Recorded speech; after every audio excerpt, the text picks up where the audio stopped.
We welcome everyone to today's hearing on oversight of the Department of Justice. The chair now recognizes the gentleman from Wisconsin, Mr. Tiffany, to lead us in the Pledge of Allegiance.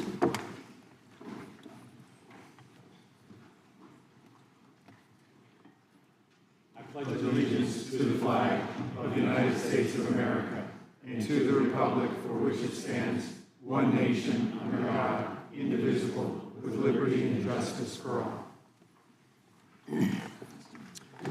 We'll begin with opening statements. The chair is now recognized. 18 cities, 11 states, 3 counties, and the District of Columbia are sanctuary jurisdictions, accounting for 31% of the population in this country. 31% of the American people, almost 1/3 of the American people, live in a city, county, or state where the left-wing leadership tells local law enforcement not to work with federal law enforcement. Now, what does that mean in practice? Let's look at Abraham Gonzalez, who on September 20th, 2023, was arrested by Border Patrol for illegally entering the United States. And of course, the Biden administration released him into the country. 5 months later, February 26, 2024, Mr. Gonzalez is charged with assault. 2 weeks later, March 11, 2024, he's charged with felony motor vehicle theft, stole a car. And on March 20th, 2024, 9 days later, he's arrested by the Denver police and placed in the Denver Justice Center. 6 days later, March 22nd, 2024, ICE sends a detainer notice to the Denver Justice Center saying this: if you're going to release Mr. Gonzalez, can you give us a heads up?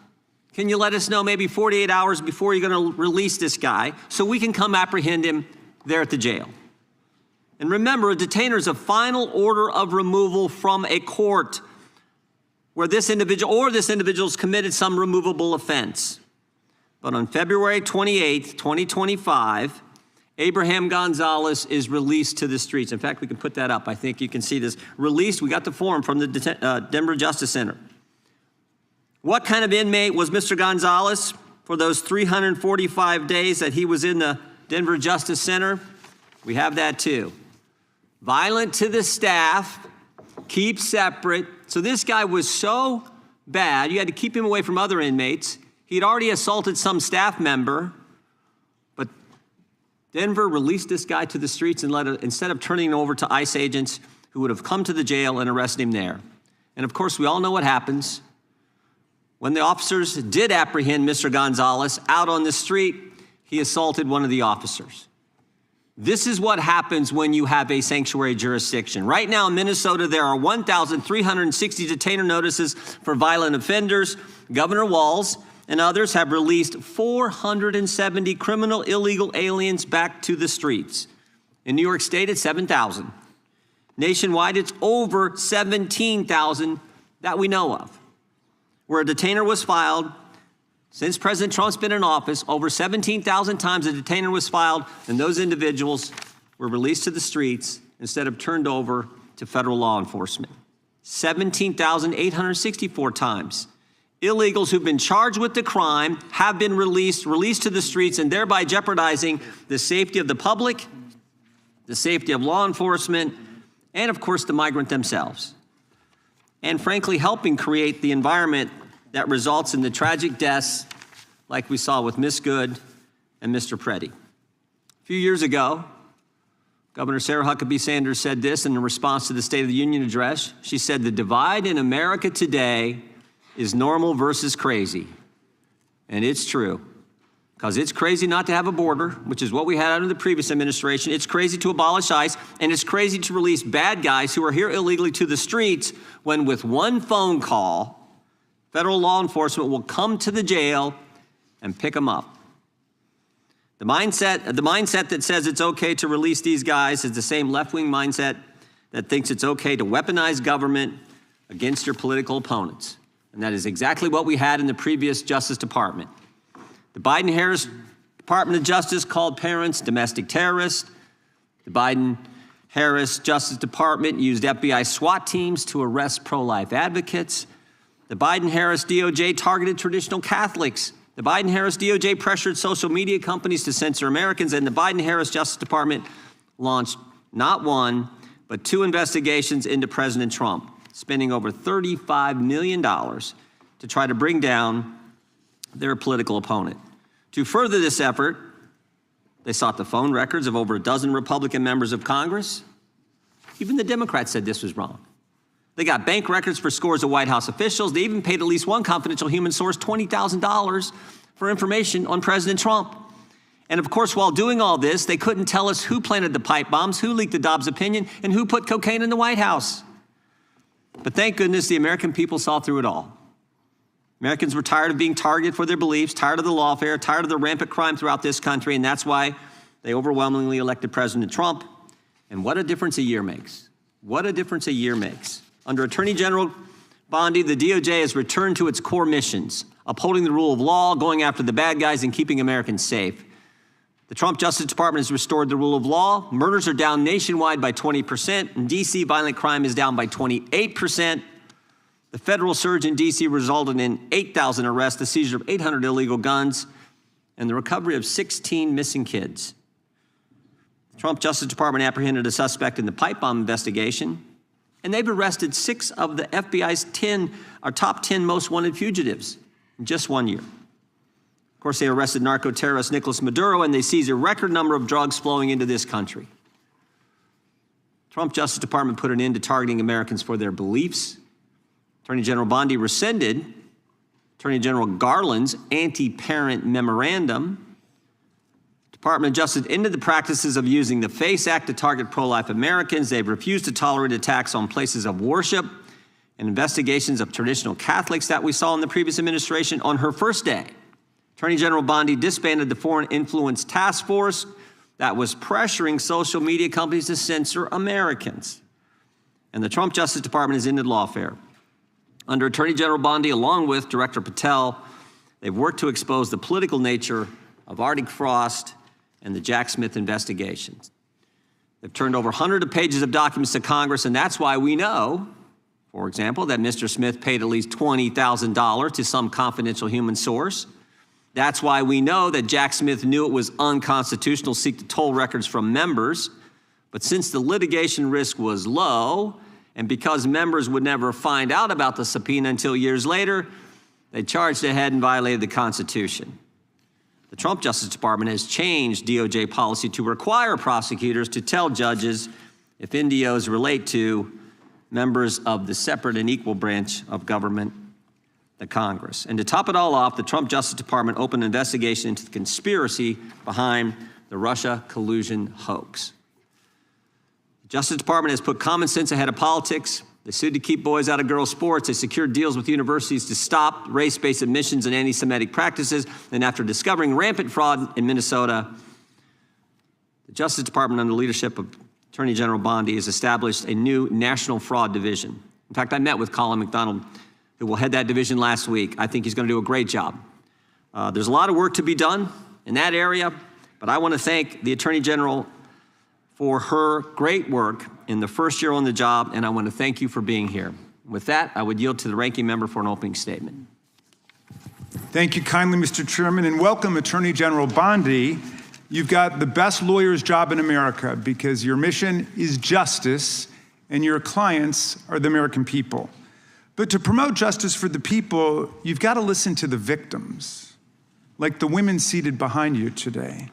Those are just some of the hundreds of survivors of Jeffrey Epstein's global sex trafficking ring who are demanding that the truth be told and are demanding accountability for the abusers who trafficked and raped them. You still haven't met with these survivors. So with their permission, let me introduce to you the survivors and late survivors' family members who are present today. There's Teresa Helm, there's Jess Michaels, Laura Bloom McGee, Danny Bensky, Liz Stein, Marina Lacerda, Sky and Amanda Roberts, who are the family of the late Virginia Giuffre, Charlene Richard, and Lisa Phillips. Now, you're not showing a lot of interest in the victims, Madam Attorney General, whether it's Epstein's human trafficking ring or the homicidal governmental violence against citizens in Minneapolis. As Attorney General, you're siding with the perpetrators and you're ignoring the victims. That will be your legacy unless you act quickly to change course. You're running a massive Epstein cover-up right out of the Department of Justice. You've been ordered by subpoena and by Congress to turn over 6 million documents, photographs, and videos in the Epstein files, but you've turned over only 3 million. You say you're not turning over the other 3 million because they're somehow duplicative, but we know that there are actual memos of victim statements in there, and you also took down the Department of Justice's prosecution memo from 2019. So it's clearly not all duplicative, but even if it were, why not release it? Just release all the duplicative stuff. In the half you did produce, you redacted the names of abusers, enablers, accomplices, and co-conspirators, apparently to spare them embarrassment and disgrace, which is the exact opposite of what the law ordered you to do. Even worse, you shockingly failed to redact many of the victims' names, which is what you were ordered to do by Congress. Some of the victims had come forward publicly, but many had not. Many had kept their torment private, even from family and friends, but you published their names, their identities, their images on thousands of pages for the world to see. So you ignored the law, and even with over 100,000 employees at your disposal, you acted with some mixture of staggering incompetence, cold indifference, and jaded cruelty towards more than 1,000 victims raped, abused, and trafficked. This performance screams cover-up. Convicted sex trafficker and groomer Ghislaine Maxwell opened the gates of hell to Virginia Giuffre and hundreds of other victims, as Virginia recorded in her remarkable book, Nobody's Girl. But when Maxwell was subpoenaed to come testify before Congress, you and Todd Blanche quickly moved her from a higher security prison to a minimum security camp in Texas, where she's enjoyed 5-star treatment, including catered meals, private gym time, and access to a therapy puppy. All because Todd Blanche, who's utterly failed to investigate the monstrous crimes of Epstein and Maxwell's co-conspirators, spent 9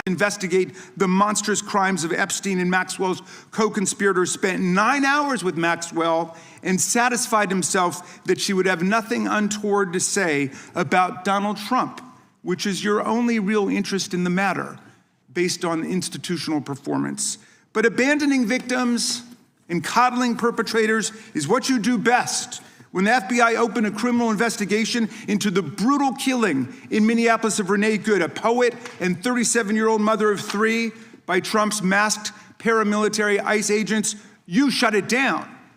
You claim you're investigating the cold-blooded murder of Alex Preddy, an ICU nurse at the VA. But how can we trust the administration when the president and Kristi Noem called Preddy a domestic terrorist, and Stephen Miller called him a would-be assassin? Not only do you refuse to share evidence with the state and local investigators and prosecutors in Minnesota, you have blocked their access to the crime scene and the evidence. How are you seeking justice for Marimar Martinez, the Montessori school teacher in Chicago who was shot 5 times by a Border Patrol agent who bragged about it on text? Or the family of Keith Porter, a father of 2 shot and killed by an off-duty ICE agent in LA. Or the family of Silverio Villegas Gonzalez, shot and killed in Illinois minutes after he dropped his kids off at school. There's no sign of any movement at the Department of Justice. You even launched a criminal investigation into Renee Good's grieving widow. How sick is that? But it's even worse. You've turned the People's Department of Justice into Trump's instrument of revenge. Trump orders up prosecutions like pizza, and you deliver every time. He tells you to go after James Comey, Letitia James, Lisa Cook, and Jerome Powell, the head of the Federal Reserve Board, and members of Congress like Adam Schiff, Mark Kelly, Alyssa Slotkin, Chrissy Houlihan, Jason Crow, Chris DeLuzio, and Maggie Goodlander, to name a few, and you snap to it. You replace real prosecutors with counterfeit stooges who robotically do the president's bidding. Nothing in American history comes close to this complete corruption of the justice function and contamination of federal law enforcement. And the good news is many serious lawyers at DOJ, including some of your own original appointees, have refused your lawless orders. Danielle Sassoon, Your original pick for acting U.S. Attorney in Manhattan resigned rather than follow your corrupt order to quash an indictment against Mayor Eric Adams as a political favor from Donald Trump. A Federalist Society member who clerked for Justice Scalia, U.S. Attorney Sassoon refused to participate in this blatantly corrupt scheme. Her top assistant, Hagen Scotton, an Iraqi war vet and two-time Bronze Star recipient who clerked for Chief Justice Roberts, and then Judge Kavanaugh, promptly resigned too, writing to your office, quote, "I expect you will eventually find someone who is enough of a fool or enough of a coward to file your motion, but it was never going to be me." You and the president nominated Eric Siebert, a 15-year career prosecutor, to be your U.S. attorney for the Eastern District of Virginia. But after 5 months of investigating Letitia James and James Comey, he found no evidence to justify criminal charges. So you forced him out.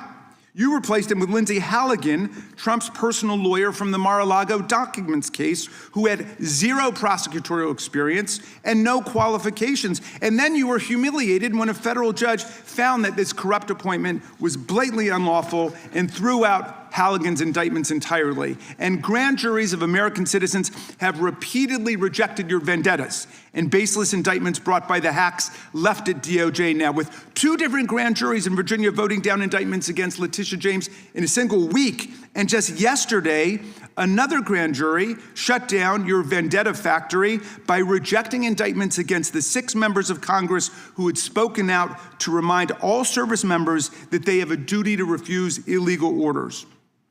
You tried to get a grand jury to indict 6 members of Congress who are veterans of our armed forces on charges of seditious conspiracy simply for exercising their First Amendment rights. I hope you will heed the wisdom and the constitutional patriotism of those grand jurors and not try it again by doubling down on that humiliation. As your best lawyers are sacked for having participated in the January 6th case or just flee for the exits now, your new lawyers keep lying in court. In dozens of cases, they've been excoriated for lying to federal judges. Chief Judge Boasberg, right here in D.C., suggested your Department of Justice perpetrated a fraud on the court. Other judges found your statements to be, quote, inexplicably misleading, patently incredible, totally inconsistent, and so disingenuous that the court is left with little confidence that the government can be trusted to tell the truth about anything.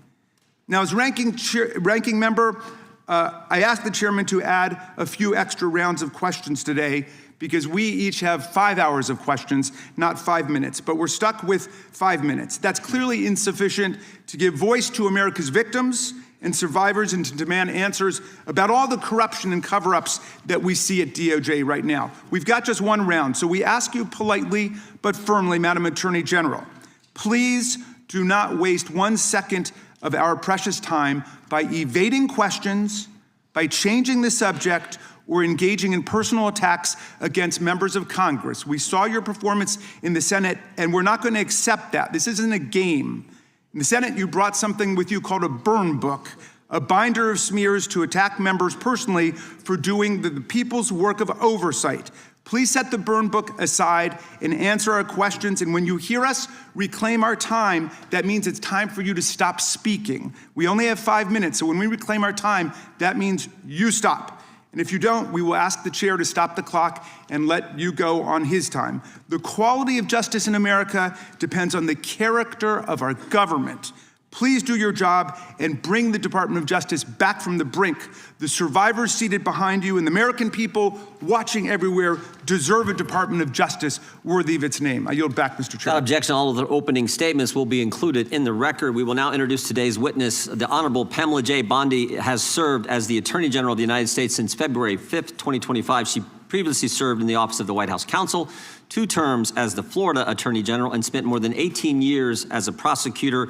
We welcome our witness and thank her for appearing today. We will begin by swearing you in. Would you please rise and raise your right hand?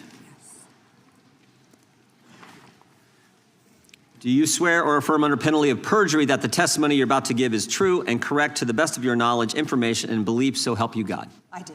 Let the record show that the witness has answered in the affirmative. Thank you. You can be seated. And please know that your written testimony will be entered into the record in its entirety. Accordingly, we ask that you summarize your testimony. Madam Attorney General, you may begin. Thank you. Thank you, Chairman Jordan, Ranking Member Raskin, and distinguished members of this committee. Thank you for hosting me here today. I'm grateful for the opportunity to answer your questions, highlight the work of our department, and discuss the most important topic of all, keeping the American people safe.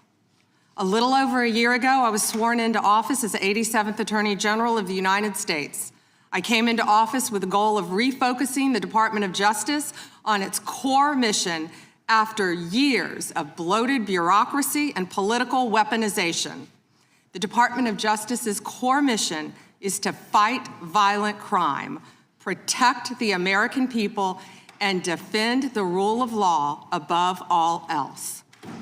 While our work is never done, we have made tremendous progress to make America safe again. In 2025, we saw the lowest murder rate in 125 years. That's nothing short of historic. If you compare 25 to 24, here's what you'll find. The murder rate is down 21%, robbery down 23%, carjacking down 43%, gun assault down 22%, ag assault, burglary, could go on and on. Crime is declining. This did not happen by accident. The numbers tell an important yet straightforward story. President Trump has given us the resources, the support, and the leadership to protect the American people. President Trump's policies have saved lives.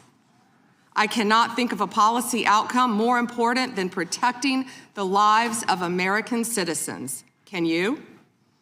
This trend has been especially clear in Washington, D.C. and in Memphis. These are two iconic American cities that spent years in the grip of horrific violent crime. The Department of Justice surged law enforcement resources, and the results came quickly. Crime plummeted in both cities. And I want to make one point loud and clear. We achieved those results by working with Democratic mayors.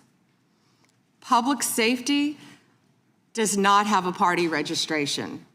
When your constituents call 911, they don't ask for political views of the responding officer. They ask for help. I have federal agents in each and every one of your districts. They're here to help, and I am here to help. Many cities and states have worked with us and taken advantage of our federal support. Some have not. Meanwhile, a few elected officials have declared that they are, quote, at war with the federal government and encouraged widespread obstruction of law enforcement. This has resulted in avoidable clashes on the streets, as you've all seen. We've seen rioters storming a Christian church. Citizens and law enforcement officers have both been endangered by reckless rhetoric.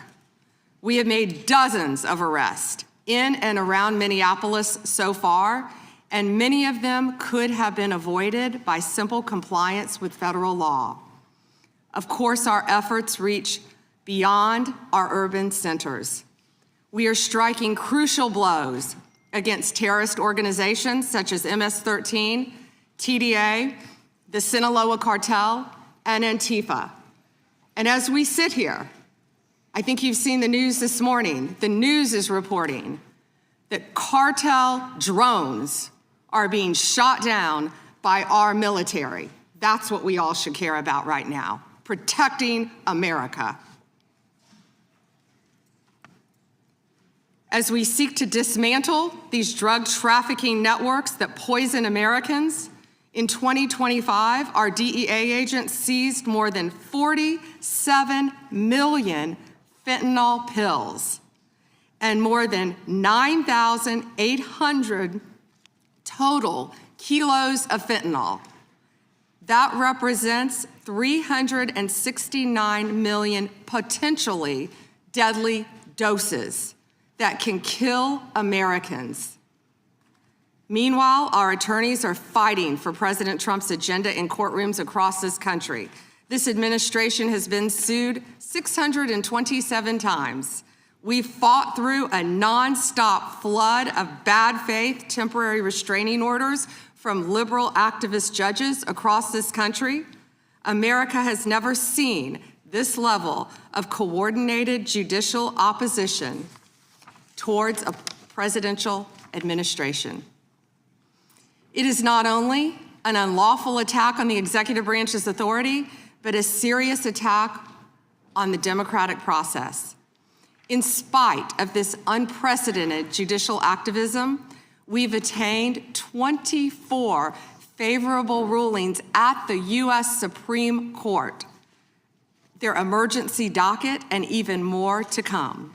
We've done so while ending the weaponization of the prior administration by dropping FACE Act prosecutions, exposing the Arctic Frost scandal via congressional disclosure, thank you, Chairman, and restoring one tier of justice in this country. To address the Epstein files, more than 500 attorneys and reviewers spent thousands of hours painstakingly reviewing millions of pages to comply with Congress's law. We've released more than 3 million pages, including 180,000 images, all to the public, while doing our very best in the time frame allotted by the legislation to protect victims. And if you brought us a victim's name that was inadvertently released, we immediately redacted it. All members of Congress, as you know, are invited to visit DOJ to see for yourselves. I want to take a moment to acknowledge the Epstein survivors who are here today. I'm a career prosecutor, and despite what the ranking member said, I have spent my entire career fighting for victims, and I will continue to do so. I am deeply sorry for what any victim has been through, especially as a result of that monster.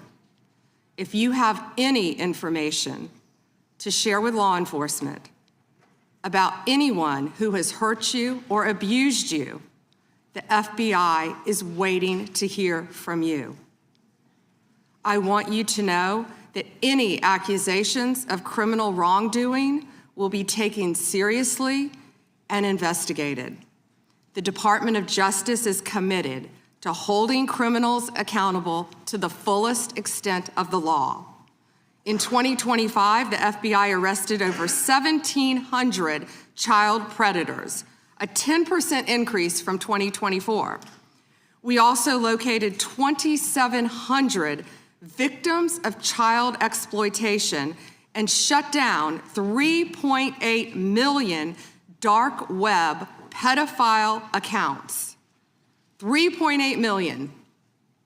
So please, if you have information to share that needs to be investigated, contact the FBI. Today, I look forward to discussing further our shared obligation to protect the American people, uphold the rule of law, and keep this nation safe. Thank you. Thank you, Madam Attorney General. The chair we now proceed under the 5-minute rule. The chair recognizes the gentleman from California for 5 minutes. Thank you, Mr. Chairman. Madam General, thank you for your extensive remarks, particularly on your continued investigation of those responsible over the years in the Epstein debacle. Obviously, you have an amazingly full docket between civil rights, between criminal, between so-called white-collar crime, and doing so, as the chairman said, at a time in which both you and the president are under attack, and our ICE agents and FBI and others are under attack when they try to enforce the law. I personally want to apologize for those who would embolden, support, or even stand with those lawbreakers that sit on this and other daises here in Congress. My job generally is to talk about patents and trademarks as the chairman of that subcommittee. I'll forego that today because one of my other jobs is the creation and maintenance of Article III judges, and I work with the Chief Justice on that, and we're trying to expand the court. But currently, there are only 677 district court judges. They have very full dockets as well. But you create a tremendous amount of judges, particularly immigration judges. You do so in order to save the court that, but adjudicate, as is requirement, each of those people who claim a right to be here in the United States. And that has been going on under Republican and Democratic administrations for years. What's unique about the Trump administration this time is that you and President Trump have managed to reduce the backlog of people seeking that for the first time in decades. You are getting ahead of that tremendous backlog that caused, for better or worse, the release of millions of people with little pieces of paper saying, come back later when we call you, and often to no avail when you call. So I want to congratulate you on that, because it's an accomplishment you might not take credit for, and the other side would never give you credit for. But I hope you can continue to do that and do more. And I say so for a reason, because much of this hearing will be about Minneapolis and other places in which the backlog of criminal aliens, including in my home state of California, people who have hurt other people, people who have victimized their communities, is extensive. And although the overall number through adjudication may be going on, because of places like my home state, California, you're unable to apprehend people that my sheriffs want apprehended. They desperately want to cooperate, and they're prohibited by law. It is this committee's opinion on this side of the aisle that, in fact, you should be given the ability to demand that participation, and that the release of a known criminal not be considered to be acceptable just because a state or city has declared itself a sanctuary. I want you to opine on just one thing that I think has been misunderstood. As I said earlier, you create and maintain those judges that adjudicate these cases. You also support so many that, in fact, have to make decisions as judges. Knowing that this limitation of so few Article III judges are there, please educate those who seem to miss the point that Article I judges, including bankruptcy judges, including immigration judges, including lots of people with the title appropriately judge, do in fact issue documents that look like, act like, and are normally accepted as warrants, as subpoenas, as demands for state officials to stand aside and allow the production of either an individual or documents. Because I think people are missing the point that these ICE retainers and detainers and so on, they act like they're nothing when in fact in the ordinary course, Madam General, you do in fact have Article I judges constantly putting those out, and they are respected normally.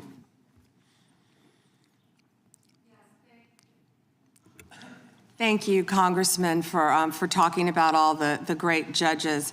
And if I could add one thing to that, we are always recruiting and looking for judges. So please reach out to our office for these judges who are handling all these very important matters. We've even added some JAG officers as immigration judges. Thank you. And so we're continuing to do that, but we're always seeking qualified lawyers as well to be part of that. And thank you for highlighting that, Congressman. Thank you. I yield back. Gentleman yields back. The gentlelady from Washington is recognized. Thank you, Mr. Chairman. Good morning, Attorney General Bondi, right here. We are joined in this room by some of the thousands of survivors from Jeffrey Epstein's horrific sex trafficking ring. They have shown such incredible courage in speaking out, in demanding accountability to bring the predators and pedophiles to justice. The Epstein Files Transparency Act required your Department of Justice to disclose the perpetrators connected with Epstein's criminal activities and to redact the information of survivors to protect their identities. Let me show you what actually happened. First, in violation of the law, your department has shown a pattern of redacting the names of powerful predators. Here behind me is one example of an email from Epstein to a man whose name was redacted. The email reads, quote, "Where are you? Are you okay? I loved the torture video."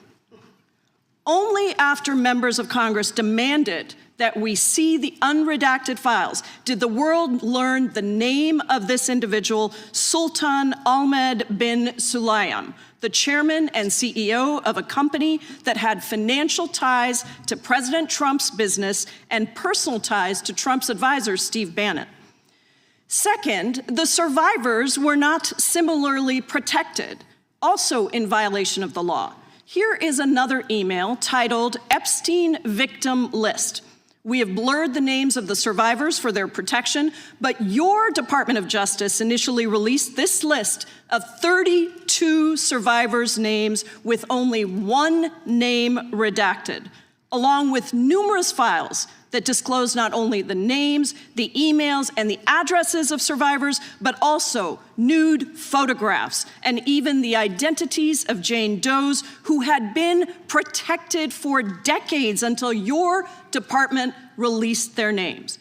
Survivors are now telling us that their families are finding out for the first time that they were trafficked by Epstein.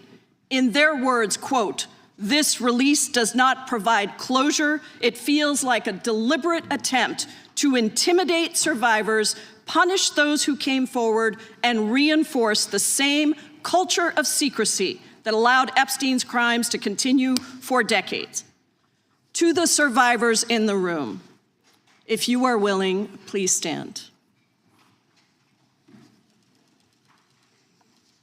And if you are willing, please raise your hands if you have still not been able to meet with this Department of Justice. Please know for the record that every single survivor has raised their hand. Attorney General Bondi, you apologized to the survivors in your opening statement for what they went through at the hands of Jeffrey Epstein. Will you turn to them now and apologize for what your Department of Justice has put them through with the absolutely unacceptable release of the Epstein files and their information?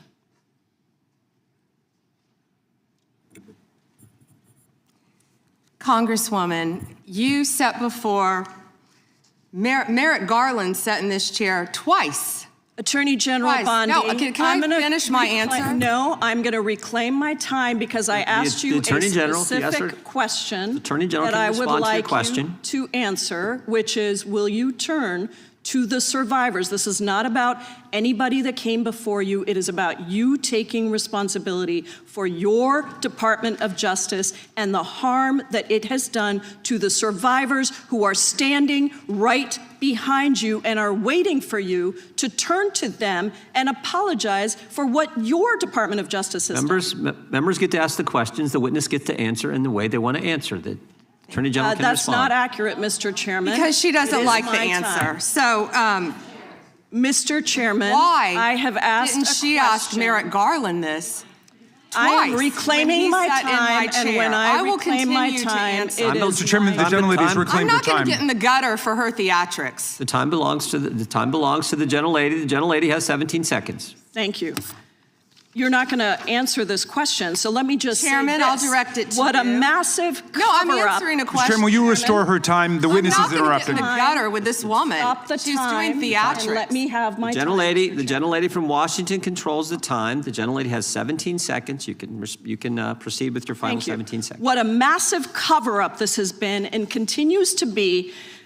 Donald Trump made the release of the Epstein files the center of his political campaign because he thought it would benefit him. Then you got into office, Attorney General, claimed to have a client list, only Regular to order. then say that there was no list. Your deputy, Todd Blanche, met alone with Elaine Maxwell and transferred her to a minimum security prison. And now you continue the cover-up. And I wish that you would turn around to the survivors who are standing right behind you and on a human level apologize. Chair now recognizes the chair. And what you have done. The time of the gentlelady expired. The gentlelady, you have no time to yield back. We appreciate that. We appreciate the thought. And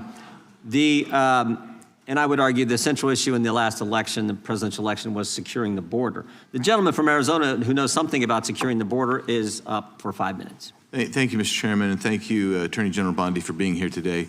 In 2022, Lafarge, which is a French cement company, pled guilty in U.S. federal court to participating in a criminal conspiracy with ISIS. That conspiracy contributed to the deaths of U.S. service members fighting in Syria during Operation Inherent Resolve. As part of the plea agreement, Lafarge was required to pay more than $775 million into DOJ's asset forfeiture fund. In February 2025, my colleagues and I sent you a letter urging the department to review the petitions for remission submitted by the families of those fallen service members, including several of my constituents. The previous administration ignored these victims and our requests and left their petitions unresolved. My question for you on this particular issue is if you're willing to work to ensure those families that their petitions will be reviewed and brought to a resolution.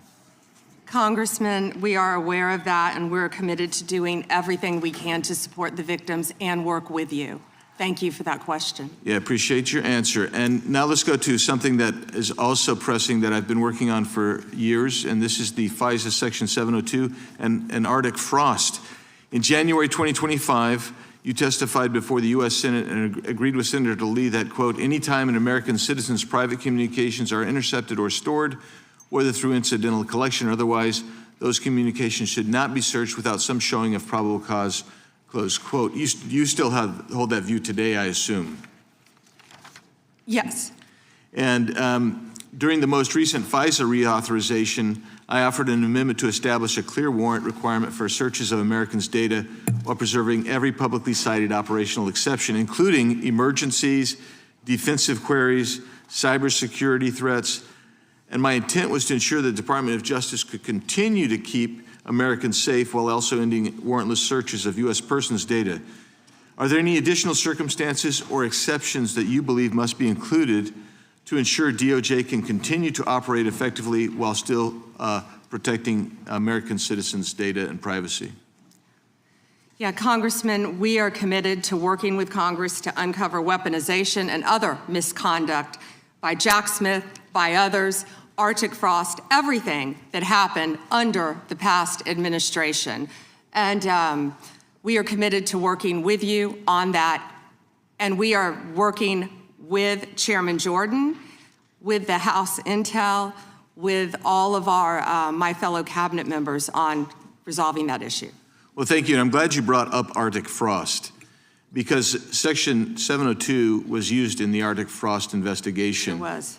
And information derived was used by Special Counsel Jack Smith. And my question has always been, and no one's been able to answer this, is what was the legal predicate for using a foreign intelligence authority in the Arctic frost investigation? Have you been able to ascertain any legal predicate? Congressman, what I can tell you today is that has been referred to my office. I can't discuss anything regarding that because it is very active and ongoing. And you probably can't answer this one either, but I really want to know if Section 702 queries related to that matter involved members of Congress, which we know at some level it did, congressional staff, which we know at some level did. We've heard that journalists or other U.S. persons not suspecting of acting as foreign agents were also caught up in that. Can you answer that question and say whether queries did cover all those groups I just identified? It is a very active pending investigation within my office. However, I believe many members of Congress have stated that their phones were part of Arctic frost. We are well aware of that, and we are taking this very seriously, and this is a very active investigation. And I would keep going and say, if any member of the Democrat Party, if any of them, if that had happened to them, we would take that just as serious as we do. And they should be jumping up and down, screaming, supporting you and what you want to do, because this should be a bipartisan issue. Well, I hope it is a bipartisan issue. I'll just leave with these last couple of questions, which I'm sure fall into the same investigation privilege. But that's this: how many such queries were actually conducted overall? This is outside Arctic Frost in the prior year by the FBI or other intelligence community. And particularly, we really need to know what were the legal standards applied? Did they use probable cause? Did they use reasonable articulable suspicion? Or did they have no individualized suspicion and just were gathering up information? And that's beyond the investigation regarding Arctic Frost. I don't expect you to have that information today, but if you can help get that information so we can understand the extensive nature of this continued misuse of 702, it would be very particularly helpful. And it was extensive. Yes, Congressman. Thank you. Time of the gentleman has expired. I have a UC, Mr. Chairman. And that is the gentlelady from Texas. I ask unanimous consent to enter into the record. El Paso airspace reopened after FAA quickly rescinds 10-day flights restriction. This was published by the Texas Tribune on February 11th, 2026, and it says it was because of an impasse with the DOD over the use of unmanned military aircraft and not triggered by Mexican cartel drones. Without objection. Point of order, Mr. Chairman. I didn't hear back about the second round of questions. I assume that's not happening. I just want to be able to assure the members, certainly on my side, if not both sides. That's not a point of order. No, that every member will get 5 minutes with the witness. Will there be 5 minutes for each? Yeah, you get 5 minutes. Yeah. With the witness. Okay, Yeah. very good. Yeah. Okay. And are you up next?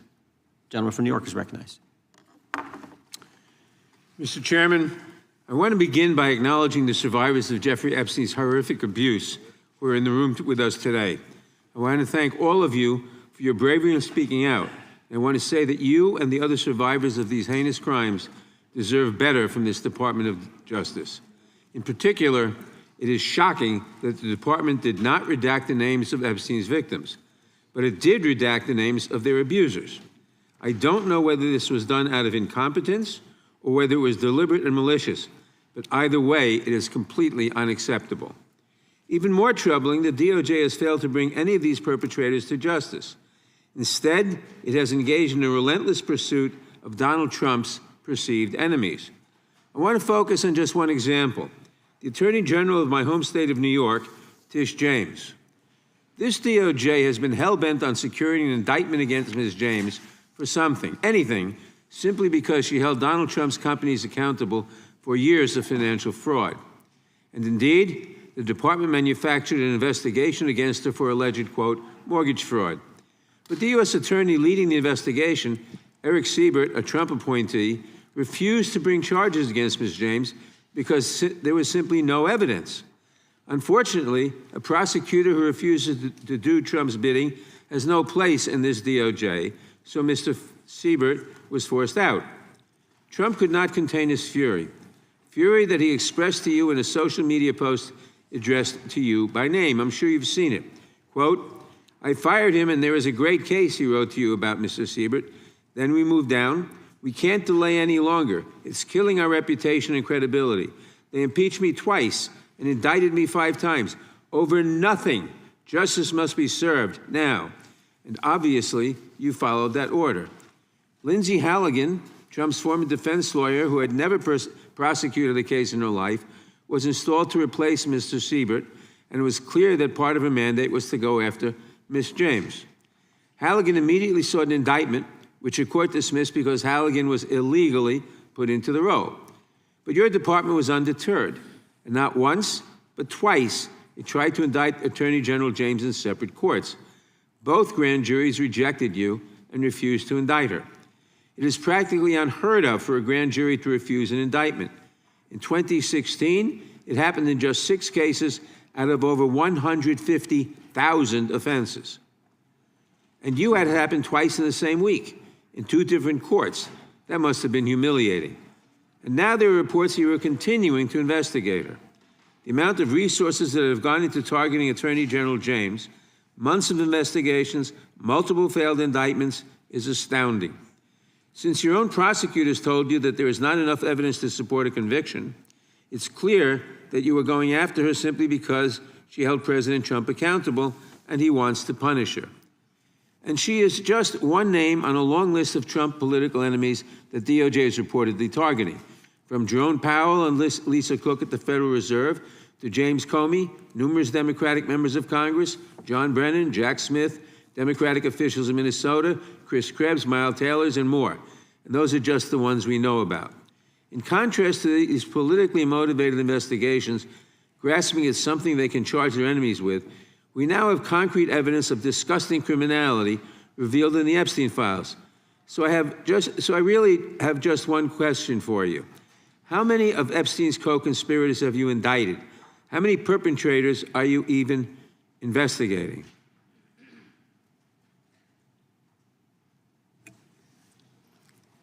First, you showed it. I find it. How many have you indicted? Excuse me. I'm going to answer the question. Answer my question. No, I'm going to answer the question the way I want to answer the question. No, Your you're going to answer theatrics the are question ridiculous. the way I asked it. Chairman Jordan, I'm not going to get in the gutter with these people, but I'm going to answer the question. How many have you indicted? Again, the time belongs to Reclaiming my time. the time belongs. I think it's very interesting. Reclaiming my time. I think it's very Reclaiming my time. interesting You can that reclaim he your talks time. about they Reclaiming my indicted. time, Mr. The Chairman. president said they Close the indicted him clock. twice. Mr. Chairman, please They stop the sure clock and did. stop the he clock and indicted. restore his time. Okay, here we go with these Committee will get in order. theatrics. The time Reclaiming my belongs time to the and reel gentleman back from the New clock, York. please. We will give you a few more seconds. We will do that. But when Reclaiming you ask my- a question, the The witness question gets to was- answer. You may not like the answer, but she Right. gets to The answer. question was, how many of Epstein's... They don't like Que- the answer, Reclaiming Chairman, my time. because it's honest. Reclaiming So my- he asked a Reclaiming my 4-minute time. question. Restore 45 and seconds to I am Mr. Nadler, going please, to Mr. Chairman. Reclaiming my time. Answer. You can let her filibuster all day long, but not on our watch. Reclaiming- Not on our time. No way. Reclaiming- And I told you about that, Attorney General, before you started. You don't tell me. Yeah, oh, I anything, did tell you because we washed saw up what you did in the loser Senate. Lawyer, not even a lawyer. Committee will be in order. Time, and I should get back at least 45 seconds. We will give you a few more seconds. I Not a said that few more, already. 45 seconds. Okay, I'm timing right now, Mr. Nadler. Go All ahead. right. Reclaiming my time. The answer to my question, how many of Epstein's co-conspirators has she indicted, is 0. You have been the Attorney General for a whole year, and your DOJ fired the lead prosecutor of this case, sat on evidence this entire time, and claimed falsely last July that there were no more leads. It took an act of Congress for you to finally release part of the Epstein files, and when you did, you included personal information about the victims while protecting the names of abusers. Time of the gentleman None has of the perpetrators have expired. been brought to justice, but enormous resources Time have been of the dedicated gentleman to has pursuing Trump's expired, enemies. and It's obviously clear there that was- under your leadership, the Department of Justice There no was longer no works question for American in there people. It works for her to for Donald respond to. Trump. I yield back. The gentleman yields back. May I answer? I think our next questioner, Madam Attorney General, is going to give you time to respond to Thank you, Chairman. all kinds of things. So we will turn to the gentleman from Texas for 5 minutes. Ms. Bondi, you go right ahead. I'm over here. The time is yours. Thank you. First, he brought up the president saying they indicted me twice. They sure did. They tried to impeach him twice. And you, Mr. Nadler, were one of the leads on the impeachment. I was on the other side. I lived that with you. During impeachment, you said the president conspired, sought foreign interference in the 2016 election. Robert Mueller found no evidence, none, of foreign interference in 2016. Have you apologized to President Trump? Have you apologized to President Trump, all of you who participated in those impeachment hearings against Donald Trump? You all should be apologizing. You sit here and you attack the president, and I am not going to have it. I'm not going to put up with it. You know, all they want to do, the American people need to know this. They are talking about Epstein today. This has been around since the Obama administration. This administration released over 3 million pages of documents, over 3 million, and Donald Trump signed that law to release all of those documents. He is the most transparent president in the nation's history. And none of them ask Merrick Garland over the last 4 years one word about Jeffrey Epstein. How ironic is that? You know why? Because Donald Trump, the Dow right now is over $50,000. I don't know why you're laughing. You're a great stock trader, as I hear, Raskin. The Dow is over 50,000 right now. The S&P at almost 7,000. And the NASDAQ smashing records. Americans' 401ks and retirement savings are booming. That's what we should be talking about. We should be talking about making Americans safe. We should be talking about, what does a Dow have to do with anything? That's what they just asked. Are you kidding? Mr. Jordan, Mr. Jordan. Committee will be in order. Mr. Jordan, am I going to get an extra 45 seconds added to my time? The committee will be in order. The time belongs to the gentleman from Texas. Ms. Bondi, the Attorney General can respond. Thank you. The Dow has shattered 50,000 for the first time. This is crazy. They said it couldn't be done in 4 years, yet President Trump has done it in 1 year. National median rents have fallen to a 4-year low thanks to Donald Trump. That's why they want to focus on Epstein and our most transparent president in the nation's history.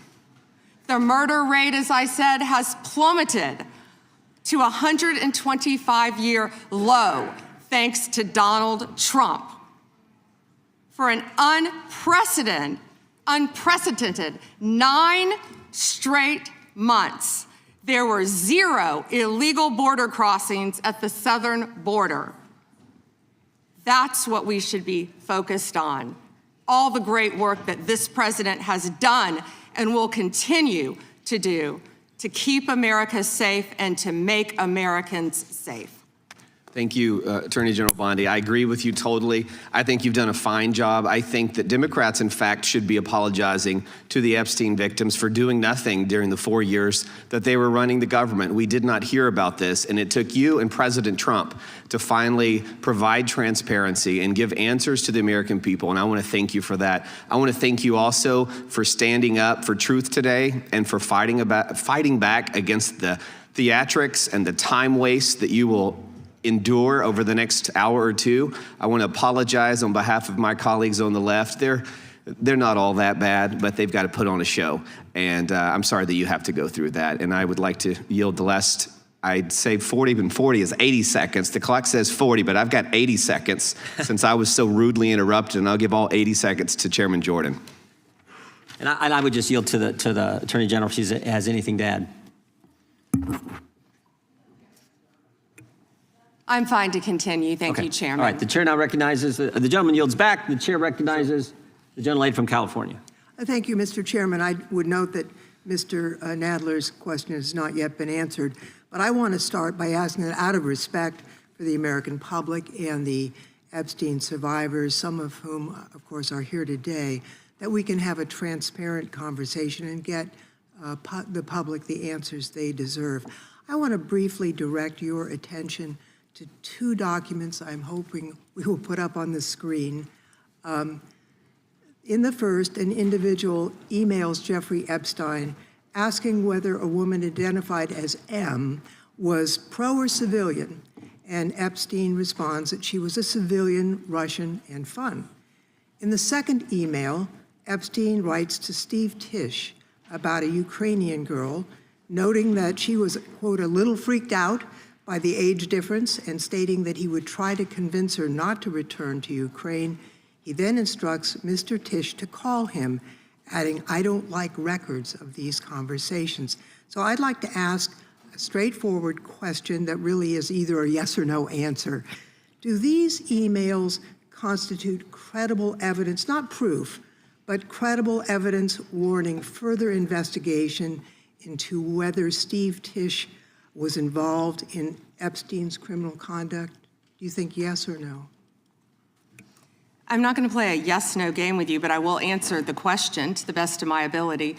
As I said, we will look and investigate any case involving any victim. I'm not familiar, there were 3 million pages, of course, with that email, but of course, we will look into anything. The documents have been released, 3 million. The redacted versions, we left them open for all of you to come view. Have you? I believe you view them. If not, will you have some copies? I'd like to. But could I finish, please? I'm not being rude. Please. I only have 5 minutes. No, yeah, and I only have 30 seconds based on your filibustering. Well, you didn't give a yes or no gentlelady from answer, so California. let me just go further. Director Patel testified in this committee room that there was no credible information indicating that Epstein trafficked victims to anyone else. And glancing at the documents, that proves that's not the case. In July, your department issued a memo stating that it had conducted an exhaustive review of the Epstein files and concluded that no additional individuals would be charged. So I did go over to the Department of Justice yesterday. I would note that 400 and all our 35 members are in the House, and there's 4 computers. So it would take many months to actually have the time. I only had a few hours. I think the transparency argument is really kind of a sham because it's not really possible. Whoa. Did you have to wait to get a computer? It is not possible to really go in. I did, however, see a U.S. attorney information for the Southern District of New York indicating that there were additional survivors and probable co-conspirators. Other members of Congress have uncovered likely co-conspirators whose names were blocked out. Now, the Epstein File Transparency Act, which all but one member of this House voted for and the president signed, requires the department to release everything except that it needs to be redacted to protect the victims or an ongoing prosecution, which apparently there is none from the testimony we have received. I am concerned that this act has not been fully complied with. When Director Patel came to the committee, he admitted that up to 1,000 FBI agents had gone through the files and redacted President Trump's name from them. And it's pretty clear that what has been transmitted from the FBI continues to redact President Trump's name, even though he is mentioned thousands of times in these files. So I think the credibility of the department in terms of complying with the act has been damaged. And I think the department's credibility has been damaged in other ways. I think we all saw the horrible video of American citizens being killed by ICE agents in Minneapolis. And I think how the department has handled these cases raises a lot of doubt about the department. State and local police in Minnesota got a court order to get access to the crime scene to be sure evidence would be properly preserved by federal agents. But they took the agents defied the court order, and in a departure from general policy, the DOJ is not collaborating with state and local law enforcement on these homicides. So I really think that is a disgraceful approach to the homicides of American citizens and really does nothing to bring credit to your department. And Mr. Chairman, I would yield back. Gentlelady yields back. May I answer? Attorney General can respond. I find it interesting that she keeps going after President Trump, the greatest president in American history. And if they could maintain their composure, this isn't a circus, this is a hearing. I find it interesting she keeps going after Donald Trump. She doesn't say how much money she took from Reid Hoffman, did you? None. And nor did Mr. she Chairman, post regular anything. order, please. She Regular posted order. nothing on her X account, on her Twitter account during the Biden years. Gentlelady. Yet Chairman, now, there all was of no a sudden, question she's asked. going after Committee will be in Point of order. order. There was no Committee will be question in on order. the Attorney General. She doesn't just get to Committee will be in order. I have a point of order, Mr. Chairman. Committee will be in order. Point of order, Mr. Chairman. Gentlelady can state her point of order. When a witness attacks, Not a valid point of order. You got to state. She hasn't completed her point of order yet. Gotta Please let her cite. speak, Mr. Chairman. Let's have some regular order here. Regular order is you got to state the rule. And she's I am gonna do it. I am trying to make a point of order that the witness, And what rule are you referring to? without responding to a question, has attacked me personally. I think it's pathetic that she can't answer the questions and First instead time is that attacking is not even close members to a of the point of committee. order. The gentleman from Wisconsin is recognized. In August of last year, I sent a letter to the Department of Justice asking for assistance in seeking compensation for the town of Lac du Flambeau town of Lac du Flambeau is in my district, and your office replied that it was an ongoing matter and unable to comment on it, which I understand. That's just fine. But I want to set this up just as a reminder. So 3 years ago, it was at this time of year that 4 roads were blockaded in the town of Lac du Flambeau, and the temperature was 25 below zero. People had to park their cars at a neighbor's place, take the snowmobile across the lake to get their car, and then be able to drive into town. There were people 80 and 90 years old that could not were very concerned that they'd be able to get emergency medical services. And the perpetrators of this, the tribe out there, they demanded compensation from the town. I would call it extortion. They ultimately got $600,000 from the town of Lac du Flambeau. The unfortunate part, Mr. Chairman, is that the Biden administration took the side of the perpetrators who closed those roads off, and the Biden administration made it clear to the town of Lac du Flambeau that we are not on your side in regards to this. Well, fortunately, there was a federal judge that said, no, this is wrong, what happened, and these roads should be left open, they should continue to be left open. My question to you is, are you willing to work with my office and with the town of Lac du Flambeau to further investigate this matter and seek compensation from the tribal government after their extortion of $600,000 from this little town in northern Wisconsin? Congressman, you do a great job representing your district. And yes, we would more than welcome working with you, and we are familiar with that investigation. Mr. Chairman, I would just add, we're highlighting these miscarriages of justice in the previous administration. This is just another one of those small examples, no different than the Catholic Diocese in Richmond and many others that you have retold so many times. But here's another instance of what they did to a small town and nearly bankrupted them as a result of it. Fortunately, there was a federal judge that saw through it and has fixed it. I want to move on to fraud enforcement. You've established a National Fraud Enforcement Division, is that correct, Madam Attorney General? Yes, Congressman. Has this new division begun any investigations and getting after those individuals that have committed the rampant fraud we've seen, like in Minnesota? Well, it's not only rampant in Minnesota, it's rampant throughout this country. Much of it is in California, as you know, and other places. Yes, we are working on it actively. Our criminal fraud division has been working on it. We are expanding that. It was the Vice President's idea to come up with this amazing separate fraud division, which we are establishing and going nonstop, not only to expose the fraud in Minnesota, but around the country. It's taxpayer dollars that have been stolen from the American people, and we are committed to recovering that money and holding those people accountable. Mr. Chairman, I would remind everyone here, why did this happen in Minneapolis? Why did federal law enforcement have to go to Minneapolis? Because of industrial scale fraud. It was an assistant United States attorney that said, this is industrial scale fraud that's going on in Minnesota at this point. I sent a letter to our governor in Wisconsin. We're right across the border there. My district is only 20 miles from the city of Minneapolis. And I asked him to open the books for a federal audit on food stamps and Medicaid. Don't you think it would be a good idea for every governor to do that at this point? It protects the citizens, and I can't understand why that's not happening. And yes, I do think that's a great idea. It's happening around this country. And when our new division with Colin McDonald is established, it's established. When Colin is confirmed, he's amazing. I think you've met with him, you said, Chairman.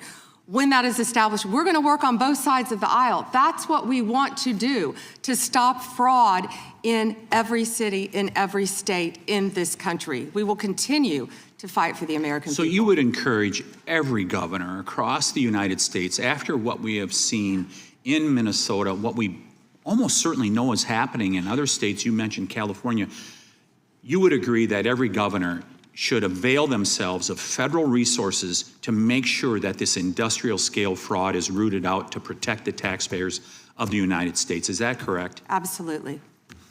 Mr. Chairman, I yield back. Gentleman yields back. The gentleman from Tennessee is recognized. Thank you, Mr. Chair. First, I'd like to thank you for holding this hearing and holding it in a proper fashion as you have. Secondly, I'd like to thank all of the victims of the Epstein case who've come here to attend this hearing for doing it and for being brave and trying to move this justice forward. I apologize, I can't do it, but the Attorney General not recognizing you, that's embarrassing. I am from Memphis, General Bondi, and Memphis does have the task force there. The Memphis Safe Task Force has been operating in Memphis for several months.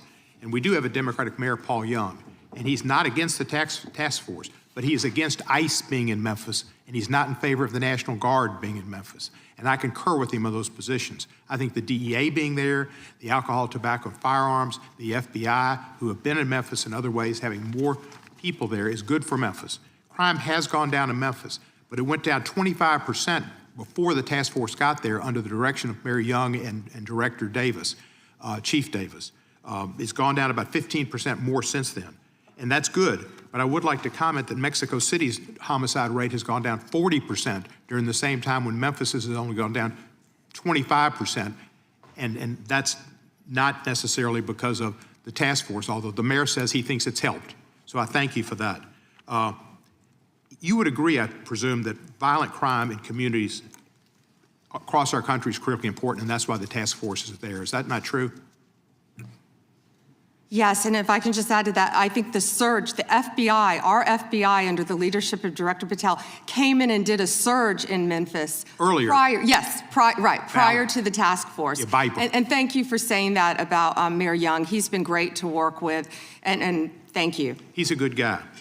He's a very good guy. One problem I've got with where we are in priorities here. A recent Department of Justice, National Institute of Justice report based on arrest records in Texas and in California found that undocumented immigrants were less than half as likely as U.S.-born Americans to be arrested for homicide. And this pattern holds for assault, sexual assault, robbery, burglary, theft, and arson. Half as likely to be arrested for drug offenses.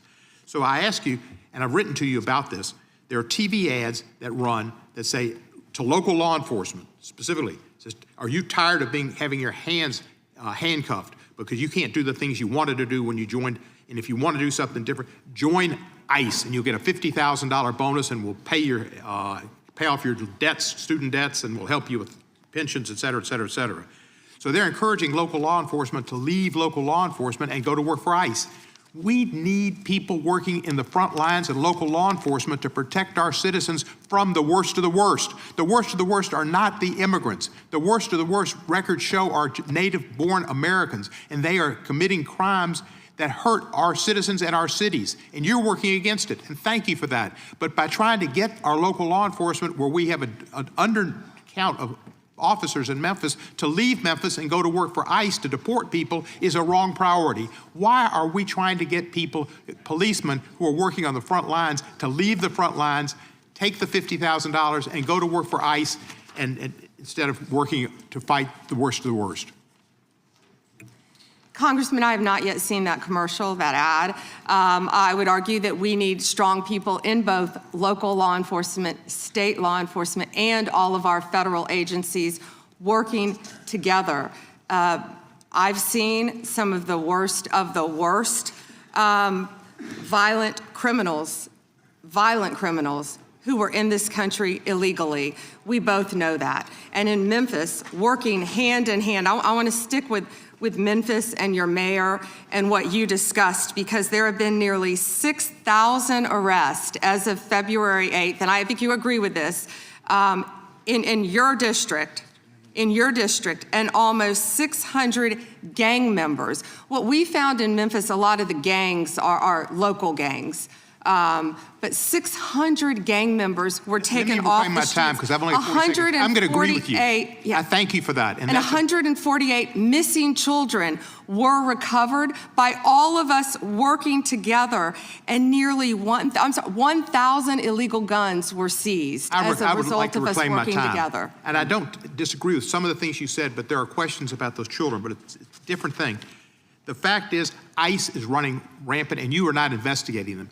When they killed Mr. Prete, and Miss Good, that was an execution, and you did not investigate it. And you tried to investigate her, Miss Good's widow, and you tried to investigate Mr. Prete. They were executed like Kristi Noem executed her dog. And that was wrong. And you should investigate those people, and you should investigate anybody that uses a weapon, in federal official or not, for civil rights violations. I yield back the balance. Gentleman yields back his time. Madam Attorney General, anytime you need a break, just let us know. If not, we'll just keep going. The chair is now recognized for 5 minutes. Madam Attorney General, you're not allowed to exercise your constitutional rights in a way that tramples on someone else's, are you? No. No, you can't do that. I mean, you have a right to petition the government under the First Amendment. That doesn't mean you can come into this room and start screaming at Mr. Raskin or me or anybody else and disrupt a congressional hearing. You have a right to protest on the street, but that doesn't give you a right to go into the Capitol and disrupt Congress. Something these guys talk about every day. You can't do that. So when Don Lemon said that he was exercising his First Amendment free press rights, freedom of the press rights, that's not really accurate because he was trampling on other individuals' rights. Is that true? Chairman, we will always protect our churches and the freedom of religion. And yes, that's accurate. First right mentioned under the First Amendment, freedom of religion. Freedom to practice your faith the way you think the good Lord wants you to, right? That's right, under the federal government. And isn't it true that Mr. Lemon met at a shopping center with the rioters who entered City's church in St. Paul, met with them prior to marching to the church? He did meet, and this is a pending case right now, so I will only stick to what is in the four corners of the unsealed indictment, if I could, Chairman. Yeah, I'm There's a lot more that will come out. But under the four corners of the indictment, yes, he did. They had an operation called Operation Pull-Up. They said they were gearing for a resistance. They met in a parking lot, and they caravanned to a church on a Sunday morning when people were worshiping together. And Mr. Lemon said that he live streamed before entering the church with the rioters. Didn't he say we're going to head to the operation? Didn't he say this he said this on camera, is that right? Yes, Chairman, and more. That he was in Minnesota and that, as you said, they were gearing up for an operation. So you can't do that. This is why this is, I think, so important that this guy be held accountable, and I think why you guys have charged him and indicted him. Moving to the second subject here, will John Brennan be indicted? Mr. Brennan lied to the committee, which you're not supposed to do, last Congress, and we deposed him. He definitely, 18 U.S.C. 1001, we're all familiar with it. He lied to the committee, and the committee, the Congress, and I think the country would like to know if, in fact, he's going to be indicted for lying. And here's why it's so important. I'll give you a chance to respond. Here's why it's so important. It wasn't just that he lied to us, it's what he lied to us about. He lied to us about when all this weaponization against the President of the United States started. He lied to us about the dossier, and specifically what role the dossier played in the intelligence community assessment. Because we know back when President Trump was first elected, first term, this is when it all started, which led to the Mueller and to the impeachment and to the Jack Smith and all the stuff that's happened in the last decade. But it began here, and he lied to Congress about the role he played. And I just want to read a couple of things he said during that deposition before I give you a chance to respond. Mr. Brennan, when asked a question, said the CIA was not involved at all with the dossier. He said it was their purview, FBI's purview, and not ours. He also said the CIA was very much opposed to having any reference or inclusion of the Steele dossier in the intelligence community assessment. Well, that's interesting because declassified information that was declassified this past summer by the CIA says something entirely different. It says, Brennan, I want to put this one up if we have it. It says, Brennan ultimately formalized his position in writing, stating that, quote, this is released by the CIA Director Ratcliffe. My bottom line is that what I believe that information warrants inclusion in the report. He was further asked by an CIA official. The same officer said when he approached the director and asked that the director refused to remove it after being explained this wasn't good. With the dossier's many flaws, he said, yes, but doesn't it ring true? So this is John Brennan using that document to change intelligence community assessment, which I think led to all the stuff we've seen over the last decade. And I think this committee in the country, Congress in the country, would like to know if Mr. Brennan is going to be indicted. What I can confirm is that we have received a referral from you, Chairman Jordan, to investigate John Brennan. His attorneys have made some public statements, but the department is still bound, of course, by our longstanding policy of not discussing matters. What I will say today, I can't confirm nor deny whether there is a pending investigation, but what I will say is no one is above the law. Mr. Chairman, point of order. Weaponization has ended. Yeah. Point of order, Mr. Chairman. Gentleman from New York is recognized for a point of order. If we want to know whether Mr. Brennan will be indicted, you should just ask the president. Not a point of order, but I appreciate you trying to make it one. The gentleman from Georgia is recognized. Thank you, Mr. Chairman. General Bondi, it's been reported that there were at one point 1,000 personnel assigned to the task of identifying and scrubbing Donald Trump's name from the Epstein files. Were those reports accurate?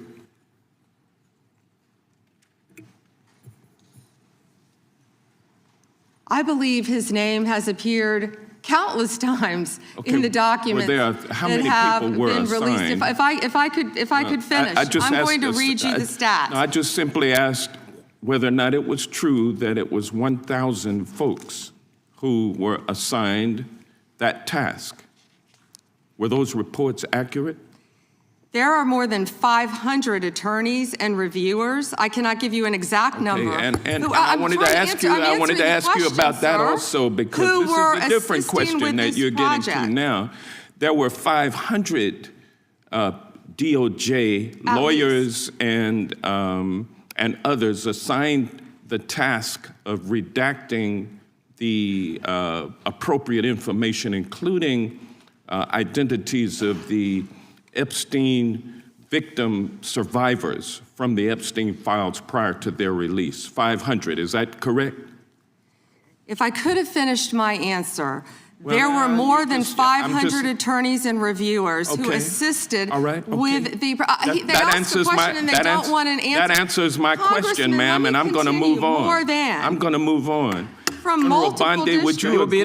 This is ridiculous. The time belongs to the gentleman from Georgia. General Bondi, would you agree that your 8 years of service as the state of Florida's Attorney General, the third largest state in the nation, served as an excellent preparation for your current role as Attorney General for the United States of America? Not only that, I was a career prosecutor for 18 years. And for 18 years. And for 18 years, he asked a question and doesn't want an answer. This is theatrics. Well, no, for 18 years, you prosecuted serious felony cases, including drug cases, correct? Oh, I prosecuted homicides. I prosecuted capital cases. I prosecuted domestic violence cases. I prosecuted multiple cases, and that's why I feel for all of these victims. And did you ask Merrick Garland this when you were sitting before him, sir? You also prosecuted sexual assault cases and child sex trafficking cases, correct? I ansed that question earlier. I prosecuted multiple cases when I was a prosecutor. Bottom line, you're an experienced and seasoned. For 18 years. Mr. Chairman, will you remind her of the rules? The time belongs to the member of the committee. You are a seasoned and experienced prosecutor, correct? I think we've established that. Yes or no? Does he want an answer or not? I think he wants to say I want a yes or no answer. I think he wants to say a yes or no answer, but I'll live with what you have already said. Let me ask you this question. Clearly, in the prosecution of sexual assault cases, you are acutely aware of how important it is to protect the identity of victims of sexual assault, correct? I have addressed this multiple times. I think others were cutting me off when I was trying to. Well, I just simply asked, are you aware of the fact that it's vitally important to protect the identity of sexual assault victims as you prosecute the people they accuse of assaulting them? Isn't that correct? Excuse me. As we have said multiple times, Protection of the protection identity of all victims of the victims are is protected. so very Who are important. protected under? Do you want me to answer or do you want to interrupt? Well, because you're not answering the question. You do a Jekyll and Hyde kind of routine around here, and I just want you to answer my questions. What does Jekyll and Hyde mean? Can you explain it means that? you're nice to the Explain Republicans and you turn like Hyde on Democrats. But let me ask you this, ma'am. We have the Epstein victim survivors here today. Representative Jayapal asked a simple question. If you would be so kind and honorable as to turn around and face them and apologize to them for outing them. I mean, how many lives have been derailed because your department was either sloppy and incompetent or willfully trying to intimidate and punish these ladies for coming forward? Which was it? The time of the gentleman has expired. The gentleman yields back. The chair now recognizes the gentleman from Wisconsin for 5 minutes. Attorney General Bondi, my colleagues on the other side of the aisle have spent the past several months attacking the administration for doing exactly what the American people wanted when they overwhelmingly elected President Trump, securing our border and enforcing our immigration laws. I find it a bit ironic because this is the same party who just a few years ago were openly supporting strong immigration enforcement after witnessing criminal illegal aliens wreak havoc on the American communities. I have a short video I just wanted to play. Of immigrants. We're also a nation of laws. Undocumented workers broke our immigration laws, and I believe that they must be held accountable. They've committed a crime, deport them. No questions asked, they're gone. No great nation can be in a position where they can't control their borders. While we need to address the issue of immigration and the challenge we have of undocumented people in our country, we certainly don't want any more coming in. Every place in this country are rightly disturbed by the large numbers of illegal aliens entering our country. The jobs they hold might otherwise be held by citizens or legal immigrants. The public service they use impose burdens on our taxpayers. That's why our administration has moved aggressively to secure our borders more by hiring a record number of new border guards, by deporting twice as many criminal aliens as ever before, by cracking down on illegal hiring, by barring welfare benefits to illegal aliens. Illegal immigration is wrong, plain and simple. When we use phrases like undocumented workers, we convey a message to the American people that their government is not serious about combating illegal immigration, which the American people overwhelmingly oppose. If you don't think it's illegal, you're not going to say it. I think it is illegal and wrong. Open the borders, my God.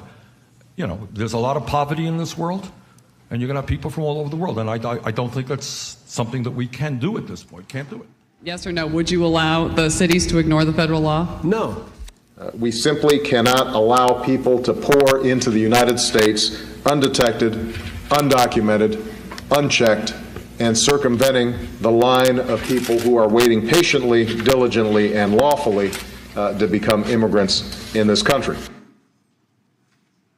So, Attorney General Bondi, what's the Trump administration, DOJ, doing to end the open border policies of the prior administration that saw dangerous drugs and criminal aliens flood our communities? Congressman, President Trump has worked tirelessly, as you know, to close our border, which is what the Democrats had asked for in that video. President Trump closed our borders on day one. He is protecting Americans. He is protecting our kids from the influx of drugs that were flowing into this country from Mexico. The fentanyl precursors that were coming from China. These precursors were taken from China into Mexico. And in Mexico, they were mixed and freely taken right into our country, along with gang members, MS-13, TDA, freely coming into our cities around our country. thanks to Joe Biden's open border policies. That has stopped under Donald Trump. It will no longer happen under this administration, and he is doing everything to keep Americans safe. And let me continue. When he was elected overwhelmingly by the American people, the majority of the American people wanted Donald Trump. One of the main reasons was border security and keeping Americans safe. And that's exactly what he did. And that's why today the other side sits here, they yell, they cut me off, they want to yell, they want to ask a question and don't want answers because they want to distract from all the great things that this president and this administration working hand in hand, and that includes Secretary Noem, who has closed our borders, and Tom Homan, who has closed our borders to keep Americans safe. And they're trying to distract from that, and they're not going to do it because the American people are smarter than that, and they see through their theatrics. Thank you. Just quickly, yesterday, Senator Grassley reached out to my office to tell me that I was one of the 20 members that was now disclosed were under surveillance from Jack Smith. This brings up the question of non-disclosed orders and whether or not they should apply to members of Congress. But with my phone records being surveilled, as well as looks like 19 other members of Congress, I'm just wondering how DOJ views that. Time is, gentleman's expired, but the gentlelady can respond. As I stated earlier, Congressman, anyone's records who were illegally obtained, Democrat or Republican, we will fight vigorously to stop that. Anything with Arctic frost, I can't discuss right now. And isn't it true, Madam Attorney General, the DOJ has changed their policy? You can't do that now. The DOJ is not going to go do that and ask the judge for an NDO. Absolutely. Yeah, good. That in and of itself tells you why how wrong it was. The chair now recognizes the gentleman from California. Great, thank you. Madam Attorney General, you acknowledged earlier to Mr. Johnson that President Trump was mentioned and the release countless times, you said, in the Epstein files. I just want to play a video, though, for you that I think speaks to the frustration that many of these victims have. Of times Trump's name appears in the files, so it could at least be 1,000 times. Is that right? The number is a total misleading factor. We have not released anyone's name in the Epstein files that has not been credible. Director, could it at least be 1,000 times? We have released every piece of legally permissible information. Okay, you can characterize the numbers however you want it. I'm claiming my time, Director. It sounds like if you don't know the number, it could at least be 1,000 times. Which it's not. Means me, it's not. Is it at least 500 times? No. Is it at least 100 times? No. Then what's the number? I don't know the number. I understand why the victims are frustrated, and the Attorney General acknowledged what Mr. Patel would not acknowledge, that it was way more than 1,000 times. But I want to move, Madam Attorney General, to weaponization of government. And yesterday it was reported that 6 members of Congress had indictments sought against him, and they were not returned by a grand jury.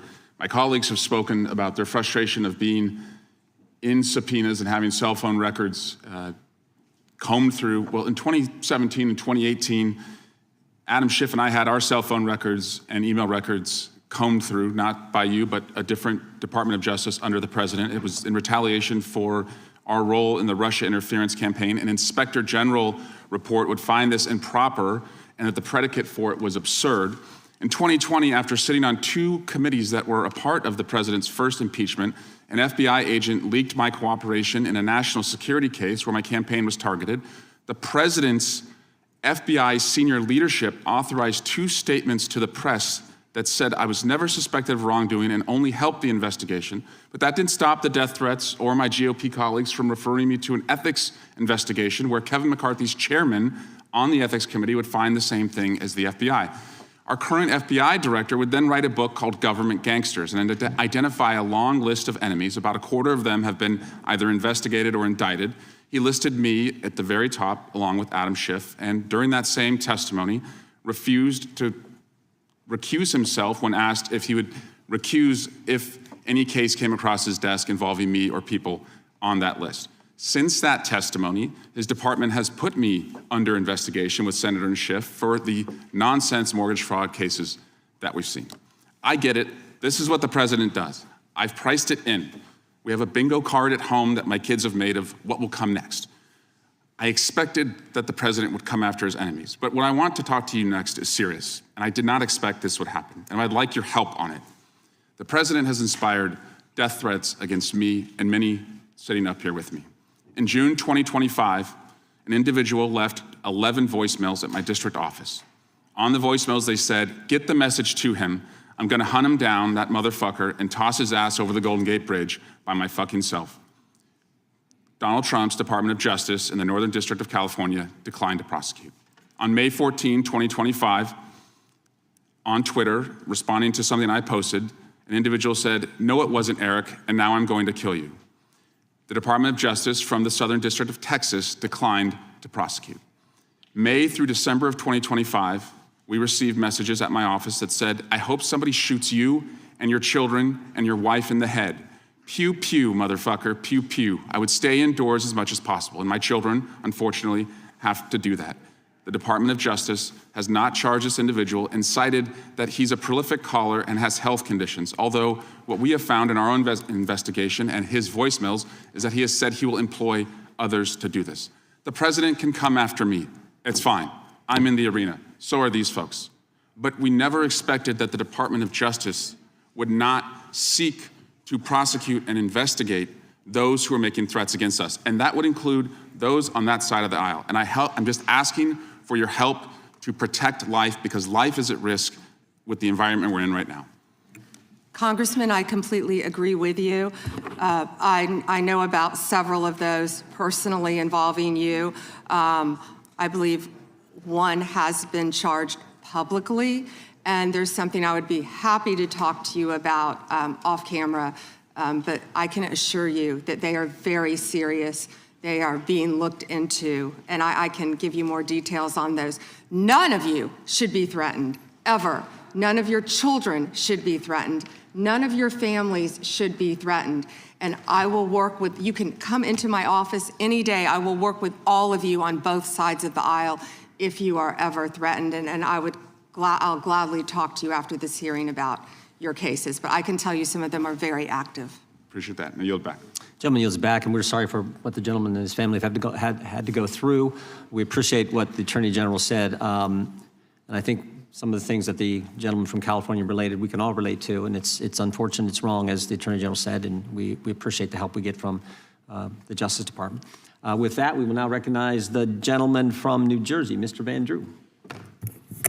Thank you, Chairman. I don't know where to begin. Thank you for being here, General. You might see me when I'm right in front of you. I have to mention this first. You know, I used this word before, and my friends on the other side of the aisle got mad at me, but hypocrisy.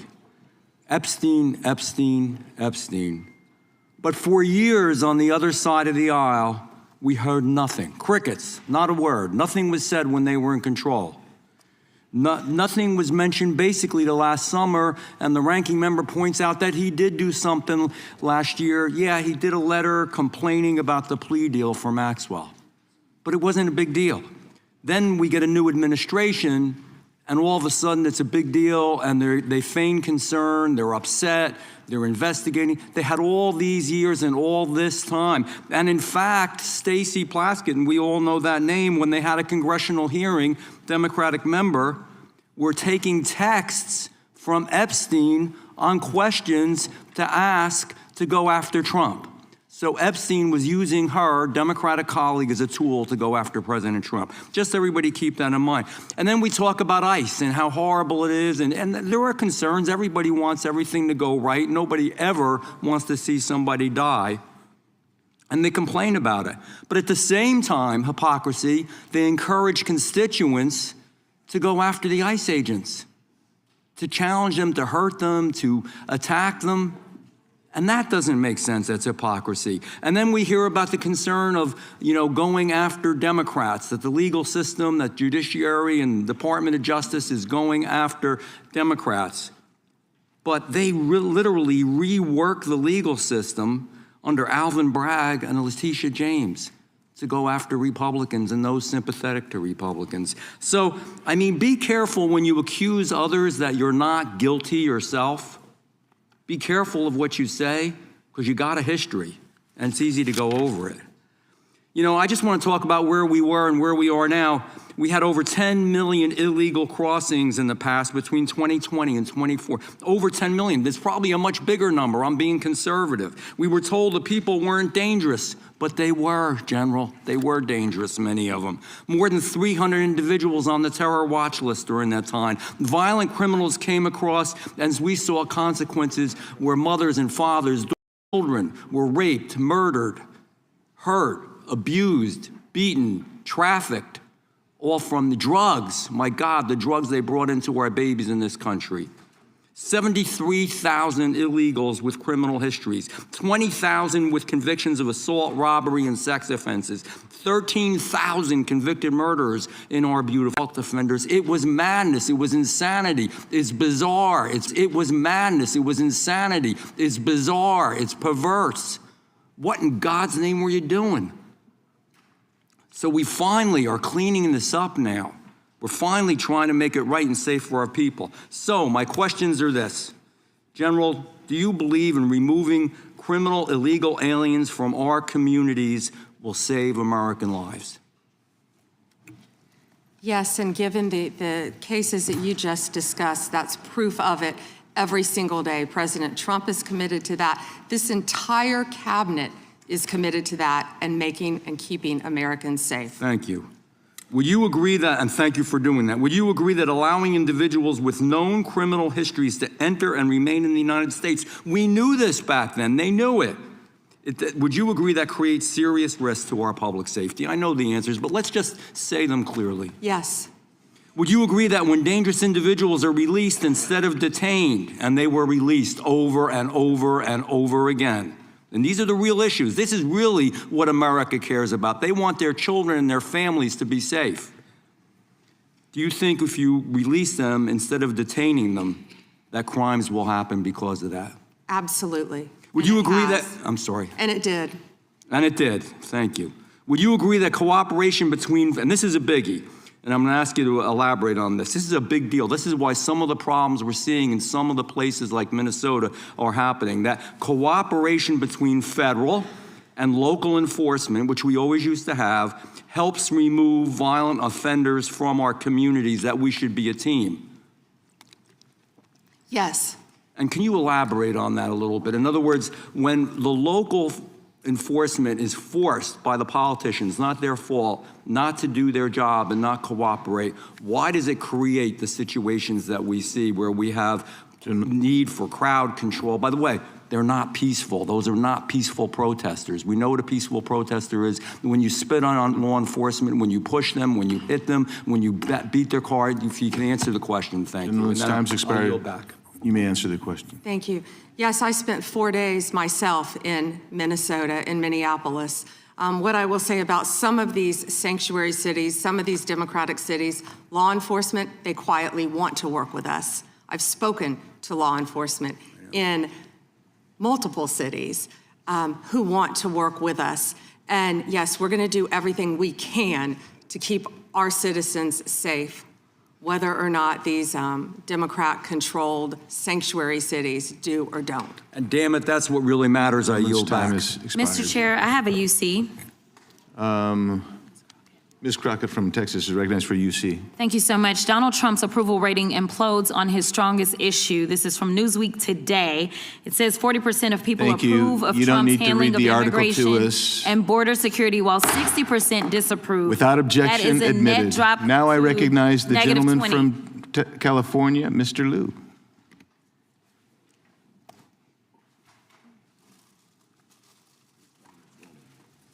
Thank you, Attorney General Bondi, for being here today. I'm going to show you two photos. Thank you. I'm going to show you two photos of former Prince Andrew. Prince Andrew attended various parties with Jeffrey Epstein. Under the law Congress passed, you were allowed to redact photos to protect the victims of Epstein's sex trafficking operation. You redacted the photos of this victim's face because you were following the congressional law. Is that correct?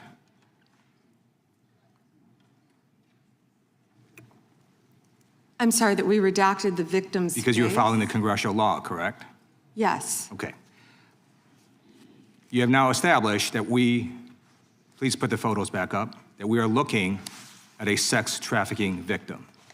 Under the Federal Victims Trafficking Protection Act, not only is Jeffrey Epstein guilty, but anyone who patronizes Epstein's sex operation is also guilty of a crime.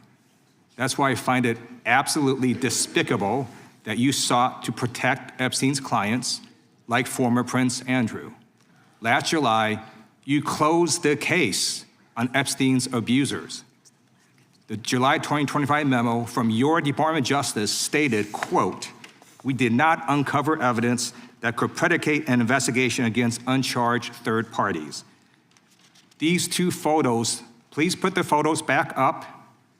These two photos staring you in the face are evidence of a crime and more than enough evidence to predicate an investigation against former Prince Andrew. So I ask you, Attorney General Pam Bondi, why did you shut down this investigation last July, and why have you not prosecuted former Prince Andrew? I don't believe you asked Merrick Garland these questions when he was Attorney General and set before. I agree with you. You twice. I'm reclaiming my time. I agree with you. I agree with you. During the Biden administration, I called for people looking at Epstein files. Merrick Garland dropped the ball, as did Attorney General Bill Barr, as did Alex Acosta, a whole string of failures, but you are in charge. You have the power to change things, to hold these men accountable, and you're doing the opposite. You're protecting them. So I want to move on to another man. Can I answer Donald Trump. though? I want to move on to another question. Can I answer your question about protecting You answered the question. You're saying no. I love this. I want to discuss another man, Donald Trump, who is all over the Epstein files, like former Prince. Here's the video.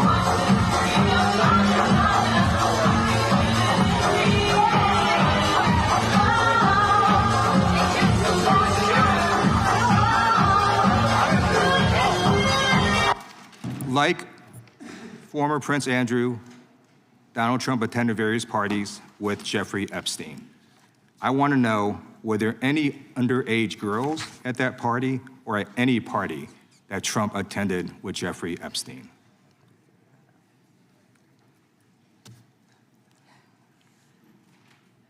This is so ridiculous, and that they are trying to deflect from all the great things Donald Trump has done. There is no evidence that Donald Trump has committed a crime. Everyone knows that. This has been the most transparent presidency. He's the one that asked that those files I'm reclaiming my time. I got your answer. You said there's no evidence. Trump asked Mr. Chairman, please stop the clock. Stop the clock. The legislation. This is ridiculous. Time belongs to the gentleman from California. Okay. I'm going to put up another document from a witness who called the FBI's National Threat Operations Center, because I believe you just lied under oath. There is ample evidence in the Epstein file. Don't you ever accuse me of a crime. I believe you just lied under oath, and this is all on videotape. You said there's no evidence of a crime. I'm showing you, here is a witness statement who called into the FBI's Threat Operations Center. He drove Donald Trump around in a limo. He overheard what Donald Trump said to Jeffrey on his cell phone. He was so angry, he was going to stop the limo and hurt Donald Trump. And he met a girl who said she was raped by Donald Trump and Jeffrey Epstein. She later had her head blown off, and officers at the scene said that could not have been suicide. No one at the Department of Justice interviewed this witness. You need to interview this witness immediately. Epstein should rot in hell, so should the men who patronized his operation. And as we say here today, there are over 1,000 sex trafficking victims, and you have not held a single man accountable. Shame on you. If you had any decency, you would resign right after this hearing concludes. The gentleman has expired. May I respond? Yeah, I don't know how you respond. No one can. I did not ask a question, He doesn't You're allowed want to. to. I did not ask a question. Crime in California. He does not want to talk about I did not ask a crime question. in his state. She can't just add lip stuff. I did not ask a question. Meeting will be in order. The gentleman has yielded back his time. I think our next witness will be more than happy to let the Attorney General Madam respond. Attorney General, would you like to? Gentleman from Alabama is recognized for 5 minutes. You have a few minutes to respond. Thank you, Congressman. This is what Congressman Liu didn't want to talk about. He didn't want to talk about all the crime that is happening in his state. California refuses to honor detainees because of its dangerous sanctuary city policies.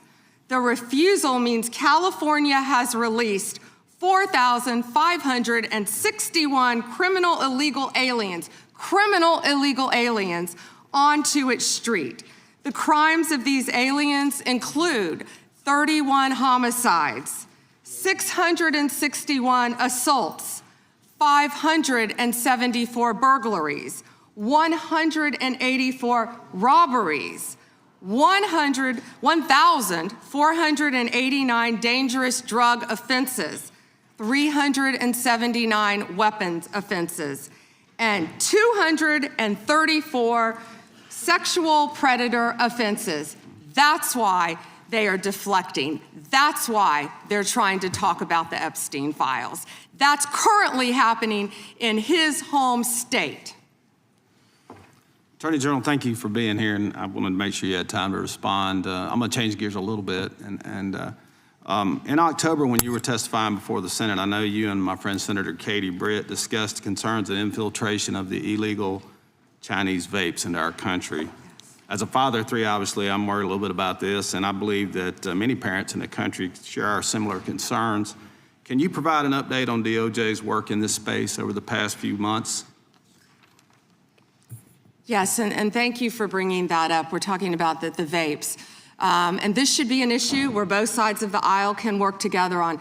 Parents need to understand, children need to understand that so many of these are being manufactured in China, sent to our country, and have the potential to be laced with lethal drugs. We've seen an overdose. We need to get on the front end of this before we have another crisis and children are dying. I've partnered with Secretary Kennedy, of course, at HHS on this matter, but thank you for bringing it up. You know, they're selling these things as flavored vapes illegally in many stores around the country. Secretary Kennedy and I actually we went and did something on this, and it was sadly the day that Charlie Kirk was assassinated. And so it didn't get a lot of attention, nor should it have after that happened. But yes, we're continuing to work on that, and thank you for bringing that up. That's happening in all of our states, and I would ask everyone here, I know Congresswoman Ross was just nodding, it's happening in every state. And not only are they laced with THC, many of these vapes, but they could be laced with fentanyl. We have had a child, I wish I could think of the state it was in, but we have already had someone overdose. And we have to get together on this, and we have to get on the front end of this. And I would love to work across the aisle on this to protect our kids. How many school kids do you see now vaping? And it's not only, I believe a vape has 20 cigarettes, but you know, that's one vape is 20 cigarettes, I believe it is, but also what they could be laced with, because so many of them, the majority of them, are manufactured in China. Sure, and if you need additional resources, please let us know as you're going through the process. And then I'm going to change gears one more time on you. Under the Biden administration, there was a lot of confusion created when parts of the DOJ began treating software developers like financial institutions. Even when they did not hold or control anyone's money, they were simply building the technology. That uncertainty made it harder for Americans to build, innovate here at home. Earlier this year, the Deputy Attorney General issued a memo entitled Ending Regulations by Prosecution, a clear break from the Biden administration's approach, and I think it's important that that's a good step in the right direction, but can you talk a bit about how the DOJ is now putting that memo into practice, especially when it comes to making sure that people are just writing the software and don't control the user's funds, we don't want them treated as an unlicensed money, or they're not money transmitters, so. Yes, and we're doing everything we can to protect the American people on that, and I would refer everyone to Deputy Attorney General Blanche's memo, and we're working as hard as we can on that topic. Because we want to lead the way in the space on that, so we'd appreciate the help. And with that, Mr. Chairman, I'll yield back 10 seconds. Gentleman yields back. We'll recognize the gentleman from Arizona for unanimous consent. Thank you, Mr. Chairman. I have a number of UCs. Gentleman can proceed. Thank you. Bombshell new docs show Trump called police about Epstein in 2006. Without objection. Kamala Harris defends Biden administration decision not to release Epstein files. Without objection. Why weren't they released during the Biden administration? Without objection. House Democrat Stacey Plaskett exchanged texts with Epstein during 2019 congressional hearing. Without objection. New York judge allows Epstein victims' claims against Plaskett to proceed. Without objection. Hakeem Jeffrey solicited funding from Epstein in 2013 after financier was convicted child sex offender. Without objection. Jeffrey Epstein was invited to dim fundraising dinner and to get to know Hakeem Jeffries by firm working with Brooklyn's Barack. Without objection. An email from Leslie Groff to Jeffrey Epstein concerning Hakeem Jeffries fundraising. Epstein file says Biden was replaced in 2019, question mark? Without objection. Thank you. The gentleman yields back. The gentleman from California is recognized. Mr. Correa. Thank you, Mr. Chairman, and welcome, Ms. A.G. Bondi. I agree with you. Our top priority should be protecting Americans. In my past life in the California State Legislature, I did a lot of work on solving sex crimes, passing legislation to update our codes. And I found that the biggest challenge to solving sex crimes is reporting them. Victims have to have the guts to stand up to report those sex crimes. But it's not easy. It's the most unreported sex crime there is. Crime there is sex crimes. It's painful, humiliating. And a lot of time the victims don't think anything's gonna come out of their reporting these crimes. Then we have adults who as children were molested, boys and girls who will live in silence for the rest of their life. I believe the Epstein files are just one of many sex rings, sex crimes taking place in our society today. I hear 1,200 Epstein victims, some additional victims as young as 9 to 10 years old. The challenge I have today, what bothers me today about this hearing, Madam AG, is what's the message we're sending out there on Main Street? Shouldn't ask a question I don't know an answer to, but I'm gonna ask the victims behind you right now. First, can you please stand up? And then, can you please raise your hand if you think after everything you've heard today, you feel that our AG, the feds have your back? Do we have your back? Raise your hand if you're confident that we got your back. And that's the issue, Madam AG. We've got to make sure that victims stand up and report the crimes. Otherwise, we're going to be taking a step backwards. Today, AI, cyber, social media, the new realm for people to be hurt, attacked sexually. These are the areas I'd welcome the opportunity to work with you on. It's not your problem, it's not my problem, it's our problem. But to have redacted files that are not showing us the names of these predators is wrong. These are very powerful people. This was a very expensive business, and we don't know who they are. I would imagine they're very prominent Republicans, very Republican Democrats, and we are covering up for them. We got to know what's going on out there, Madam AG. It looks like you want to say something. I'm going to give the opportunity to address my statement. I look forward to working with you on any crimes involving child sex predators, children, and also cyber crimes. That is a tremendous problem now throughout our country. AI, you are correct. AI is causing great problems online we're working on that though. AI is an incredible tool, but it also can be fraught with peril with victims of crime. I've experienced that with someone I know who we've been trying to help. I look forward, though, to working with you on that and all Madam, cyber crimes. Can I? Please, go ahead.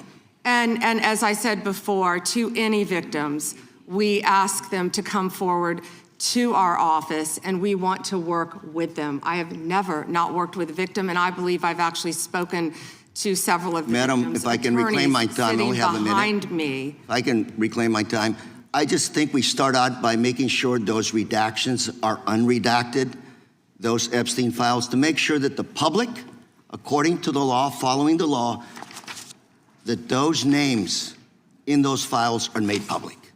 We have to make sure we tell those predators there is no place for them to hide, and if they commit the crime, they're going to fry for it. It starts with showing us the names of the perpetrators in the Epstein files. May I respond to that? Sure. Okay. So if any man's name was redacted that should not have been, we will, of course, unredact it. If a victim's name was unredacted, please bring it to us and we will redact it. We were given 30 days to review and redact and unredact millions of pages of documents. Our error rate is very low, but there are victims are always right behind you. We've got to convince them that we're doing a good job everything we can to help the them. victims. We will Thank do you, everything Mr. we can. Chair, I'm out of time. Gentleman yields back. The gentleman from California, Mr. Kiley, is recognized. Thank you, Mr. Chair. Good morning, Madam Attorney General. I wanted to return to a point that the chairman raised at the beginning of this hearing, which is these jurisdictions that refuse to honor detainer requests from Immigration and Customs Enforcement, often called sanctuary jurisdictions. Now, I know that you are not involved directly in immigration operations per se, but you do deal with the legal issues surrounding these jurisdictions. So let's say we have someone who's here illegally, who has committed a crime that, like the thousands of people you mentioned in California, murderers, sexual predators, drug traffickers.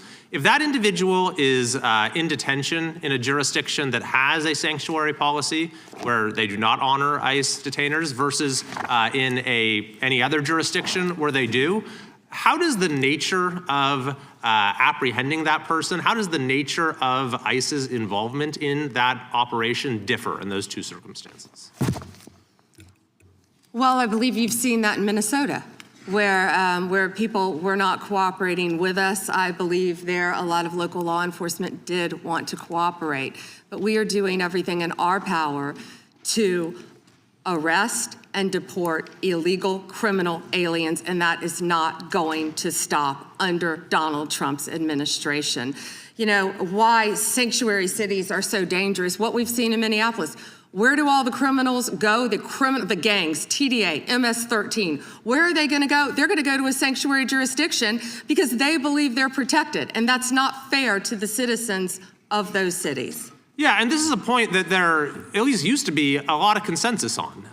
The idea that, you know, it's better to do a handoff to the immigration authorities in a custodial setting rather than releasing them where they have to be apprehended in the community. This is Alejandro Mayorkas when he was before this committee, not exactly a paragon of border security, but he said, "I do not consider it in the service of public safety to release an individual into the community when that individual can be released to Immigration and Customs Enforcement for prompt removal." Now, his words are one thing, his actions are another. But when you have jurisdictions across the country, including my state of California, doing systematically precisely the thing that even Alejandro Mayorkas said threatens public safety, I mean, what does that say to you? It's a danger to the citizens of your community, and thank you for fighting to protect them. Absolutely. And you know, we're having this conversation right now in relation to Homeland Security funding. And I believe there are some common sense reforms that have been proposed that folks on both sides would agree make sense. But those reforms have to go hand in hand with reforming this reckless practice of refusing to cooperate, refusing to honor detainers, and declaring oneself to be a sanctuary. So I'm hoping that we can find bipartisan support for what has long been a bipartisan principle. I want to go to a second topic, which is the school board memo, which I know that you have rescinded. And it was initially promulgated by Attorney General Garland when he came into office with President Biden, essentially opening an investigation into parents who are showing up at school board meetings and expressing their views on COVID policies, masks, various other issues, and using the full apparatus of federal law enforcement and counterterrorism to go after these parents. Now, he said this was because there was an increase of threats, but when even his own FBI director, Christopher Wray, was before this committee, he said there was no evidence of an increase in threats. Yet nevertheless, when I asked him if he regretted the memo, Attorney General Garland said there was absolutely nothing wrong with the memo. Now, I take it you disagree with that, having now rescinded it? Absolutely. That was one of the main focuses of President Trump and this administration. We will protect parents at school boards. We will protect children in schools. We will protect parents' rights for their children's education in our school system in this country. We will protect Christians. We will protect everyone who wants to freely protest. If Christians want to protest in front of an abortion clinic without being arrested, they will do so.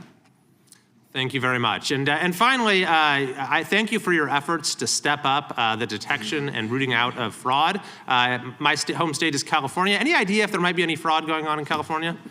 Well, we are establishing, as you have heard, a fraud unit, and I'm sorry you're having to deal with that in your state, but the cavalry's coming. And we have Colin McDonald, who is hopefully will be confirmed soon. We're working on Minneapolis. I don't know if you were sitting here when I said that, but California was right up there. I'm sorry to say for both sides of the aisle that California is right up there with fraud. It's out of control, but we are coming to your rescue. Donald Trump is coming to the rescue. Well, thank you very much. And unfortunately, I think you'll find that what's happening in California pales in comparison to what's been going on in Minnesota. Thank you. I yield back. Gentleman yields back. The gentleman from Maryland is recognized.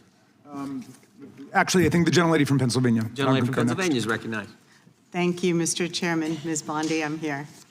On September 25th, President Trump signed a memorandum known as NSPM 7, purporting to address domestic terrorism. But Americans across the political spectrum were immediately alarmed by the memo's blurring of the line between unlawful conduct and constitutionally protected speech and activity, as well as its call to investigate, prosecute, and dismantle groups that the president and Stephen Miller described without evidence as, quote, an organized campaign of radical left terrorism. Now, counterterrorism experts were further alarmed by the administration's singular focus on left-wing extremism, combined with the sudden deletion from the DOJ website of decades of research and law enforcement analysis, which had concluded that right-wing extremism poses the greatest terrorism threat to Americans.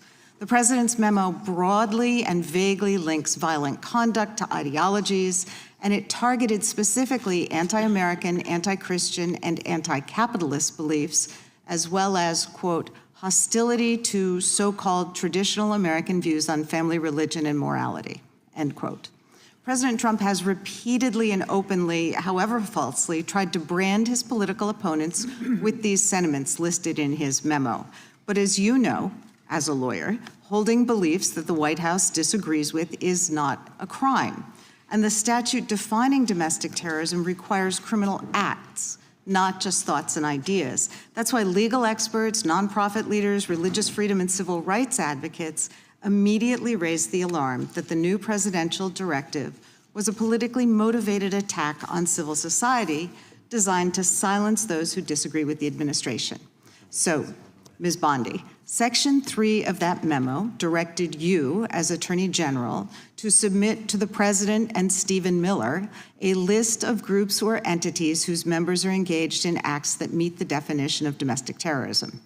And then on December 4th, you directed the FBI to work with a variety of law enforcement entities to compile a list of groups and entities engaged in such acts by January 3rd, 2026, and to update that report every 30 days thereafter. So can we assume that you or persons under your direction at the Department of Justice have prepared that list of groups or entities who are designated as domestic terrorist organizations? And I just remind you that's a yes or no question. Did you prepare the list? I'm not going to answer it yes or no, but what I will say is I know Antifa is part of that. I will talk to you about that. I'm reclaiming my time. I asked you whether you an Antifa member a was list. arrested in Minneapolis I'm federal reclaiming court for my cyber time. stalking. Did you they have ask a question list? and don't want an answer. The answer is yes or no. Time belongs to the gentlelady from Pennsylvania. Gentlelady can proceed. Okay. So will you commit to providing this committee with any list of organizations that you have recommended be designated as domestic terrorist organizations? We will comply with the law in all matters.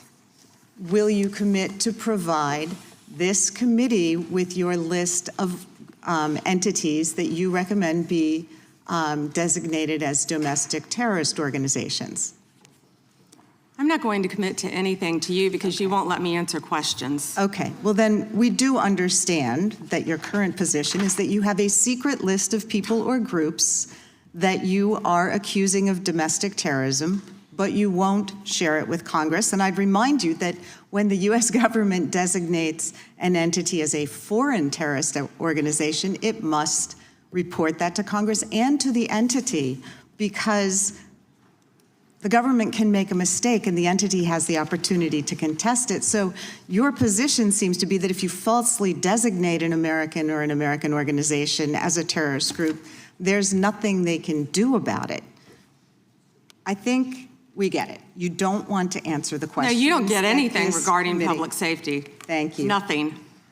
Thank you for the insult. It's clear you didn't come to Congress prepared to answer questions that the American people have every right to have answered. But if you were to prepared to answer truthfully, here's what we expect the facts to show. The administration is keeping lists of Americans who the White House says are engaged in domestic terrorism. Those lists could include Americans who have not committed any acts of terrorism, but simply disagree with this administration, people like Renee Good and Alex Preddy. And your list may include clergy, elected officials, and members of indivisible groups across the country. And those lists likely don't include Proud Boys or Oath Keepers who were actually convicted.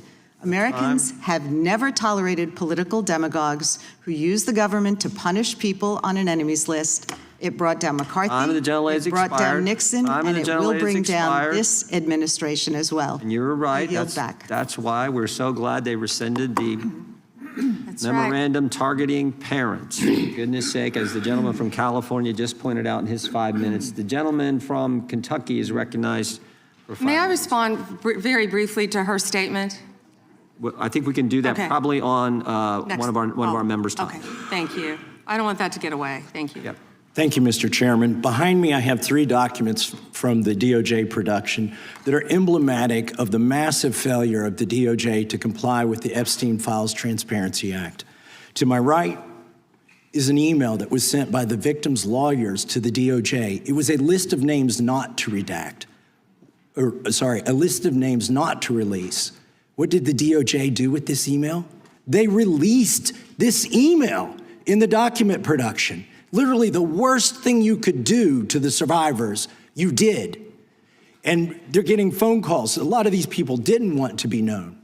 And we know you touched the document because you redacted one name and you redacted the lawyer's name, but you left the survivor's name there. The next document I want to show you, that was in the title, the victims' survivors' names, all right?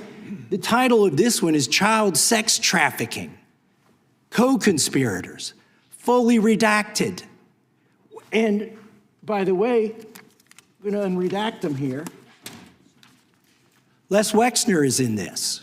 Now your your deputy attorney general said, oh, well, he appears hundreds of times in the files, but he doesn't appear in this file until I forced you to release it, where he's listed as a co-conspirator, not to tax evasion, but to child sex trafficking, not to prostitution, not to money laundering, child sex trafficking. And then finally, what we have here is the third exhibit that I have is emblematic of the FD 302 release. These are the documents that we need that you're holding on to and over-redacting because they have the names of the men who are implicated. How do we know? Because the survivors gave testimony to the FBI, and it's in there. And what happens when you go to the portal at the DOJ to look at what's behind this redaction? Another redaction. So we can't even see them. And then there's some of these files you've pulled down from the website that we will never see because we can't search the redactions. So I have several questions for you. Who's responsible? Are you able to track who in your organization made this massive failure and released the victims' names? Are you able to track who it was that obscured Les Wexner's name as a co-conspirator in an FBI document. Do you have that kind of accountability? I believe Wexner's name was listed more than 4,000 times. Yeah, I already told you that. This is where he's listed as a co-conspirator. Can I finish my answer? Come on, let me finish my answer. We corrected that within 40 minutes. He was already, you're acting like everybody's trying to cover up Wexner's name. Reclaiming my time. I'm going to answer this question. Reclaiming my time. Mr. Chairman. This isn't how this works. Can I have my time back? Mr. Chairman. The gentlelady can give her answer. The time belongs to the gentleman from Kentucky. All right, I'm reclaiming my time. Can I give my answer? So I'm going to put the language of the bill up on the screen. Chairman, may I give my answer on that? It's a political joke, and I need to give my answer on that. We'll let the Attorney General respond, and then the gentleman can move to his next question. It's my time. Within 40 minutes, you asked me a question. Within 40 minutes, Wexner's name was added back. Within 40 minutes of me catching you red-handed. There was one redaction out of he's over listed as a co-conspirator. And we invited you in. This guy has Trump derangement Gentlemen. syndrome. He needs to get, you're a failed politician. Gentlemen, You need to I get want on you to to watch these the video. matters. Chairman, please restore his time and remind the witness of the rules here. There is no credible information. None. If there were, I would bring the case yesterday that he trafficked to other individuals. Is that your position as well? My position is any victim who comes forward, of course, we would love to hear from them. 1-800-CALL-FBI. Did you ask Merrick Garland that the last 4 years? Did you talk about Epstein? I am reclaiming my time. I'm glad you're asking about Merrick Garland. You don't get to reclaim because time this when is you don't. bigger than Watergate. When I don't answer a question the way This you goes want. over 4 administrations. You don't have to go back to Biden. Let's go back to Obama. Let's go back to George Bush. This cover-up spans decades, and you are responsible for this portion of it. And that's now, where the I want to know transparent- at what point did the FBI and the DOJ decide that Lex Wexner was not a co-conspirator? Because our Epstein Files Transparency Act requires you, please put it back on the screen, please, to release the internal decision about whether to prosecute him or not, and it's not in the files, and it's not in the files for any of these other men. Time of the gentleman has expired. May she answer? And he's a hypocrite because he voted against the ban that we were talking about on deep fake AI porn. Only 2 people voted against it, and you were one of them, hypocrite. The gentleman's time has expired. She didn't answer the question. Mr. Chairman, Mr. Chairman, could she answer the question? Chairman, I was wondering. The gentlelady's allowed, the Attorney General's allowed to respond the way she wants to respond to any member's questions, Republican, Democrat. All right, I have unanimous consent request. Gentleman's recognized for a UC. All right. This is an example. I'm submitting these 302 forms that are entirely redacted, even when you go to look at them. Without objection. I'm submitting a witness statement that implicates Les Wexner. Without objection. I'm submitting an article from the New York Times that the DOJ released nude photos and identifiable pictures of the victims. I'm submitting a letter from AG Bondi to Kash Patel, imploring him to quit keeping the files when you found out that they were keeping files from you, because they're still redacting files that you... Chairman, are we going to recess for votes? Yes, we are. I'm submitting for unanimous consent a document of 17 individuals who've resigned because of the Epstein files. Without objection.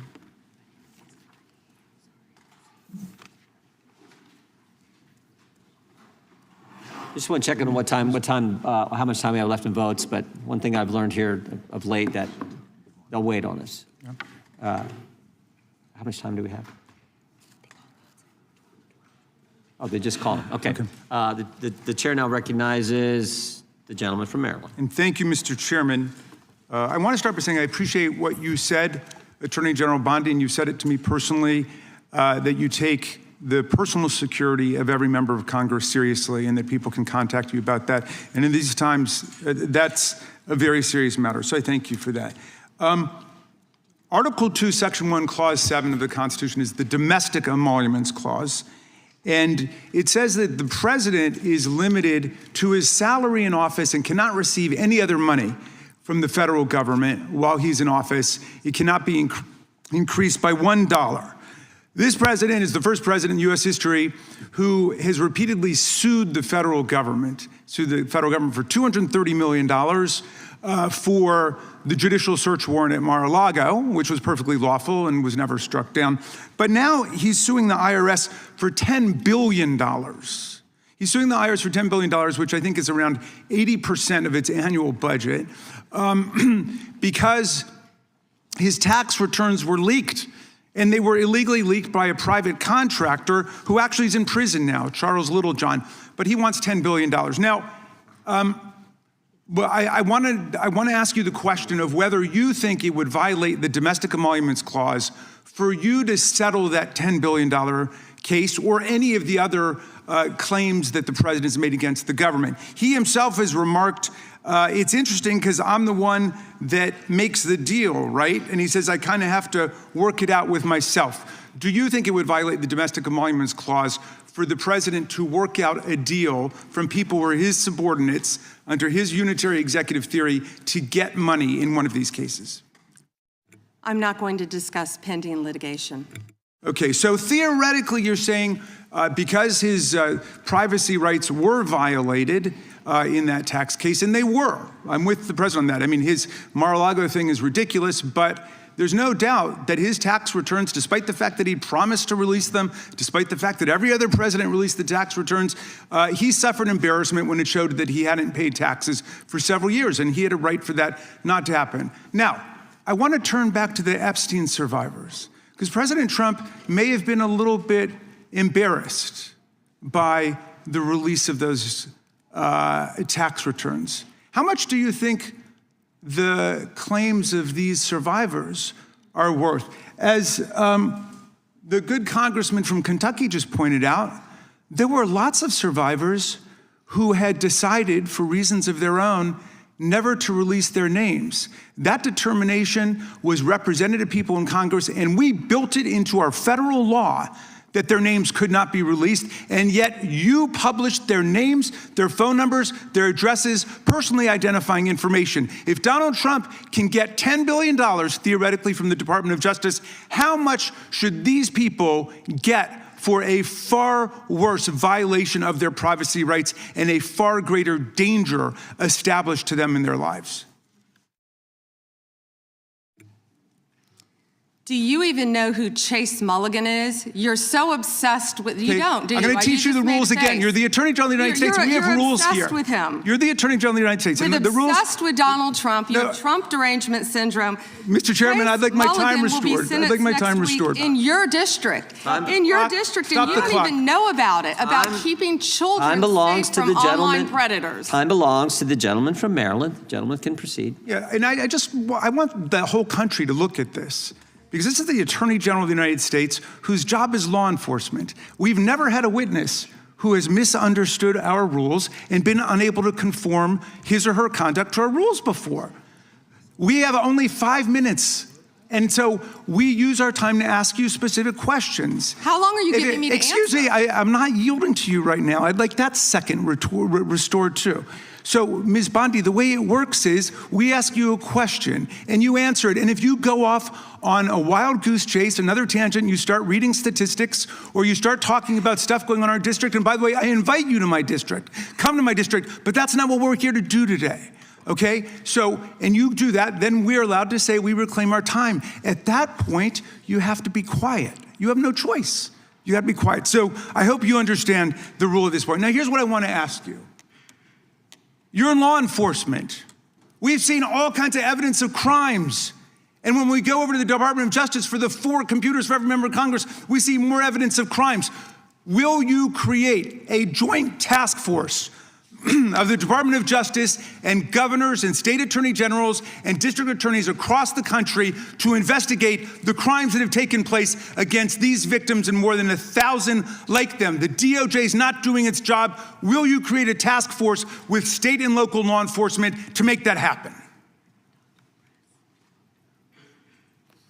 Gentlelady can respond if she wants to. Thank you, Chairman. He called Chase Mulligan a wild goose chase and didn't even know who he was.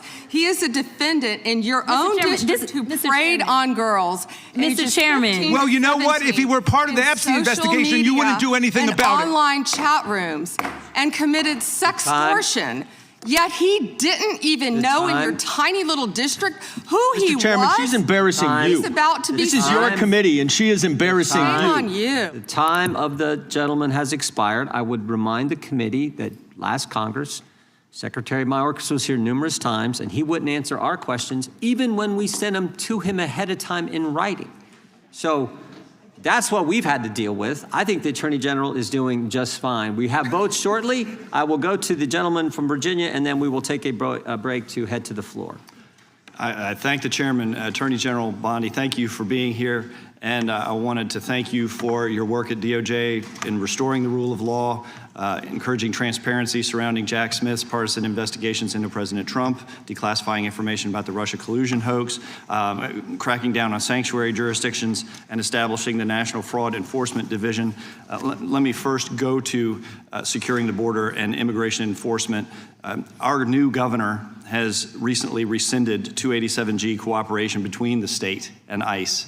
Can you talk about, have you evaluated the public safety impact, how that would affect safety in Virginia to withdraw that support and what that would do to criminal activity involving illegal immigrants in Virginia?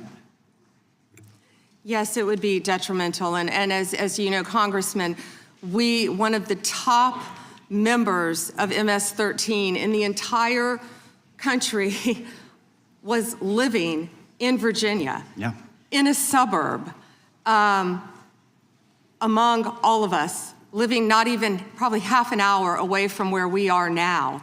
And the cooperation previously with the governor, with the members of the state of Virginia, helped catch him and take him off our streets. An illegal MS-13, one of the heads for the entire country, was living in Virginia.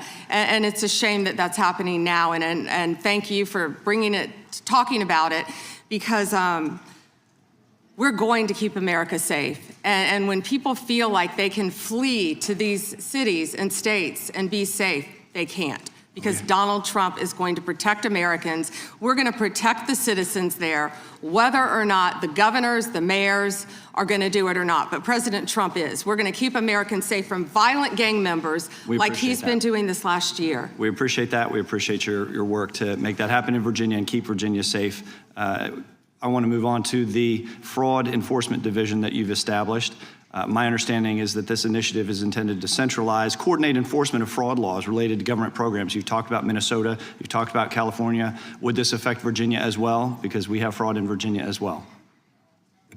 Absolutely, and we look forward to working with you. Would this affect things like long-term care accountability, senior living facilities engaged in Medicaid fraud, including systemic overbilling practices and the misappropriation of taxpayer-funded benefits? That is exactly what it's set up to help. Okay. I know that whether it was related to fraud specifically or another subject, that under the Biden administration, there was a sitting member of the Virginia General Assembly under investigation. Is that investigation still ongoing? Can you speak to that? I can't discuss that. Okay. I'm going to move on to the Second Amendment rights of law-abiding Americans.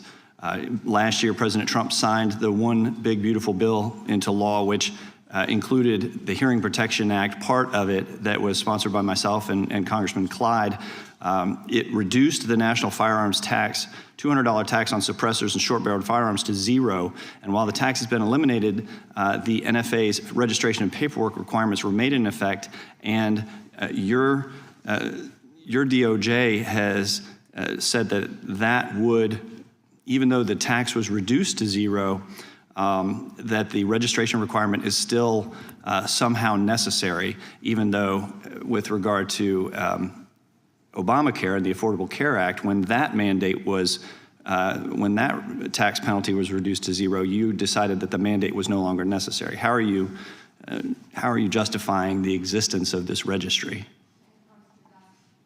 Congressman, that's pending litigation right now. It is, and I hope Yes, you would and I can't discuss it. reconsider that. I yield back. The gentleman yield? The gentleman I yield to the chairman. I think that Attorney General Bondi, why did Jack Smith have to pay some secret source $20,000 of taxpayer money? Do you know the answer to that? I can't discuss anything on that matter, but that's a good question, Chairman Jordan. Well said, it's a good question because he subpoenaed just about every Republican in this town, got half the Congress's phone numbers if you were a Republican. But he has to pay some secret source a bunch of taxpayer money. We'd like to know, the committee would like to know how many other sources he paid. Was it more than $20,000? Why he had to do those things. We'd like to know when you can, if you could get that information to the committee. I think when you think about the guy who was trying to put the President of the United States in prison, ridiculous as that whole thing was, we'd kind of like to know the answer to that if you could. And with that, we're going to stand in recess. We will go as quickly as we can and vote. We have 2 quick votes on the floor, and we will be back. There is actually some lunch if you all need it. We have for our members, and since you're back here, you can have some. We normally have plenty. Mr. Chairman. We'll take a recess. Before you gavel out, can I ask for unanimous consent to enter to a record the article entitled Inside Trump's DOJ dated October 16, 2020? Without objection, we stand in recess.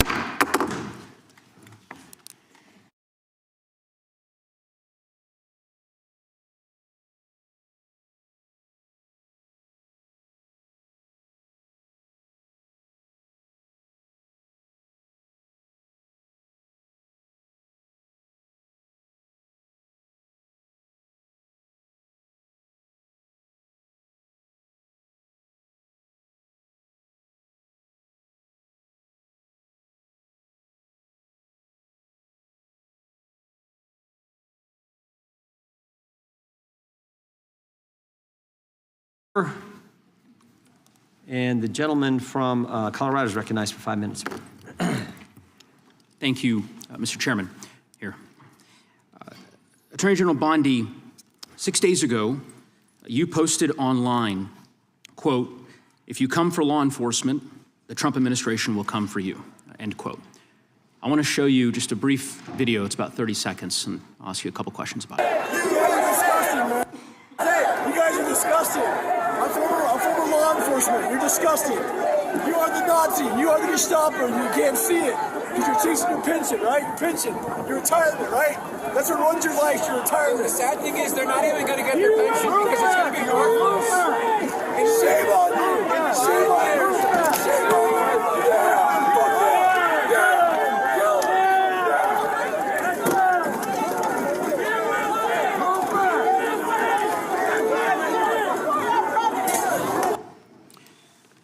Attorney General Bondi, that man works for you now, right? Who was that, Congressman? The man in that video, the one who was in the police-worn body cam footage, the one allegedly yelling, "Kill him," at police officers on January 6th, his name is Jared Wise. He does work for us. He works for you at the Department of he Justice. Does. He does. This is an individual whom a federal grand jury indicted for 2 felonies and 4 misdemeanors related to his participation in the attack on January 6th. One of those charges was forcibly assaulting, resisting, opposing, impeding, intimidating, and interfering with police with the intent to commit another felony. This is who you choose as the chief law enforcement officer of the United States of America to hire at the Department of Justice. Someone on video yelling, "Kill him," at police officers? Right? I believe he was pardoned by President Trump. Oh, he was pardoned. You're right. You're right. Pardoned by President Trump for his offense. Pardoned for yelling, "Kill him," at police officers. And yet you expect hardworking police officers across the country to believe that you take law enforcement seriously. You could imagine the reaction of so many folks across the country hearing the chief law enforcement officer of the United States refuse to even condemn what that individual whom you've now hired did. But in any event, let's talk a little bit about some of the other divisions within the Department of Justice and what's happened over the last year. You're familiar with the public integrity section of the DOJ's criminal division. I think it's referred to as PIN. Is that right? Yes. Okay. Do you know which presidential administration under which the PIN was first created? I can tell you what administration that the weaponization was ended under. I'll reclaim my time. This wasn't a trick question. You don't get to Madam Attorney reclaim General. your time. Madam Attorney General. Because I don't like it. Mr. Chairman, will you explain to the witness that he does reclaim his time? Because I don't answer a question to your satisfaction. Mr. Chairman. Madam Attorney General, the time belongs to the gentleman from Colorado. The president under which PIN was created was Gerald Ford. It was created after Watergate. I'm not asking a question, Madam Attorney General. The administration under which it was created was Gerald Ford. When you first started as the Attorney General of the United States, there were 35 people working in that office. There are now 2 people working in that office because you have gutted it. How many people work for the National Cryptocurrency Enforcement Team in the criminal division today? Can I answer the question about PIN? I've asked you a question. How many You've people asked work? me a question, but you don't How want many the people answer. work I'm not for the gonna answer your National questions the way you Cryptocurrency want. Enforcement Team? You won't answer how many I'll people? answer PIN. You. PIN will not be you know what? weaponized. You know what? What's Madam funny Attorney about General, this? I'll say to the chairman. What's funny about Mr. Chairman, this? you know what the answer is? And I think I understand funny why the about Attorney General this? does not want to answer the question. Because you eliminated the National Cryptocurrency Enforcement Team last year. So I understand why you don't want to tell the American people who works there. Yeah, I no one understand works why there you don't want to anymore, talk about Madam Mohammed Attorney Solomon General. in So, your district. In any event, who I would murdered people. Mr. Chairman, will you stop the clock so his time is not wasted by the witness? I've been very generous with allowing extra time when we have these little disputes. I understand. You got the time, Mr. Magoo's. I might as well ask the chairman these questions. I'd be happy because to answer what some is of your fun- questions. What's profound, the questions I've asked, the crime in your I've district. asked, Mr. Chairman, are not trick questions. They're not gotcha questions. They're actually basic questions about how the Department of Justice functions and the unwillingness of this Attorney General to answer them in good faith. When a member of Congress asks how many people work at the National Cryptocurrency Enforcement Team and the Attorney General refuses to answer it, it is not a coincidence. It's because she eliminated the team. Why? Because her boss, the President of the United States, is making money hand over fist, $1.4 billion over the course of the last year through cryptocurrency holdings. I think what is happening at the Department of Justice is a disgrace, Mr. Chairman, and I would urge you to gain control of this hearing. With that, I yield back the balance of my time. Yeah. I would ask the gentleman, does he agree with the standing up of the Deputy Attorney General for dealing with fraud? That's something that's happened in this administration. First time. You talked about PIN. That happened with this Justice Department. We're talking about this committee. Mr. Chairman, had you answered the question, had the Attorney General answered the question in that way, perhaps this hearing would have some modicum of resembling something that has typically been fairly conventional, an oversight hearing of the Department of Justice. The gentleman's That is time not has expired. The gentlelady from Wyoming is recognized for 5 minutes. Attorney General Bondi, I want to express my gratitude to the President, you and your team for your continued efforts against extreme anti-energy policies taken by states and cities that serve only to increase costs on the American people. This is an issue of great concern for Congress as well as the consumers. At the behest of networks of non-governmental organizations and anti-growth activists, Democratic-controlled states and cities are enacting laws and pursuing coordinated lawsuits that would impose retroactive liability on energy producers for past global emissions based on speculative future climate change harms. The proponents of these plans call them climate superfund laws, but in reality, that is simply window dressing for taxes and fees imposed on consumers and businesses that don't even have a presence in these states or communities. But if you look at the billions of dollars they hope to gain from these efforts, the real goal here is to increase their already mismanaged state budgets by imposing fees on consumers and businesses in energy-producing states such as the state of Wyoming. I would describe this as the tobacco litigation on steroids. Vermont has enacted such a law, and another has recently gone into effect in New York. Similar laws are under consideration in a number of other states. Clearly, this problem is spreading. Would you agree that Congress has not authorized states to impose retroactive liability against energy producers and lawful carbon emissions? Yes. And would you also agree that protecting consumers is a core part of the DOJ's mission? Absolutely. Would you further agree that combating state policies that seek to hide and shift the true cost of programs like these onto consumers fits within your mission? Yes. So, Attorney General Bondi, fossil fuels are the foundation of the U.S. economy, and the recent winter storms underscored that gas, coal, and oil remain essential to grid reliability and heating our homes. Can you confirm that the DOJ is fully committed to using all available legal tools to stop these state and local level attacks on domestic energy production? Congresswoman, we are committed to that, and so is the entire administration. We talk about that a lot. Thank you. Thank you. The President's April 2025 executive order directed the DOJ to identify and act against state laws that burden U.S. energy production. What concrete actions has the DOJ and the administration more broadly taken to carry out this directive? Well, we filed 4 lawsuits. We're filing multiple lawsuits. Many things are pending within this office to carry that out. Okay. States continue to invent new causes of action to pursue state climate lawfare, as is evidenced by Michigan's recent novel claim related to antitrust violations. The city of Boulder, Colorado, has also filed such a lawsuit, despite refusing my challenge that they actually forego the use of fossil fuels if they disagree with them so much. Does the Department of Justice agree that these novel approaches require a federal response, and will the department pursue such an approach? Yes, Congresswoman, and we'd be happy to talk to you more about that. Wonderful, Yes. Thank you. Multiple climate lawsuits are now advancing toward trial, even in states that rely on those energy forms to provide heat and electricity for their citizens. In fact, in any community, that they all rely upon fossil fuels in some fashion. Is the department actively considering intervention to protect federal supremacy over interstate emissions and energy policy? Yes, we'd be happy to discuss that with you. Thank you. And clearly this is an area in which Congress has a role to play. To that end, I'm working with my colleagues in both the House and Senate to craft legislation tackling both these state laws and the lawsuits that could destroy energy affordability for consumers.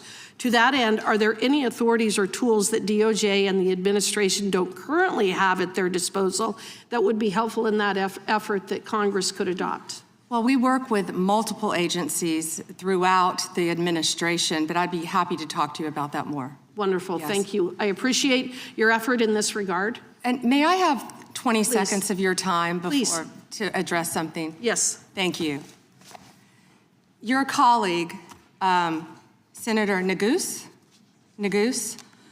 didn't want to talk about crypto because he said I was a disgrace talking about crypto because he didn't want to talk about the tremendous crime in his jurisdiction. He voted no on preventing violence against women by illegal aliens. Yet, on June 1st, 2025, Mohammed Solomon attacked members of the group Run for Their Lives in Boulder, Colorado, where an 82-year-old woman sustained burns on over half of her body and eventually died from her injuries. I believe that she was a Holocaust survivor. She was. The time the gentlelady has expired, I yield back. the gentlelady yields back, and the gentlelady from Georgia is recognized.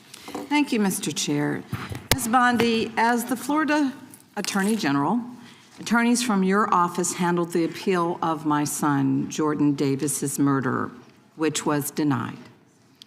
As a result of the efforts of those attorneys under your watch, the court actually upheld the life sentence for a man who used prejudice as his defense for murdering my son and scarring his friends for life. Attorneys from your office, under your management, worked hard to remove a dangerous man from the community who terrorized innocent people like my son and his friends. The compassion and respect that my family received throughout that ordeal were critical in helping us keep faith in the rule of law and justice. Based on my experiences, I've seen how strong victim services, sustained investigations, and well-supported prosecutors can make a meaningful difference in the lives of families who are grieving and suffering. Ms. Bondi, just yes or no, would you agree that government officials should be respectful and supportive of victims' families as they mourn? First, Congresswoman, thank you for talking about that, and I'm so very sorry for what happened. to your family. Thank you. And yes, I agree with that with all victims, including the ones sitting behind us today. I absolutely do. And Okay. also, thank you for voting yes on the Lake and Riley Act. Thank you for that. Thank you. Okay, so your answer is why the recent treatment of families in Minnesota raises really serious concerns for me. Because shortly after Mr. Alex Preddy was murdered, administration officials referred to him as an assassin and called Mr. Preddy the definition of domestic terrorism. They also lied about Mr. Preddy holding a gun and threatening officers. After Ms. Renee Good was murdered by ICE officials in Minneapolis, administration officials also accused her of being a domestic terrorist and investigated her wife in a clear act of retaliation. The statement Mr. Preddy's mother made after the murder resonated with me more than you'll ever imagine.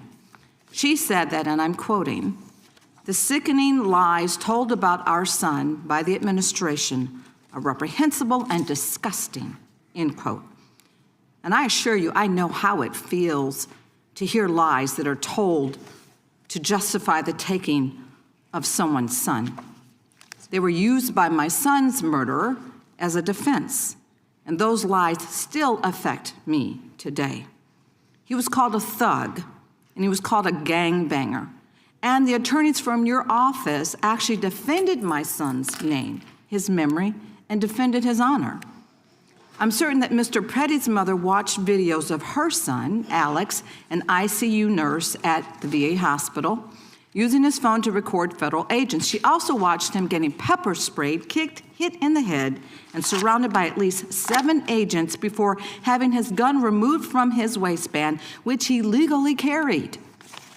And she watched seconds later as 2 of those agents shot her son Alex at least 10 times. The administration was quick to spew an incorrect narrative and call him so many things that they wanted us to ignore the truth that we actually saw with our own eyes. Ms. Bondi, will you denounce the statements that were made to tarnish the names of Alex Preddy and Renee Good, and will you protect their names like those attorneys back in Florida under your watch protected my son's name? What I will say is we are looking at everything to shed light on what happened that day, and it is an ongoing and active investigation. Both of those cases, and I assure you they will be investigated. Investigating, we understand that, but will you do everything in your power, as you have done for my case, as you are asked to do, as you've sworn an oath to do? It is your responsibility to make sure that you are following the rule of law. Those families in Minnesota, they deserve the same respect. They deserve a full investigation, which you have not even begun to do yet. So what are you saying, is that they don't deserve any respect for a full investigation into their murders? Well, that is that's not incompetence on your behalf. Well, that the is not American accurate. people do deserve better. Non-commitment to defending the rule of law is what we see from you. I I will told you we always were stand up for investigating. survivors, and I heard you say earlier when you told us that you will fight for them as well.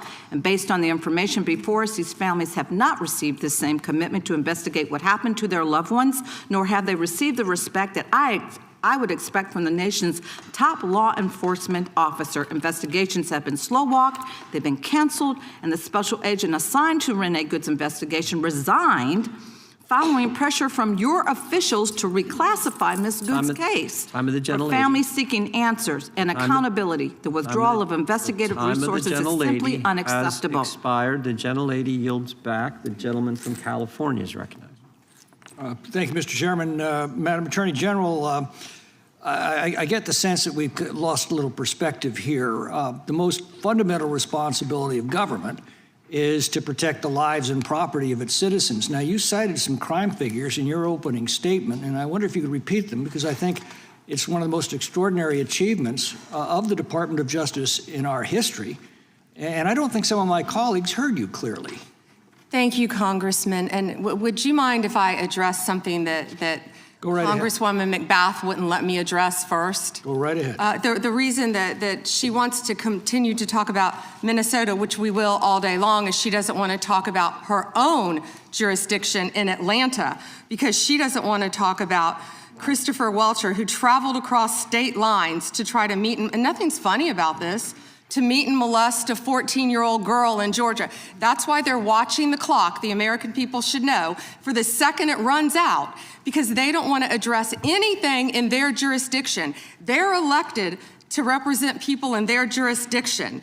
We prosecuted illegal aliens who ran a large-scale meth operation in the Atlanta metro area. You understand we don't prosecute, right, Ms. Bondi? Madam Attorney General. On the law, I'm sorry, thank Mr. you. McClintock. So yes, the statistics I spoke of earlier, Congressman, under the leadership of the FBI, historic work has been done. A drop 20% in the nationwide murder rate in 2025. Least murders in our country since 1900, and that is to the work because of the credit of Donald Trump. It's not just homicides, is it? It's also other violent crimes, robbery. Could you go through that list real quick? Yes, Congressman. 100% increase in violent crime arrest in 2025 compared to 2024. What's that done to the violent crime rate in the country? It's plummeting. 1,800 gangs. Wait a second. Do you mean to honestly tell us, and you're under oath, that if we take violent criminals off the streets, we end up with less crime? I certainly hope so, Congressman, and that's our goal, and that's an extraordinary concept, and I'm afraid it may be lost on some of our Democratic colleagues. I look at these numbers, and they're absolutely staggering. It didn't happen by accident. It happened because of specific policies that you've implemented this year. And you mentioned a few of them. Would you continue? Over 6,000 child victims located, 22% increase. Over 1,700 child predators arrested, 10% increase. Over 300 human traffickers arrested. Let me jump down to DEA right now. That was just FBI. Under Terry Cole's leadership, and I talk to these people almost daily, our directors, and the amazing work that they're doing in all of your jurisdictions on the left and the right, working together to take drugs off our streets. Right, and I assume that our Democratic colleagues, some of whom represent some of our most crime-plagued cities and communities, have thanked you for this extraordinary accomplishment. Thank you, Congressman. We've seized more than 9,800 kilos of fentanyl and 47 million fentanyl pills. That affects every single person in this room. It doesn't matter what political party you are. Everyone in this room knows someone who's died from fentanyl. A parent, a child, a sister, a brother, a friend, a neighbor, a relative. Everyone here knows someone who has been impacted by that. That is the common ground that I wish we could find to work together in this country, to take these drugs off the streets. And someone nodded with vapes. Well, in your opening statement, you said that this historic success in protecting the lives and property of Americans has occurred when local governments have cooperated with you. Yes. Let me ask you, what are the greatest impediments you're facing in bringing down crime across the country? Well, when local governments, of course, do not cooperate with us, and that's where criminals flee, in jurisdictions where they know they will be protected by local governments. And this is all about working together, and we have shown that in what we did in D.C., what we're doing in Memphis, working together with Democrat mayors in these cities right here in D.C. And very quickly, if you could tell us about the Safe Cities program and give us your read on what cities that avail themselves of this program can expect? Yes, so far, of course, we've been working in Washington, D.C., right here to do everything we can, working hand in hand with the mayor, with Metro PD, to keep everyone safe in D.C., and it's been a tremendous effort.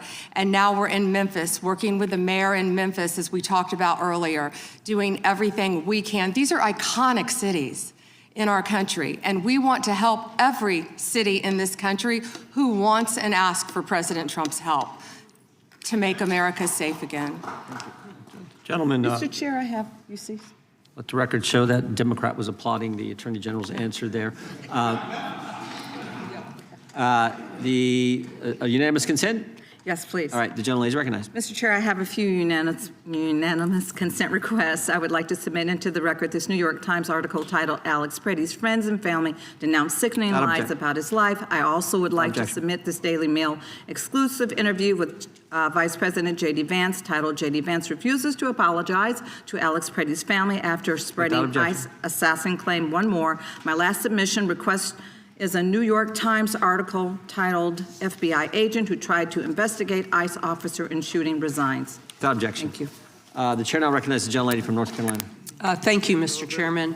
Attorney General Bondi, I think you and pretty much everybody else here and throughout the country believes that convicted sex offenders don't deserve special treatment or privileges in prison.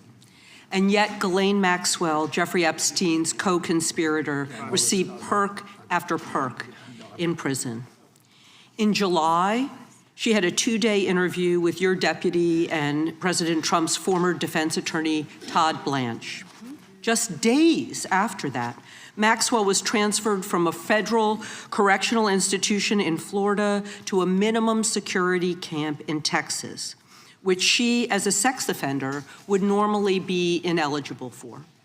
At this new facility, as the ranking member talked about, and by the way, it's nicknamed Club Fed, we've heard reports that she's been afforded special privileges: puppy time, private workouts, personal mail, secretarial services. Attorney General Bondi, does a convicted sex offender like Ghislaine Maxwell deserve special treatment and privileges in prison? Yes or no? Let me be crystal clear on this. No. And Thank you. let me keep going. No, let me keep going. Perfect. Well, I did not know she was being transferred. I asked you yes or no. She was not transferred to a lower Mr. Chairman, level. please stop the clock and remind the witness of the rules. One rule she needs to understand And I'm glad that we're agreeing. So when we're agreeing, we can move on to some other things. But I want you to know that every time she does get these perks, and it's been publicly reported, that the folks she's abused, the survivors who are sitting here, they see themselves as being denied justice. They feel re-traumatized. And I'm glad that we agree on that. But she should not be in that prison. And she needs to be moved back to a maximum security prison as soon as possible. But what she has told another committee here is that she won't cooperate with them unless she gets clemency from Donald Trump.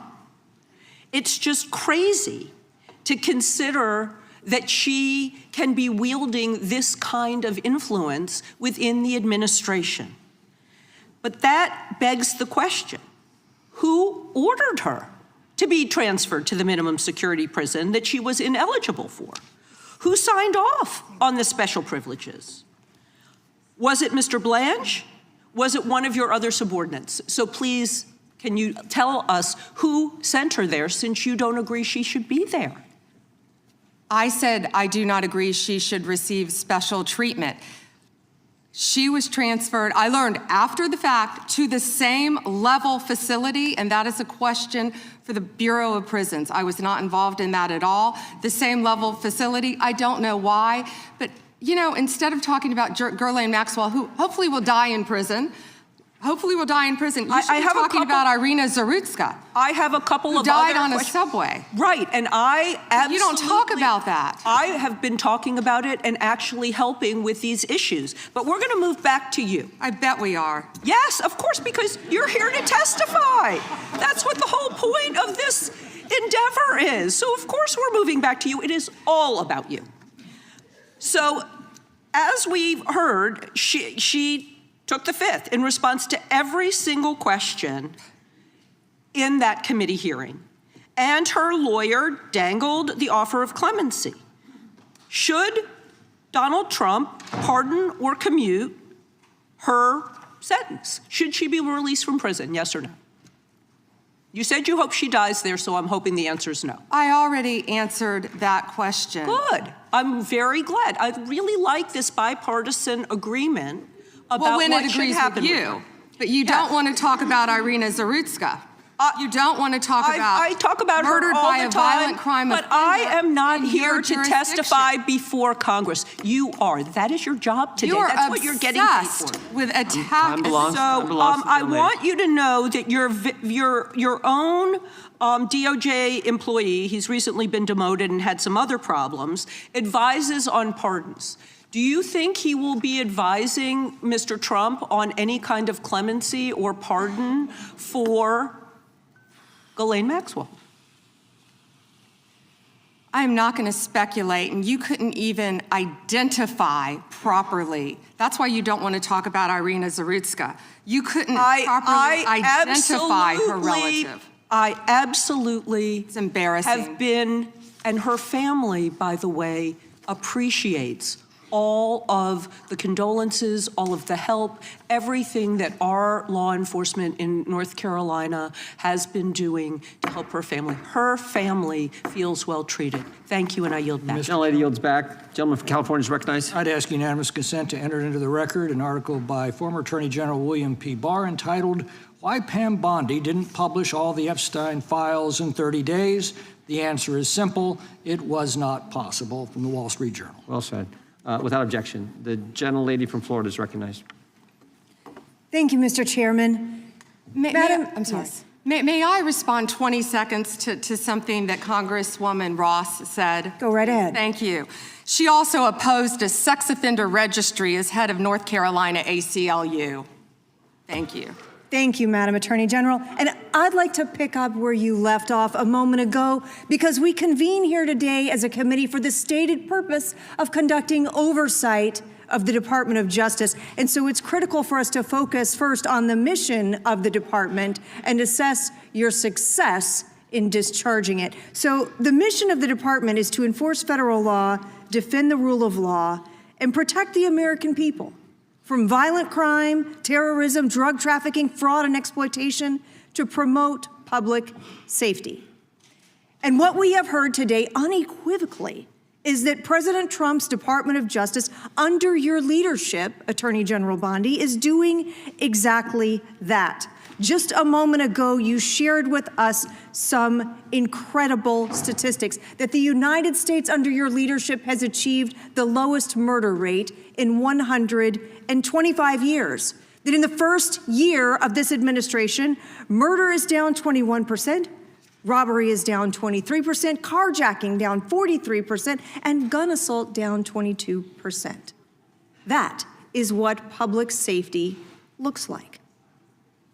Under your leadership and that of President Trump, you've located more than 6,000 child victims of trafficking and exploitation, arrested 1,700 child predators, and apprehended more than 300 human traffickers. Significant increases. And those aren't just statistics. Those are precious lives that your department and the men and women of federal law enforcement have saved.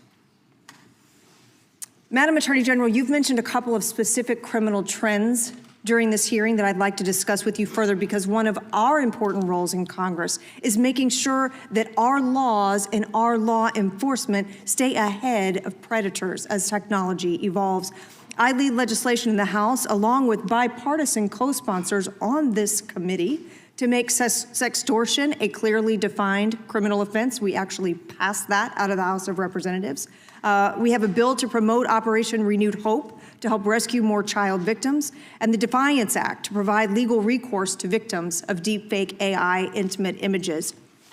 I would love to hear your perspective and what you are seeing related to these technology-based criminal trends, sextortion and AI deepfakes. What are you seeing at the Department of Justice, and why do you believe that efforts to combat these types of crimes are important?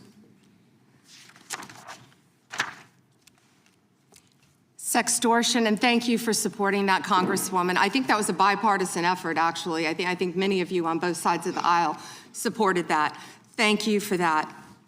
You know, as a career prosecutor, it's horrible seeing that, and seeing that young women and often young boys have been exploited with sextortion. And I see, thank you, both sides of the aisle nodding on that. It's horrific.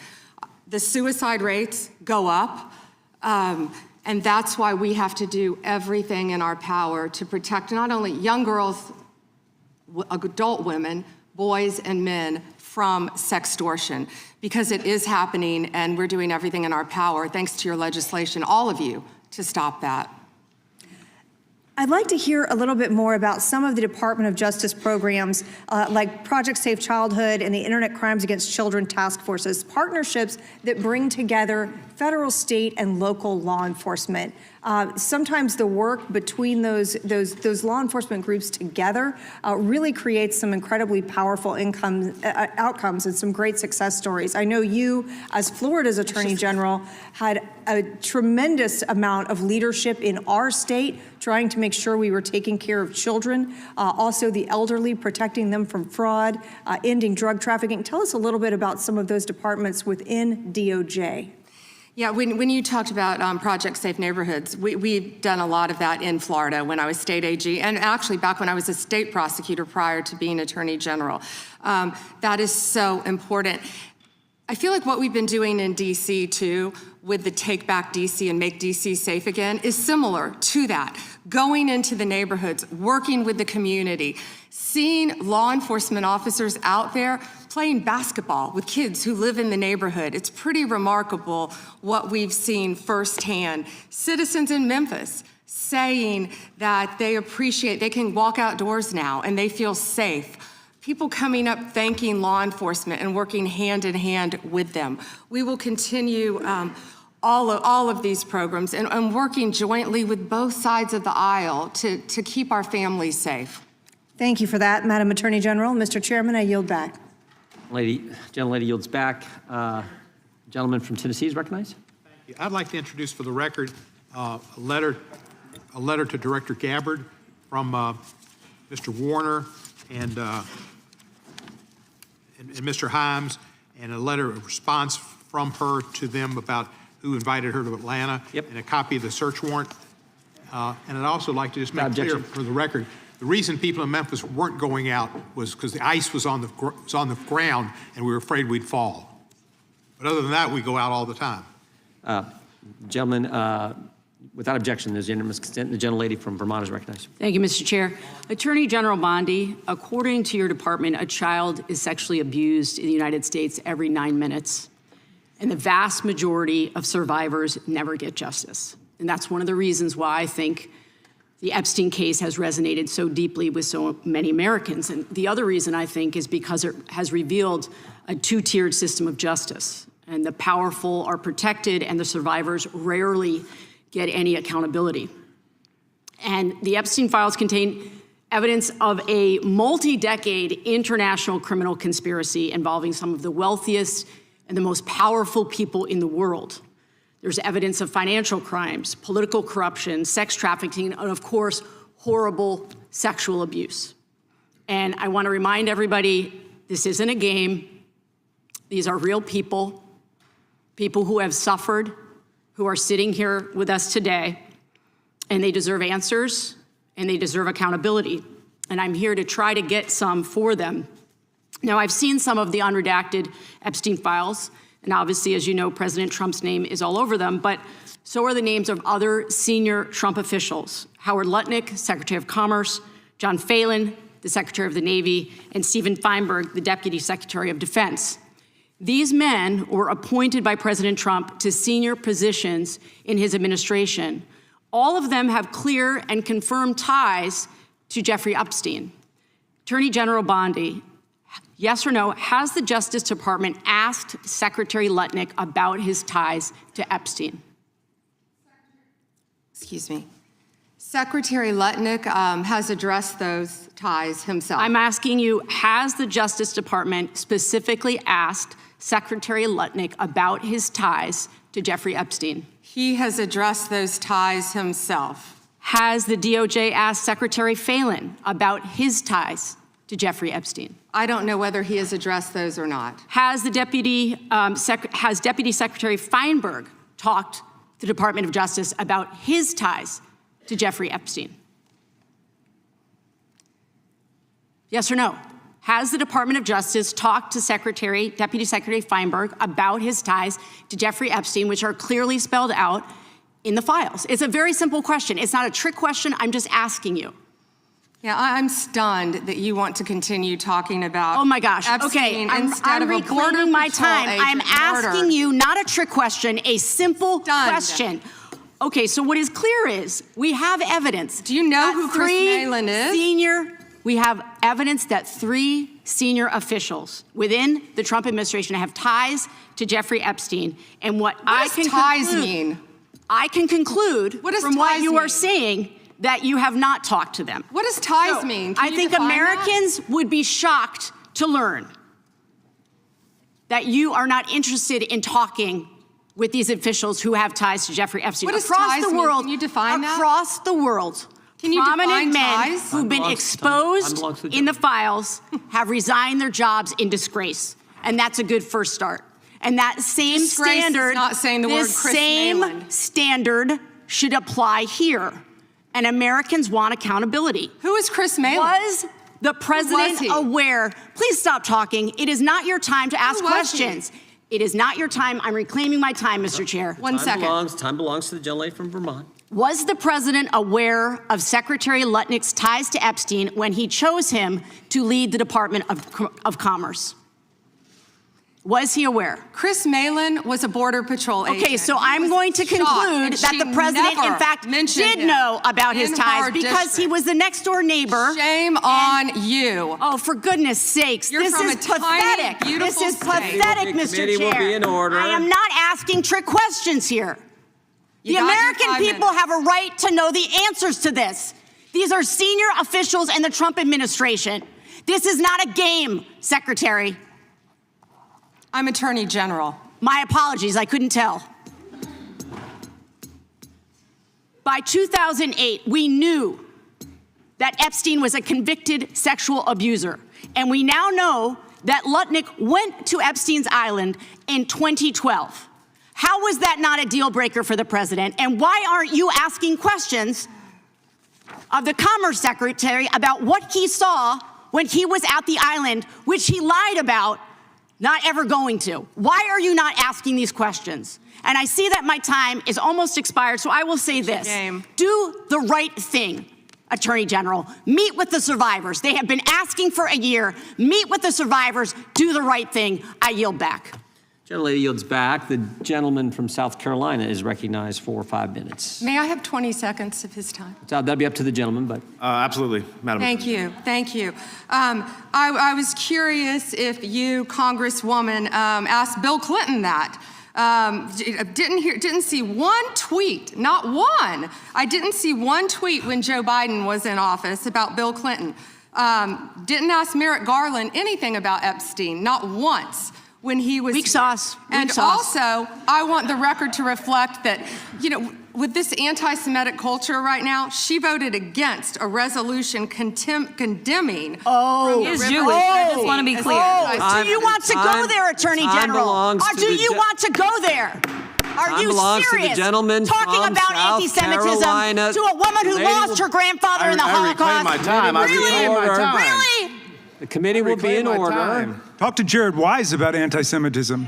The ranking member knows that. Can I get like 30 seconds back, you know? Yeah, I've been, Ballant took I think 30 the of whole mine. committee knows I've been very generous in you. making sure everyone gets their 5 minutes in the same. Attorney General, reply I'm going to talk about the gentleman sanctuary from South cities for a Carolina. second, which limit the federal government's ability to enforce immigration law. They're kind of a new thing that Democrat jurisdictions are doing. They're in violation of federal law. During President Trump's first term, he rightly targeted sanctuary jurisdictions to try to force them to cooperate with federal immigration law. Federal immigration law, mind you, that was voted on in 1996, most recently, in a bipartisan Congress, signed by a Democrat president. But they are in violation of that law. These states and jurisdictions feel entitled to certain grants, of course. Y'all are combating that. Do sanctuary policies limit the federal government's ability to accurately estimate how many criminal illegals are in the country? Yes. Thank you. This means that the number of illegals could be higher, probably higher. Does this hurt the federal government's ability to carry out immigration laws designed by Congress? Yes, Congressman. In your opinion, do you believe that the Biden-Harris administration and Democrat pro-sanctuary policies make our communities safer, and for the American taxpayer? Do sanctuary policies make our communities safer? No, Congressman. I want to do a brief video to highlight sanctuary cities.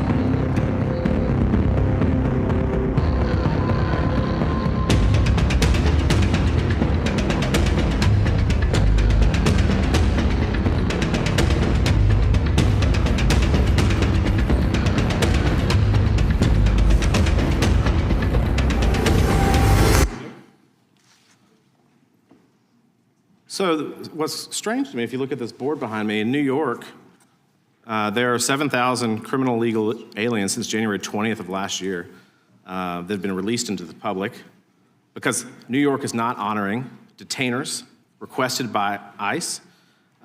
California, similarly, has released 4,500 criminal illegal aliens. There are 33,000 under detainer in California alone. And of the people released, I think it's remarkable that those released in New York, 29 homicides, 2,500 assaults, almost 200 burglaries. These are people that are released into our community by these states that refuse to cooperate. Last August, Michael Jordan Castellano Fonseca, a criminal illegal alien with ties to Tren de Agua, shot 2 people in front of 5 children in the sanctuary state of Colorado. DHS lodged a detainer on him. He's awaiting trial, but the question is whether Colorado's sanctuary policies will prevent him from being removed from the country. Yes or no? Do you think that sanctuary jurisdictions, if they cooperated with ICE, those illegals in custody could be transferred to ICE properly instead of being held in taxpayer-funded jails and then released into our community? Yes, Congressman. Wouldn't it be more efficient and safer then if Democrats simply cooperated with the federal government, these sanctuary jurisdictions cooperated with the federal government and honored ICE detainers? And why? Why do you think? Of course, because so many criminals are running to sanctuary jurisdictions. Many of your colleagues across the aisle who we've seen speaking today about Epstein don't want to talk about the illegal criminals in their own jurisdiction for that reason. And yes, we need to do everything we can to work together to make America safer, and they're not doing that. This is not a partisan issue. People want to feel safe in their communities. Nobody wants a criminal illegal alien released into the street. I think the thing that maybe the American people don't quite understand is that when you do not honor a detainer, as we've seen, an illegal is released into the public, and now it's up to ICE to maybe apprehend them, rather than behind the courtroom passing them off from one law enforcement to the next. Is that true? Absolutely. What do you think what is the Department of Justice doing right now to combat sanctuary policies in our country?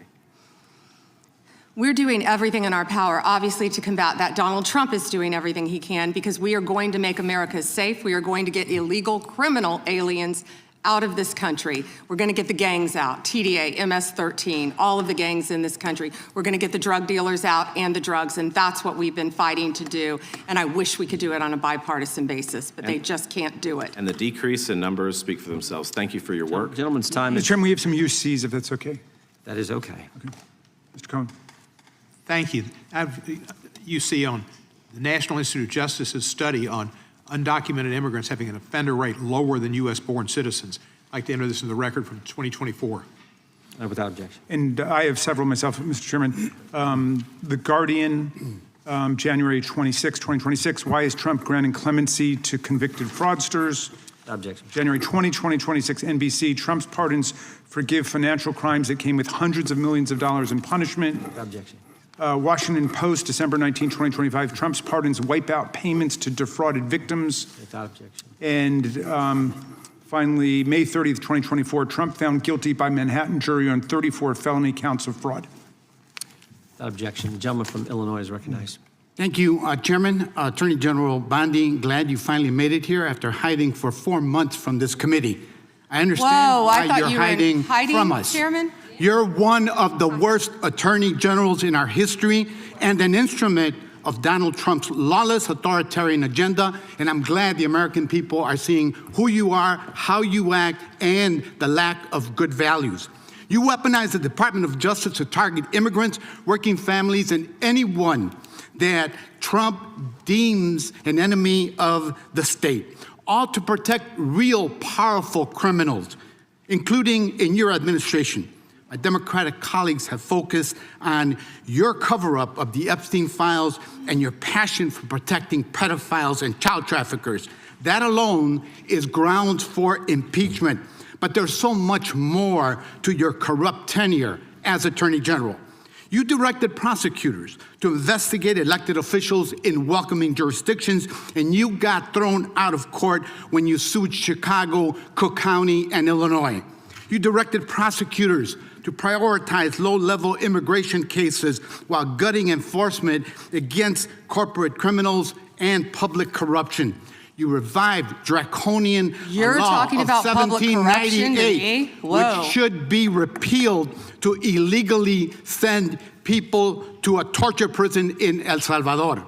You fired over 100 immigration judges, including the assistant chief immigration judge in Chicago, without cause, and installed unqualified military judges whom you instructed to deny asylum in violation of the law. You prosecute the president's enemies like Jim Comey and Tish James while giving impunity to federal agents who are murdering and brutalizing and terrorizing constituents, including in Chicagoland, in my neighborhood. I saw it last year firsthand. You and Kash Patel covered up the murder of Silverio Villegas Gonzalez in my district by ICE agents. You tried to investigate Renee Good instead of the ICE agent who murdered her, and you tried to cover up the murder of Alex Peretti by CBP agents.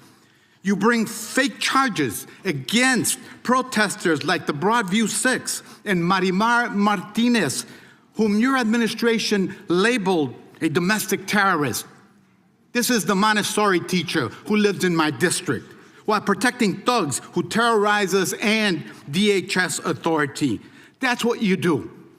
Protect and enable the criminals who are plundering our society and destroying what's left of democracy and the rule of law. Epstein accomplices, mass DHS thugs, corporate criminals, Tom Homan, Eric Adams, insurrectionists, the list goes on.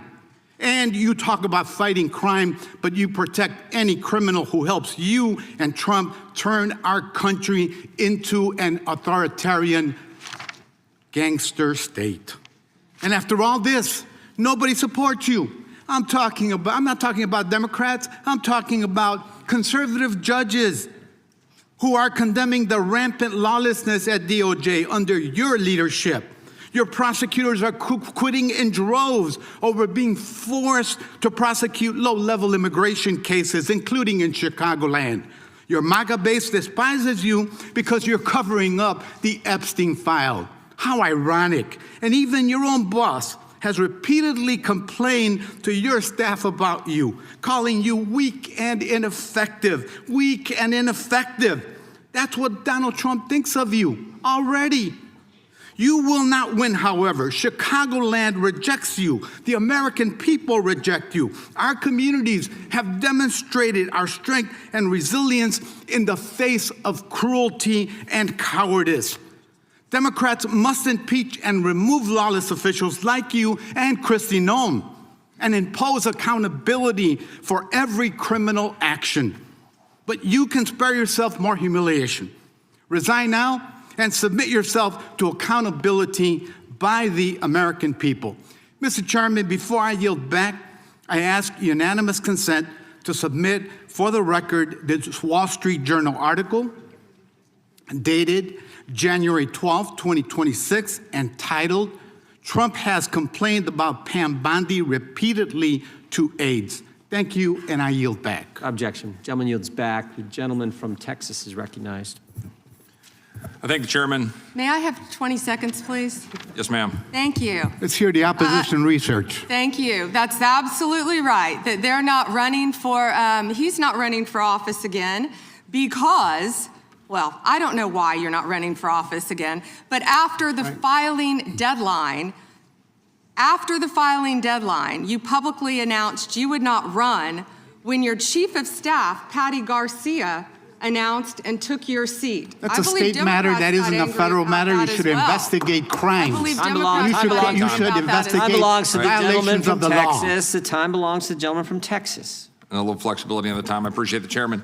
Madam Attorney General, am I correct that under your leadership, the Department of Justice has prosecuted cases of non-citizen voting? So it's false, as some of my Democratic colleagues have claimed, that it doesn't happen. Yes. I ask that today because we're voting on the Save America Act today to enact common sense policies to ensure only American citizens vote in American elections and enact federal voter ID laws. But it's true, for example, that in just this month, a federal grand jury in Newark indicted 2 men with illegally voting in federal election and making false statements. Mohammed Mazammel and Mohammed Shakil were non-citizens at the time they registered to vote. This happens, it happens regularly, and you're prosecuting those crimes, correct? Yes. But does that prosecution of those criminals overturn their previously cast votes? That's all pending. But it does not overturn votes that they've cast, right? So passing the Save America Act would help deal with that problem. Yes, Congressman. Second question. As Attorney General, you're in charge of the Executive Office of Immigration Review, correct? Yes, Congressman. The Biden-Mayorkas regime caused the immigration court case backlog to explode, correct? Explode. Does that sound about right that in September of 2020, 4 months before President Biden took office, there was a backlog of 1.5 million cases, but by the time President Biden left office, the backlog reached nearly 4.2 million cases? It sounds about right, but I don't have the exact numbers. It would be accurate to say that most individuals who file for asylum have a meritless or fraudulent claim? Most. I don't have the numbers. Oh, so does it sound correct that of the asylum cases adjudicated in FY 2023 under the Biden regime, that only 14% resulted in an asylum grant and only 12% in fiscal year 2024? Does that sound correct? It sounds correct. I'm sorry, I don't have the numbers. Could you get that information to us to verify that data? I'll get all that information to you. Under the Trump administration, immigration judges complete an average of 65,000 cases per month, the highest average completion rate in at least a decade. Does that sound correct? That sounds correct. Ms. Bondi, how many new cases under EOIR received in fiscal year 2025 have you all had? And of those, what percentage have been granted asylum? Do you know? I can try to get you those numbers. I thought I had those. That'd be great, because my question is whether President Trump's decision to pause asylum in the wake of the shooting of a National Guardsman by an Afghani here in Washington, D.C., in the nation's capital, helped to stop the backlog in your office. Does that sound correct? Yes, Congressman. My point being that the leadership of this administration is ending the backlog, reducing the backlog, making sure that we don't have fraudulent asylum claims clogging it, and keeping Americans safe. Is that correct? Yes, Congressman. So a couple other quick questions on another important topic that has been raised by colleagues on both sides of the aisle with respect to the Epstein case. A few questions. One, Jeffrey Epstein was charged in July 2019 for sex trafficking under the Trump administration in his first term. Is that correct? Yes, Congressman. And that Ghislaine Maxwell was charged in 2020 also under the Trump administration, correct? Yes, Congressman. So it is safe to say that the administration led on that issue and that there was silence in the previous administration. Is that correct? Yes, Congressman. Almost complete silence from everyone who's been trying to still talk about Epstein. They didn't say a word under the Biden administration. Nothing. And I want to make one other point and then another question, though, that is important. I want to make one observation, and that is that we've heard the information today, which is troubling, that Jane Doe's, that victims' information was made public and was unredacted in the files that were released on Friday. So my question is, some of us had argued when we were dealing with the discharge petition in Congress that when Congress inserted itself into the process, that we needed to be very careful to ensure that we were protecting victims. So a question that is both, I just want to make that clear that some of us were fighting for that here and we didn't get a chance to amend it or change it. So that was concerning. But a question a little more pointed, I have to say, is why, though, were the victims' names released that shouldn't have been? That there were names in the files, that these Jane Does, that their names shouldn't have been made public when there were some accusers whose names were redacted? That's question one. Mm-hmm. And question two was that Ghislaine Maxwell was put in jail for trafficking minors. Rightly so, and you properly said here at this table, you hope she dies in jail. Well, I want to know, will anyone besides her or Epstein, which I congratulate President Trump's previous administration and this Department of Justice for continuing all of that, but that they were indicted, but will anyone else be indicted and prosecuted under this, given the information that's in front of us? So two questions. Thank you for letting me answer that. They didn't want to hear my answer on the other side. Yes, given the tight time frame of 30 days, I believe we got everything released within a little over 60 days. I'm talking as fast as I can. My time is up. We did the best we could immediately. If everyone's been coming to view the documents, if someone's name should not have been redacted, we're releasing it. If someone's name was redacted, we said right away, was not redacted and should have been, meaning a victim. We went back and redacted it. We're doing everything we can based on the tight time frame and over 3 million pages that we released that Donald Trump signed for pure transparency. Second, what was your second question? About whether another individual will be indicted. Oh, absolutely. Thank you for asking that. And they never wanted to hear the answer to that. We have pending investigations in our office. Time of the gentleman has expired. Unanimous consent request from the gentleman from Pennsylvania. Thank you. I have several UCs as receipts. I'd like to have unanimous consent to introduce the National Security Presidential Memorandum 7, dated September 25th, 25. Without objection. The Bondi Department of Justice memo dated December 4th, 2025. Without objection. An article from Newsweek entitled DOJ Deletes Study Alleging Rise in Far-Right Terrorism, dated September 18th, 2025. Without objection.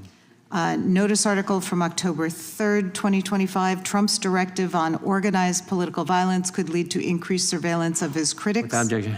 Washington Post article, September 25th, 2025. Trump targets domestic terrorists, but only mentions the radical left. Without objection. Idaho Capital Sun, October 18th, 2025. Rest easy, Idahoans. The No King demonstrators are American patriots. Without objection. Attacks on freedom of speech, what nonprofits need to know, published by the National Council of Nonprofits, the largest network of nonprofits in America. Without objection. The Freedom from Religious Foundation warns that Bondi memo weaponizes federal law enforcement against non-Christians and dissenting viewpoints. Without objection. A Ken Klipperstein blog from January 28th, 26, ICE's secret watch lists of Americans. Without objection. And an Intercept article from February 2nd, 26, Trump calls his enemies terrorists. Does that mean he can kill them? Without objection, the gentleman from Florida is recognized. Thank you, Mr. Chairman. Good morning, Attorney General Bondi. Good afternoon. Oh, you're right. It's good afternoon. It's been a long day. I wrote this morning. We've known each other a long time, and I'll always be appreciative for your assistance when you were Attorney General in Florida after the shooting at my high school at Marjory Stoneman Douglas in my hometown of Parkland when we passed the bipartisan bill, the Marjory Stoneman Douglas School Safety Act, which was the largest policy response to a school shooting in American history. Your department also prosecuted to the fullest extent of the law a constituent of mine and former felon that had plans to kill me when he was picked up by law enforcement after he was target practicing in his backyard with 2 rifles, a scope, a silencer, 3,000 rounds of ammunition, an anti-Semitic manifesto. My name was the only name on their target list, and my kids found out about this from their friends at school. So thank you. However, the most transparent administration in American history. Before Trump, we didn't know the word transparency, apparently. It's been 12 months since you gave Republican influencers part 1 of the Epstein files. You said the list was on your desk. Then a memo came out and said that there was no list. Phase 2 of the binders never happened. The President of the United States says the Epstein thing is a hoax. He blasts his own base for wanting the release of the files. He blamed Barack Obama. Republicans voted against the release of the files in the Rules Committee. Then they refused to even return to the Rules Committee until they could be protected from future votes on the release. Speaker Johnson sends Congress home a day early before break. They sent the Deputy Attorney General to meet with Maxwell. She says something favorable about the president. Miraculously, she gets transferred to a minimum security facility. No one can explain why. Miraculously, the leaks to the Wall Street Journal stop. We come back from break. We have the Massey discharge petition. Republicans drop a rule, a non-binding resolution trying to kill the Massey discharge petition. The White House says passing the Massey discharge petition is a hostile act. Trying to stop the necessary 218 signatures, according to Republican members that signed it, the White House brought them into the Situation Room, you know, the place where the president goes for time of war, promising things like appropriations or maybe even to primary them. People in the room say you were there. It didn't work. We get the 218 signatures. We eventually pass the Massey petition. You guys didn't release the files. You were forced by Congress, every member of the House except one, and the entire Senate. The reason the president signed it is because it was a veto-proof majority. We can't agree on anything, and yet the entire House but one member and the whole Senate forced the administration to release the files. Kash Patel under oath said to Senator Kennedy, the FBI is not in possession of any credible evidence that Epstein trafficked girls to anyone but himself. We know now that's not true. According to documents, Epstein had a worldwide sex trafficking ring. Girls from Poland, Czechoslovakia, Russia, Paris, modeling agencies sending him girls. He even had a relationship with a summer camp where he groomed girls at a picnic table. Ghislaine Maxwell says 29 Epstein associates cut secret DOJ deals. Turns out there is a list. 6 names readily available if you unredact them. Co-conspirators named, but we got them when you unredact them. Maxwell recently tells a House Oversight Committee that she wants clemency to release more names. Kash Patel under oath said Trump's name appears less than 100 times in the files. We now know that's not true. Trump's name appears more times in the Epstein files than God's name appears in the book about God. Okay, by the way, this is the Trump Bible. Move over, King James. Trump's name also appears more times in the Epstein file than Harry Potter's name appears in the 7 books about Harry Potter. Lutnick says that in 2008, he went to Epstein's home, says he had a massage table in the living room, that Epstein said he got one every day, that it was the right type of massage. He and his wife decide to leave and say they'll never be in a room with him again. Howard then says, I'm sure the Epstein stuff is all on video. He was the greatest blackmailer of all time. Well, how would Howard know that? But now the files are public, and in 2012, we find out that he and his family are on Epstein Island after Epstein pled guilty to state charges. I'm from Florida. I take my family to Disney World, not to Epstein Island. There are documents in the files that dispute the president's claim that he kicked Epstein out of his club. Allegedly, the president said that he asked Epstein to leave. Supported now, that's disputed though, statements from the manager of the club. Now, Madam Attorney General, I have like 25 seconds left. So because I'm curious, and I'd like to see you flip to the Jared Moskowitz section of the binder. I'm interested to see what staff provided on the oppo on me, and because we're in the Olympics, I'm going to give it a grade. I just want to see how good it is. So give me your best one. So first of all, nothing is funny about mocking the Bible and holding up a Trump Bible. That's what you did. You made a joke, and I find offense to that. That's all I have to say. I want it from the burn book. Shame. I want it from the burn book. Which is the best one? What you got? Has expired. The gentleman from Wisconsin is recognized. Thank you. First of all, I'd like to clear something up that was said earlier and is frequently said and is manifestly not true. And that is the supposed small number of crimes committed by immigrants or illegal immigrants in the country. That has been based on a poorly done study by the Cato Institute, and I believe the Cato Institute itself has even updated that study. The reason that we know that study is not true is that those statistics are not out there. For whatever reason, when somebody is arrested, even for very serious crimes, we do not have on the paperwork whether that person is a legal or illegal immigrant, okay? If I go to one of my local sheriffs in Wisconsin and ask them how many illegal immigrants in your jail, they will say, I have no idea. We don't keep track of that. When I tour the federal prison right outside of my district, and I ask them, in this federal prison, how many of your inmates are illegal aliens, they will tell me, we have no idea. We don't keep track of that.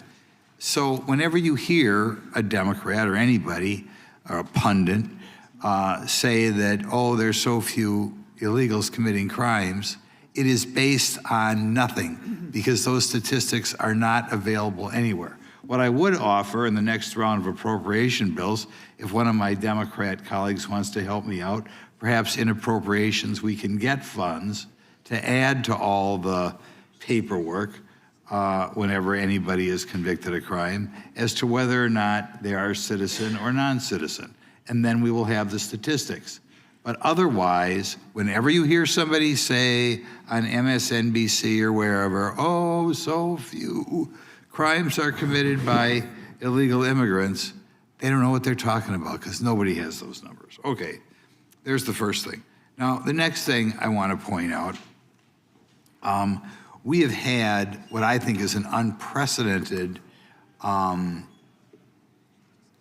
situation in Minnesota in which they are not assisting ICE in dealing with crimes that are going on up there. In other words, ICE is left to its own devices.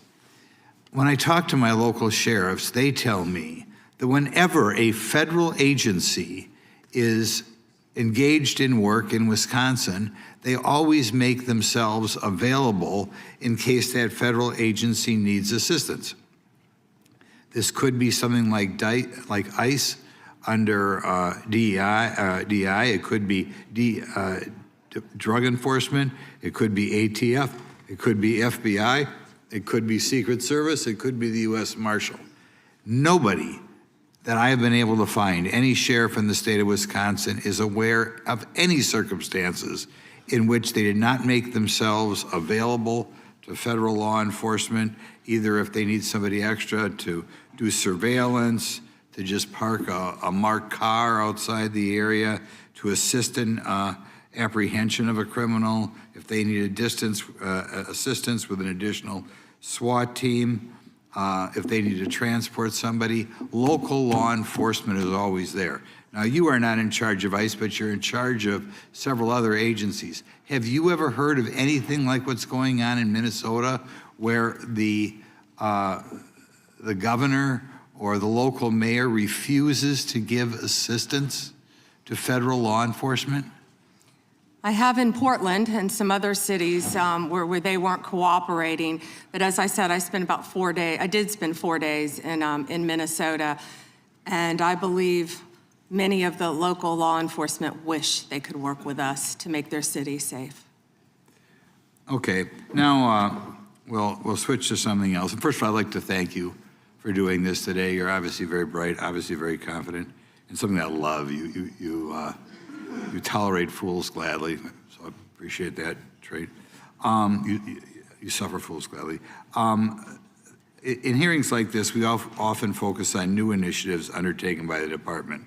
Today, I'd like to give you an opportunity to discuss actions implemented under the Biden administration's Department of Justice, such as the Foreign Influence Task Force that you have since terminated. And it's always rare to see anything in the government terminated. But could you elaborate on those decisions and highlight the accomplishments of your tenure at Justice? Thank you for asking that. We are out of time, but may I answer, Chairman? Go right ahead. Thank you. Thank you. The Biden administration weaponized the Foreign Corruption Practices Act. And on February 10th, President Trump issued an executive order pausing that for a DOJ review.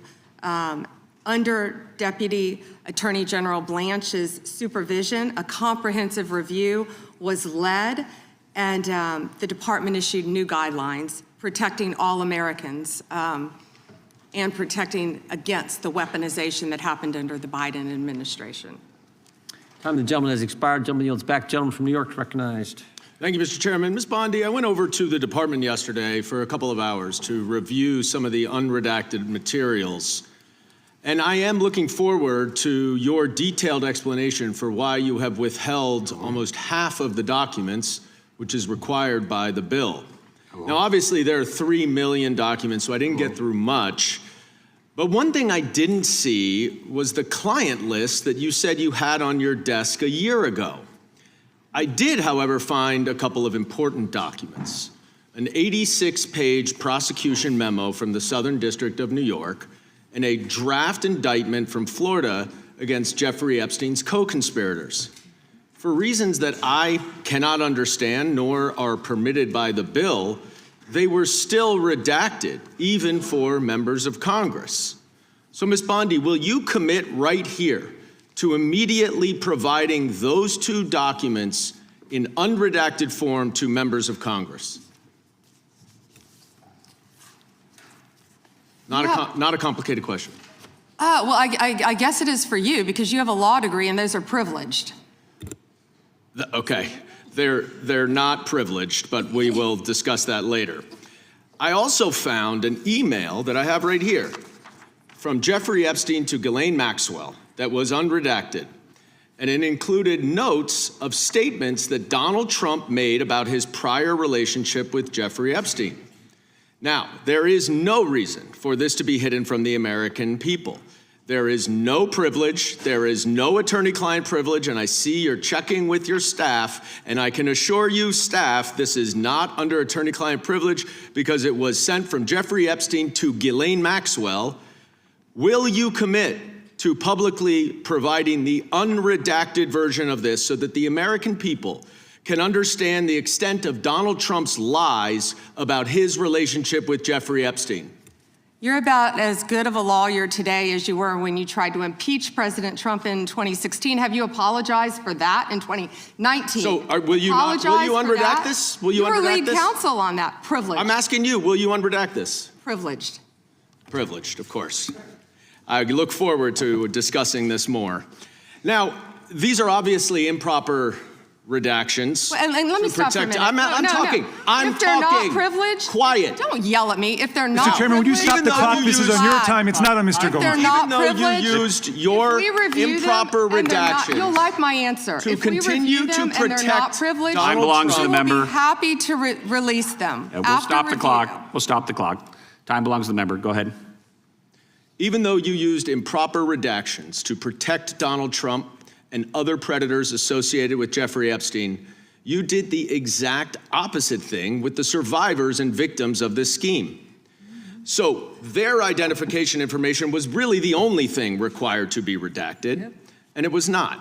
And it's clear this was not a mistake. This was not by accident. This was not because you only had 30 days when you really used 75, and that doesn't even include all the hours last March that you were redacting it. But I'll tell you why it's clear it wasn't a mistake. There is an email entitled Epstein Victim List. There are 32 names. 1 is redacted, 31 are not. So someone looked at it and decided to redact something. And I will tell you that that is clearly intentional to intimidate these survivors and victims. Now, in an interview last week. How will you tell me that's intentional? In an interview last week, Deputy Attorney General Todd Blanche You can't go off script. said that any victim that wants to speak with the department has done so, hopefully. Well, thanks to the incredibly brave people sitting here behind you, we can actually ask them if that's true. Now, would the survivors and victims who are here please stand up one more time? Just by show of hands, how many of you or your loved ones actually have met with the Department of Justice and provided testimony and estimate and evidence? None. And of those of you who have not met, which is everyone, how many of you have reached out either individually or through a lawyer or representative to offer to provide testimony and evidence? All of them. And of those of you, all of you who have reached out, how many of you were denied or ignored by the Department of Justice? All of them. And despite the shameful and despicable efforts by Ms. Bondi and her department to intimidate you, how many of you are still willing to speak to the Department of Justice? All of them. Well, Ms. Bondi, it looks like you have some more witnesses to talk to. Gentleman's time has expired. And I yield back. We will go to the good gentleman from North Carolina, Congressman Knott. May I have a moment, Congressman? Yes, ma'am. Thank you. Here we go. Here's the photograph. This is why he wanted to repeat everything that had been said previously on Epstein. This is his state, New York. You probably don't even know who this is. Wahid Mohammed from Afghanistan. Yes, because I'm no longer a prosecutor. Convicted of assault. Wow, he represents New York.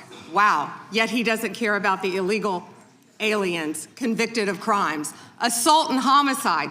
No longer a prosecutor, so he doesn't care about his constituents. Here we go. Arson, El Salvador, Miguel Palacios. Fermin Flores Ramales, Mexico, rape. Let's talk about the 70% of immigrants who are detained without a criminal conviction or arrest. Stop the clock. Stop the clock. Time belongs to Congressman Knott. Thank you, Mr. Chair. Madam Attorney General, I want to be sure that the American people understand exactly what we're referring to when we talk about sanctuary policies. They are often framed in sort of innocuous terms like, we refuse to take part in immigration law. And when you add up all of the population represented by these cowardly politicians in sanctuary jurisdictions, whether it's a county, city, or state, sanctuary jurisdictions account for roughly 40% of the United States.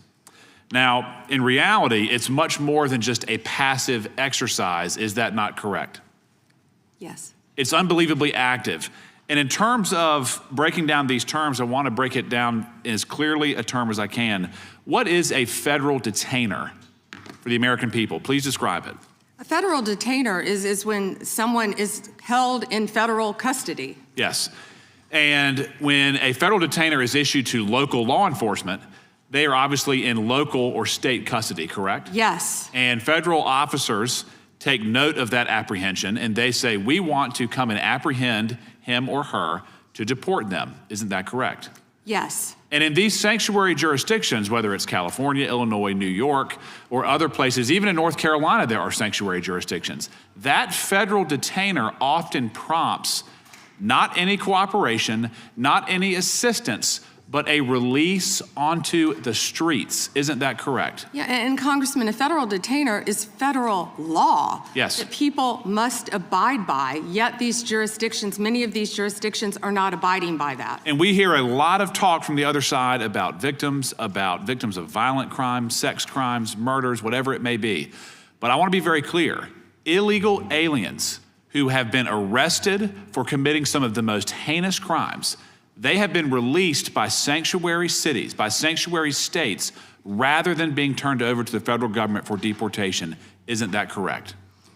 It is, and it's sad for all Americans that any jurisdiction would do that. These are some of the most violent criminals I think we've all seen. Yes. And despite their best efforts to obstruct you and the president in making us all safer, I just want to go through a quick list again of the accomplishments that you have been in part responsible for achieving. True or false, the country now has the lowest murder rate in 125 years. Yes. True or false, 62 major cities are now reporting rapid decline in murder rates. Yes. True or false, robberies are down nearly 20% over the last year. Yes. True or false, violent crime is down almost 15% over the past year. Yes. True or false, right here in Washington, D.C., violent crime is down almost 30% since President Trump took office. Yes, and the number may be even better than that, but yes. Good. Yes. True or false, the DEA has seized over 200,000 kilograms of cocaine since President Trump took office. I believe so, and 78,500 kilos of meth and more than 260,000 kilos of cocaine. Unbelievable. That's lives saved every day for all of us, for Absolutely. families, for children. And then true or false, the Department of Justice under your leadership has a 92% success rate at the Supreme Court? I believe so. Or ballpark. Ballpark. And then true or false, this administration is attacking the waste, fraud, and abuse that we have seen in places like Minnesota that is removing billions of hard-earned tax dollars from this country. Absolutely, and President Trump is committed to doing that in every city in this country. And Madam Attorney General, just to be very brief here, I want to be sure that you know that many on this committee made very serious efforts to try to amend the Epstein petition to give you the resources and the time to protect victims, to go through and to have the necessary runway to thoroughly go through that file. Unfortunately, those requests were met with refusal, and we were unable to make the necessary amendments. But thank you for being here today. Thank you. The good gentleman yields back. We turn to the good lady from California, Congresswoman Kamlager-Dove. Thank you, Mr. Chair, and thank you, Attorney General, for being here today. I want to talk with you about an issue on which there is broad bipartisan agreement: the importance of ensuring trust between the American public and those government officials who wield powerful law enforcement responsibilities. So, Attorney General, would you agree that it is important for law enforcement leaders to be honest? Of course, as well as members of Congress. Thank you. And would you include yourself as a law enforcement leader? Of course. Okay, thank you, thank you. You know, President Trump has also, he has referred to himself as the chief law enforcement officer of this country. So do you believe that President Trump is honest? He is the commander-in-chief of the United States of America, and not only is he keeping this country safe, he is keeping this world safe. It's a simple question, which you didn't answer. He is the commander-in-chief. Last June, Minnesota lawmaker Melissa Hortman, her husband Mark, and their dog were brutally murdered in their home. And your USA's office in Minnesota investigated this crime and obtained a 6-count indictment of the murder suspect, stating that he had intent to kill, injury, harass, and intimidate Minnesota legislators. And I have the copy right here. I read through it. Yet a few weeks ago, President Trump suggested publicly that Minnesota Governor Tim Walz was behind these murders, posting on his Truth Social account a video raising this conspiracy theory. And it wasn't true. And you know it wasn't true, or else you would not have brought an indictment against the subject. Do you know what else Trump has said? He has said he has cut gas prices by 1,400%. False. That he won the 2020 election. Actually, gas is down to $1.99 a gallon, thanks to President Trump. That he didn't know Epstein. Maybe $5 in California. It's my time, Mr. Chair. That he sent water to LA during the wildfires. False. That Governor Westmore of Maryland called him the greatest president of his lifetime. False. So many tales, too many to keep up. But I want to go back to what he said about Tim Walz. Do you agree that President Trump undermined public trust in law enforcement by suggesting that Governor Walz was involved in the Hortman murders?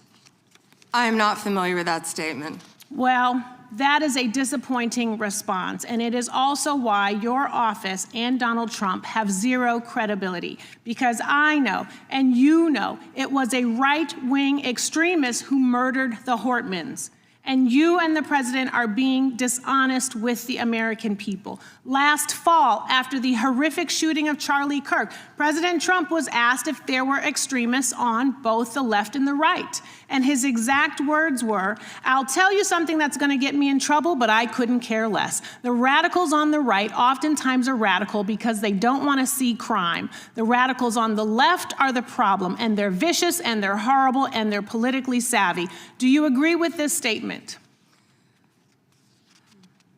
You're taking too long, Madam Attorney General. But you know the answer, because your own department has addressed the question. In 24, the DOJ's research arm issued a report on domestic terrorism, stating that the number of far-right attacks continues to outpace all other types of terrorism and domestic violence extremists. The DOJ published the report, and after the president made those comments, the DOJ took the report down. And I sent you a letter asking you a simple question. Why did the Justice Department remove the data that shows right-wing extremists have killed more innocent people than left-wing extremists? Did you refer to immigration enforcement as domestic terrorism? You should answer my question. Yes. You're on my time, but you won't. And what I am asking you to do is put the report back, restore the data. Stop scrubbing important data from your website. Stop taking down reports that you know the American people need to know about. There are violent, dangerous people out here with real threats, and the dishonesty from your agency comes from the covering up of these threats that could hurt American people and put our lives at rest. Do better. And with that, I yield back, Mr. Chair. The lady yields back. The gentleman from North Carolina is recognized. May I have one moment? You may. Her district includes Culver City, and she's not talking about any crime in her districts, nothing about helping crime in her district. She's not even worth getting into the details. Well, thank you, Madam Attorney General, and we are grateful to have you here today. And let me just say that you've shown great perseverance today, and I think you're coming to the last lap here of those of us that are left, but I applaud your strength and I applaud your resolve. Madam Attorney General, as a pastor for over 37 years now, I take serious issue with any attempts by agitators to disrupt church services or activities at houses of worship.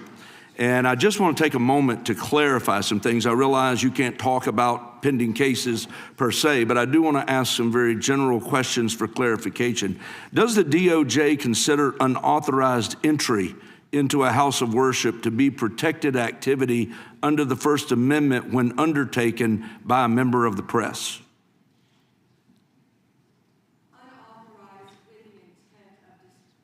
Unauthorized with the intent of disrupting, yes. Okay. Even if it's a blogger like Don Lemon. Correct. How does the DOJ distinguish between news gathering activity and expressive or protest conduct when a press defense is asserted? Congressman, I met with the pastor of that church, and what happened there was horrific. Of course, the press is welcome, and I would hope all houses of worship, whether it's a synagogue, whether it's a church, any house of worship.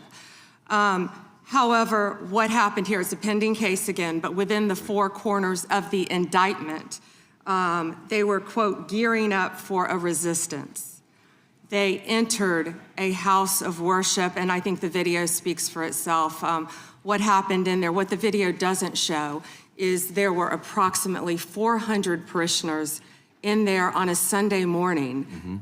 Families, grandparents with canes, children upstairs in Sunday school their parents were blocked from getting to them once this resistance took place, and they had named it Operation Pull-Up. It was heartbreaking for those families. They were terrified. I think they've all said that. And nothing like that should happen in this country, and under my watch, it won't. Thank you. And just to clarify, accosting members of a congregation and creating a scene marked by intimidation and threat inside a house of worship would not be protected First Amendment activity, correct? Absolutely not, and a grand jury has indicted individuals over that. Thank you. One other question, just shifting a little bit. You know, my home state of North Carolina has been making national headlines at times, and particularly in the city of Charlotte. We've made pleas at times for our governor to get involved, bring in the National Guard. Our Fraternal Order of Police had pointed out that we were about 270 local cops below what we needed in order to adequately police the city. And yet the governor's declined to offer to partner with the federal government to bring in reinforcements to Charlotte. I want to give you just a few moments, really the balance of my time, to explain the impact that Memphis Safe Task Force has had on crime and safety in Memphis, because I know there was a place we saw that cooperation has tended to breed great results, and I would love to hear a little more about that. Thank you.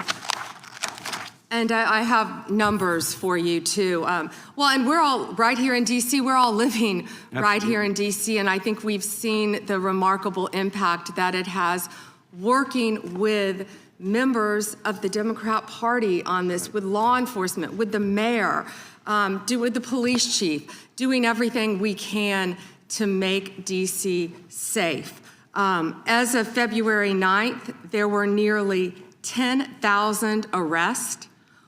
This is DC. 1,000 illegal guns seized since the operation began, with carjackings down 81% from this time last year, and violent crime down 42%. DC is safer because of it. We know we had a National Guardsman shot, and we had a beautiful young woman killed. I went to her funeral, and I keep in touch with the National Guardsman who was shot, his parents. He's doing great. He's a miracle. Please continue to pray for him. I know my time is up, but same results I spoke about earlier in Memphis, and we're still working on that with the help of Make Memphis Safe Again. Well, again, I think it just draws an incredible contrast between what we've seen happening in Minneapolis versus what we've seen happen in D.C., what we saw happen in Memphis, and what I would love to see in some ways, if we could ever get our governor to work with us in North Carolina, to happen in Charlotte. But with that, I yield back. Thank you. Time of the gentleman has expired. Gentlelady is recognized. Thank you. I seek unanimous consent to introduce into the record the research that Representative Kamlager-Dove and I referenced concerning the threat of right-wing domestic terrorism, which the Department of Justice scrubbed from its website in September. Without objection, the gentlelady from Thank Texas you. is recognized. Thank you so much, Mr. Chairman. And to be clear, I'm not going to ask any questions of this witness because this witness has revealed that she has no intentions of answering questions. But instead, I'm going to ask some very basic questions really quickly of my colleague, Becca Ballant, if she will answer right or wrong, raping children. Wrong. Right or wrong, killing random citizens.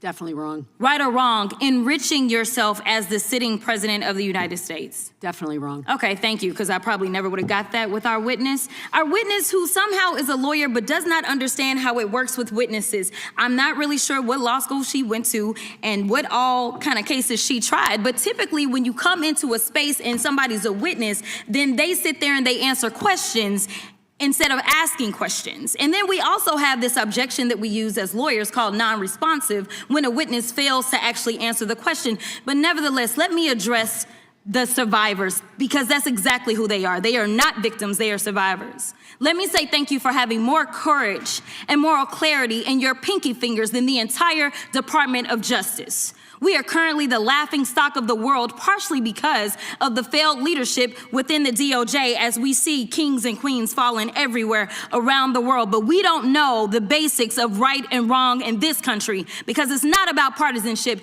And that's why I applaud Thomas Massie, because he's the only person on the Republican side that has a backbone and knows how to stand up to corruption. But nevertheless, let me keep going.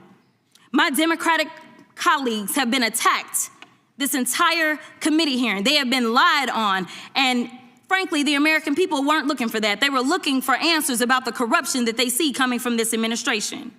In the written testimony of this witness, of this particular witness, she stated that when she took office, she had two main goals. The first was to end the weaponization of justice, and second, to return the department to its core mission. Not only have you lied about both, you've intentionally done the exact opposite. You're spending more taxpayer resources arresting journalists than you are prosecuting pedophiles and creeps. In fact, your boss, the President of the United States, stated that this administration, quote, took the freedom of speech away. And at your direction, DOJ has arrested Don Lemon and Georgia Fort. And I might add that y'all actually had a judge that rejected y'all for trying to arrest Don Lemon before, just like the grand jury rejected y'all as it relates to Senator Kelly, just like a grand jury rejected y'all as it relates to Senator Slotkin, just like the case against Tish James was dismissed and the case against Mr. Comey was dismissed. I completely don't get how it is that you're sitting at the top of DOJ because you don't seem to be good at your job. You're spending more taxpayer resources arresting these journalists. In fact, we know after Georgia Fort and Don Lemon were arrested, we know that there were homes of journalists that were raided. We know that threatened prosecution against students protesting your actions and forced tech companies to remove apps used to track ISIS activities. But let's circle back to you protecting pedophiles and creeps, because I want to talk about the president and his possible involvement with Jeffrey Epstein.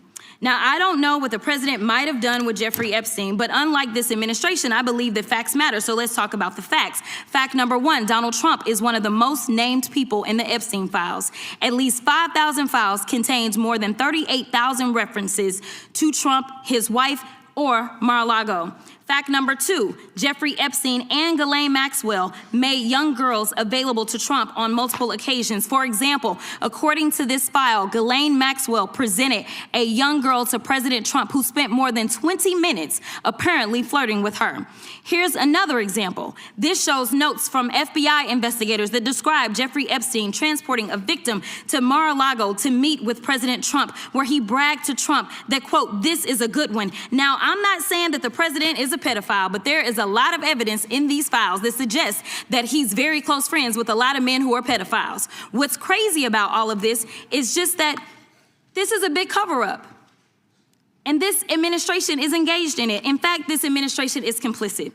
But there are numerous others, like how the DOJ is attempting to obstruct justice in the investigation of the rogue agents who have murdered American citizens, or how the DOJ seized voter data from Fulton County in an attempt to steal the 2026 midterm elections, or how federal agents have Tom Homan on tape accepting a bribe and your agency killed the investigation, or how your agency is ready to give the president a $230 million payday, which is unconstitutional. The Constitution is clear. The president shall not receive any payment except his salary while in office. The fact of the matter is that you will be remembered as one of the worst attorney generals in history, an attorney general who has prioritized obstruction over justice, corruption over the law, fealty to the president over loyalty to the Constitution. And Mr. Chairman, I will yield. Gentlelady yields. Gentleman from Missouri is recognized. Excuse me, gentleman from Kansas, the Attorney General, former Attorney General, Mr. Schmidt is recognized. Thank you, Mr. Chairman, and General Bondi, thanks for being here. Did you have anything you wanted to say before we talk? I do. Thank you, Congressman. Thank you, my friend, for many years. I find it interesting that she didn't even want to try, Congresswoman Crockett, to ask any questions, because she certainly did not condemn her leader, Hakeem Jeffries, for taking money from Jeffrey Epstein after Epstein was convicted. And I will be brief to give you your time, Congressman. This is what she didn't want to talk about. Texas, from Cuba, convicted, homicide, arson, weapon offense. Convicted. So what we talking about? Convict Texas, some of these perpetrators that rape these women that are sitting behind you, that you refuse to even acknowledge they are here. Time belongs to the gentleman from Kansas. Mr. Chairman, could I have a few seconds back to make up for the yelling? Thank you. General, did you have anything further to say? Texas, convicted of homicide, Cecil Joseph from Dominican Republic. Texas, convicted for kidnapping, rape, Khalid Khan from Afghanistan. That's why they want to talk about Epstein and not what's happening in their own states. Thank you, General, and thank you for being here. And this has been quite a spectacle to observe today. I think it's sad. I ran for Congress because I thought we had serious problems in this country we wanted to try to fix together, and this performance today, not yours, General, but some of my colleagues, has not shored up my confidence that we are up to the task. You and I served together for 8 years when you were Attorney General of Florida and I in Kansas. You served professionally. I'm glad to be able to serve with you in these new roles, and I'm glad you're there, both generally and today. Part of the reason I ran for Congress is because in my former role, I saw in the real world, in my state, the consequences of failed U.S. immigration and border security policy. And I'll spare you the lengthy recitation, but let me give you the short version. I sit here and think about a fellow who was running, I believe it was drugs for the cartels, and shot a police officer in Oklahoma, drove across the border into my state, kidnapped an old man, and then invaded a house and shot at cops before we ultimately neutralized him. He's in prison now for, I believe, the rest of his life. I'm thinking about a drunk driver who was in our country illegally, never should have been here, and one night killed a young deputy on southern Johnson County, Kansas, who was making a traffic stop on another individual. Drunk driver ran into him, never should have been here, shouldn't have happened. Thinking about a guy who was deported repeatedly, came back and ultimately murdered, I believe it was 4 people in Kansas City, Kansas, and then fled to Missouri and killed a 5th guy. He died in prison. I'm thinking about a guy we prosecuted who wasn't supposed to be in this country, who raped a child in a little rural county up north on the Nebraska border, and we sent him to prison for, I believe, the rest of his life. Thinking about a guy who wasn't supposed to be here at all, who murdered, I think it was his wife or his domestic partner in an act of domestic violence in northwest Kansas. Thinking about another guy who was here and joined up with some folks who were citizens and committed a crime spree and then thought he might get caught, so he killed one of his accomplices. And we sent him to prison for the rest of his life. And that's just the ones I'm thinking about sitting right here. And you know what's common in all of those? They all committed violations of my state's law. They were caught by my state's law enforcement. They were prosecuted by my state's prosecutors. They are serving time in my state's prisons. And if and when they ever get out, the United States has said they need to be sent out of this country because of what they did. There's a list, you're holding up photos, General. There's a list on the Department of Homeland Security's website. It has about 280, 290 people like that in my state of Kansas. And you know what? We haven't made headlines like Minneapolis. We haven't made headlines like Memphis. We haven't made headlines like Los Angeles. And you know why? Because our cops are professionals and our politicians, by law, allow them to do their job. and to work with federal agents for safe handoffs in order to do everything that's supposed to be done, justice under state law, and the justice of deportation on the back end. So I want to do something that's been rare here today, General. I want to ask you about public policy. Donald Trump won't be president forever. I would like to lock in some of these gains we have made in public safety. Should we be exploring the idea, for example, of beefing up 287G partnerships, or maybe replicating that so that state prosecutors can work more closely with federal prosecutors to get deportation orders as well as state convictions? Absolutely. In terms of sanctuary jurisdictions, when a sanctuary jurisdiction says as a matter of politics, go pound sand to the feds, we won't honor your detainer, so they release those people I'm talking about into their communities. And those people commit another crime of property or violence against citizens. Should those citizens have some type of civil redress against the jurisdiction that as a matter of public policy turned those people loose who created the new victims? Yeah, and Congressman, it's risking the lives of all of the citizens of that jurisdiction. And you've been sued a lot, or the administration has, by folks who don't like your policies. Hundreds of times. You've won many of those. Yes. Isn't it the case that the law says under Rule 65 that when you win those and there's a wrongfully entered injunction that there's supposed to be a monetary remedy for that, so there's a cost? Yes. And didn't the president direct you and other agency heads to start seeking bonds in those cases? Yes. And should we beef up the law in that area by codifying that requirement going forward? I would love to discuss that with you. Thank you, General. Thank you for being here. Gentleman yields back. Well done. Some of the questions he raised, we plan on taking up in a markup in a couple weeks on the whole sanctuary jurisdiction issue. With that, I recognize the gentleman from Texas. Thank you, Mr. Chairman, and thank you, Madam Attorney General, for taking the time to speak with us. We certainly really appreciate it. I've got a series of questions for you that we can get through pretty quickly, I think. Can you tell me, is it true that the Biden-Harris DOJ raided President Trump's home? They did.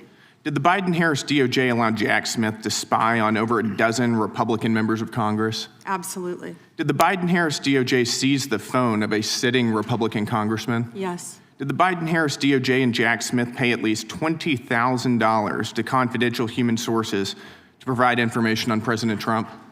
At least. At least. Did the Biden-Harris DOJ and FBI fail to apprehend the suspect who placed pipe bombs near the Capitol ahead of January 6th? Yes. Did the Biden-Harris DOJ target parents as domestic terrorists? Absolutely. Did the Biden-Harris DOJ target pro-life Catholics, going so far as to interview a priest and a choir director? Yes. Did the Biden-Harris DOJ send FBI SWAT teams to arrest pro-life advocates with no criminal histories? Yes. Did the Biden-Harris DOJ use the FACE Act to target pro-life advocates while it allowed anti-life agitators to vandalize, destroy, and firebomb pregnancy resource centers and churches? Multiple times, I believe. Multiple times. Did the Biden-Harris DOJ ever determine who leaked the Dobbs decision? I can't discuss that. No, under Biden-Harris. Got it. No. Did the Biden-Harris DOJ and FBI target whistleblowers for revealing waste, fraud, and abuse within the department to Congress? Not to my knowledge. Did the Biden-Harris DOJ refuse to say whether it coordinated with Alvin Bragg, Fani Willis, and Letitia James in their lawfare against President Trump? They refused. Did the Biden-Harris DOJ slow-walk the criminal investigation and prosecution of Hunter Biden? That's an understatement, in my opinion. Yep. Did the Biden-Harris DOJ determine who brought cocaine into the Biden White House? They did not. They did not. Did the Biden-Harris DOJ cover up the extent? As far as we know, they did not. Right, that's right. Did the Biden-Harris DOJ cover up the extent of the Russia collusion hoax? Absolutely, in my opinion, yes. Did the Biden-Harris DOJ seek leniency from a federal court for an IRS contractor who leaked sensitive tax information on over 7,600 Americans, including President Trump? Yes. Did the Biden-Harris DOJ sue Texas because the state wanted to secure its own southern border? Yes. And finally, did the Biden-Harris DOJ attack SpaceX for hiring too many Americans? I believe they did. Yep. Unbelievable. It is unbelievable, and I appreciate that a lot of this is being cleaned up under your leadership. So thank you for returning the DOJ back to its core focus, which is on the rule of law. And I think that we see the results of that. I've got a few more similar questions for you. How have, over the past year since President Trump has been in office, how have murders trended in the United States? Since President Trump has been in office, the murder rate has dropped to a historic 20% drop in the national murder rate, lowest since 1900. 20% drop in 1 year. That's incredible, isn't it? And that's thanks to the incredible men and women of law enforcement, FBI, DEA, ATF, everyone working together to solve violent crime, along with our sheriffs, our local law enforcement, working as a team throughout this country, and our great state and federal prosecutors. Yep. And how have robberies trended? Have they gone, even if they've just gone up or down? Robberies, all violent crime, all violent crime has decreased, as well as robberies. So murders, violent crime, the country is more safe now, it's fair to say, would you agree, than it was a year and a half ago under Joe Biden? Absolutely, and Director Patel is working tirelessly to catch those, I'm sure you've been seeing, on the most wanted list. He and Deputy Director Bongino from day one said, we're going to get the most wanted list, and that's what's been happening, working hand in hand with all of our agencies. Yep. And I want to thank you for that. Thank you for the work you've been doing to refocus the DOJ again on doing your core job. We're very happy with it, and I'll yield the remainder of my time to the chairman.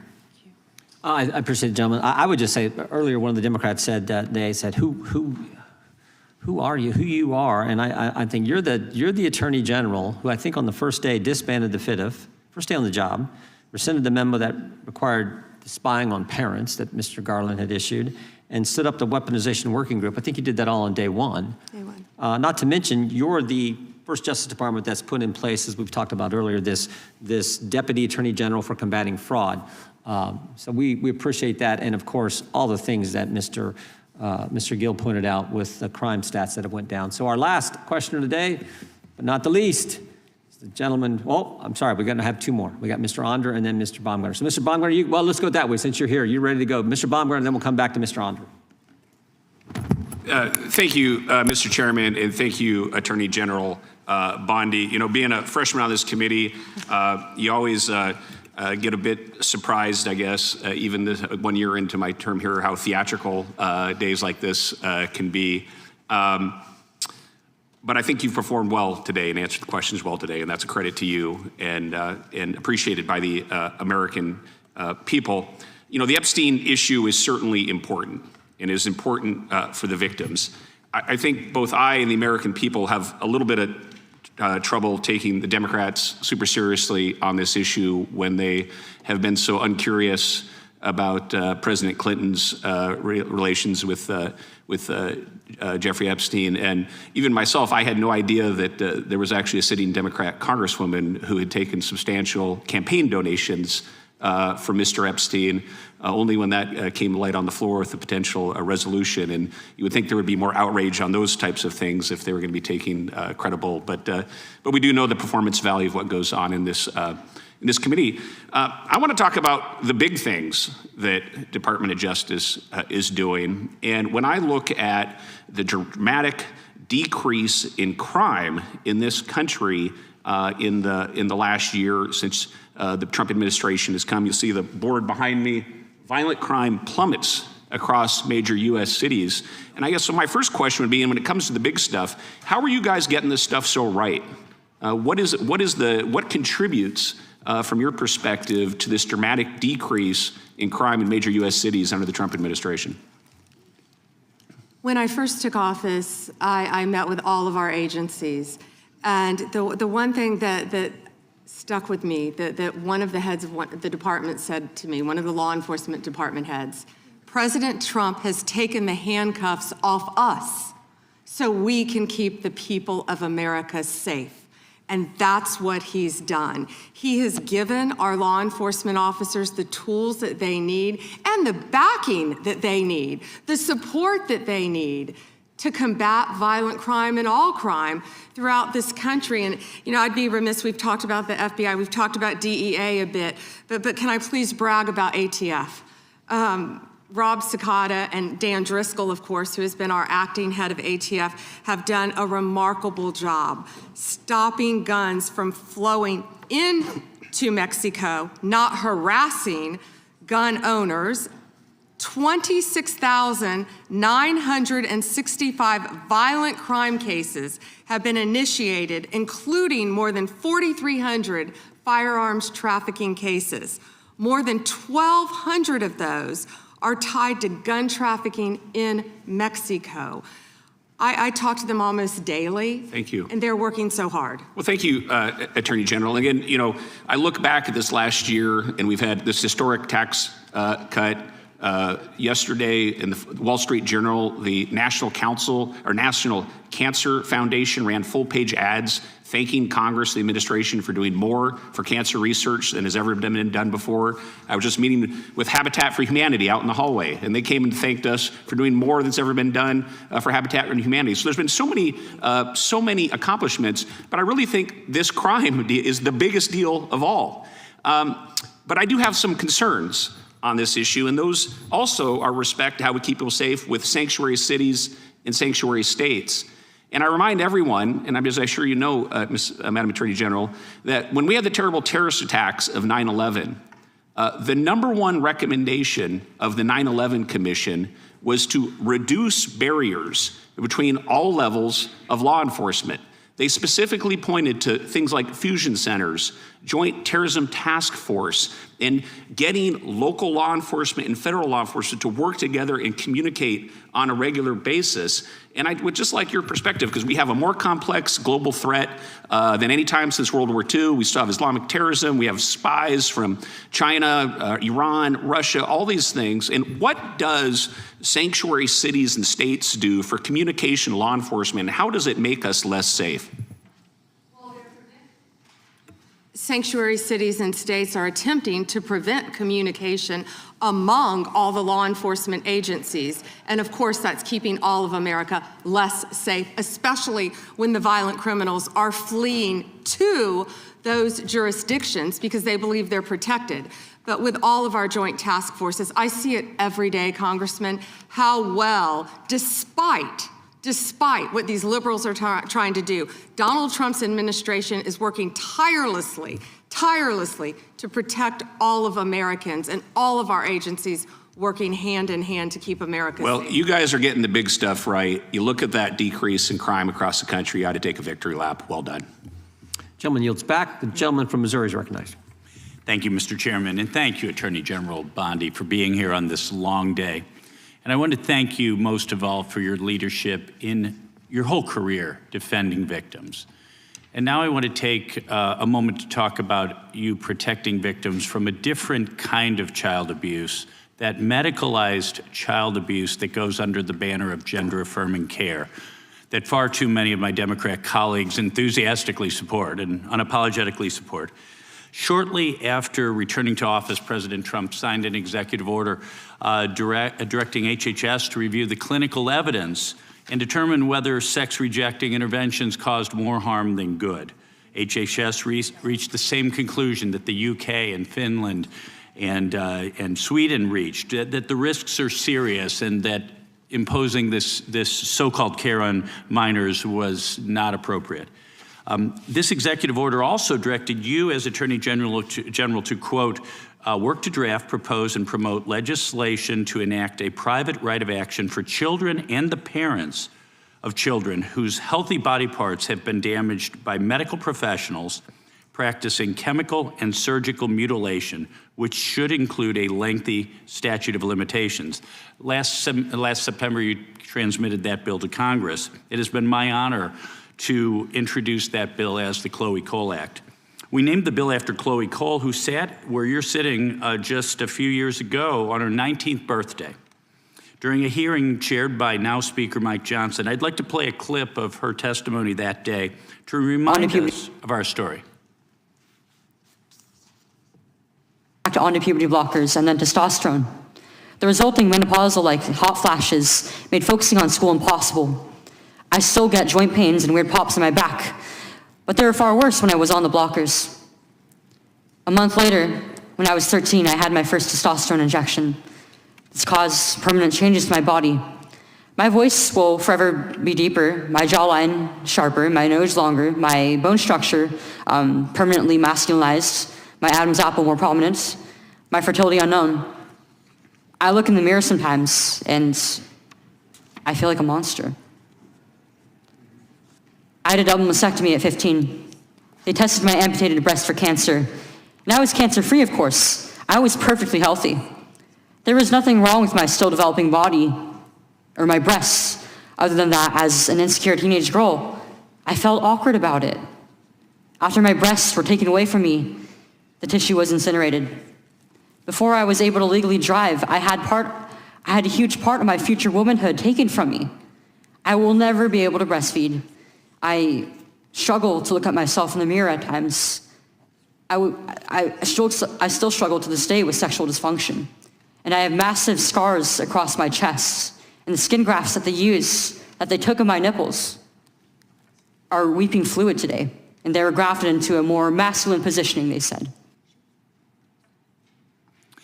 Chloe testified that day that what she needed was mental health therapy, but she never received it. And she was not suicidal until after they did these horrible things to her.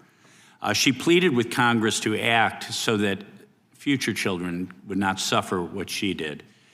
Last week was a major turning point in for these medical malpractice claims when a detransitioner was the first to successfully hold doctors liable with a $2 million settlement for what they did to that poor girl. Just days later, the American Society of Plastic Surgeons announced that they would no longer do transgender surgeries on minors, in the AMA followed suit. This proves that if the bill your DOJ drafted were passed into law, these barbaric practices would end immediately because all victims would be able to hold those who harm them accountable. Could you share with us a little bit about your work in advocating for victims like Chloe and what a private right of action would mean for victims like her and their families? Yes, and first, Congressman, thank you for championing this bill. And also to Chloe, what a brave young woman to come before this body. Yes. And at age 19. At age 19, and talk about what happened to her.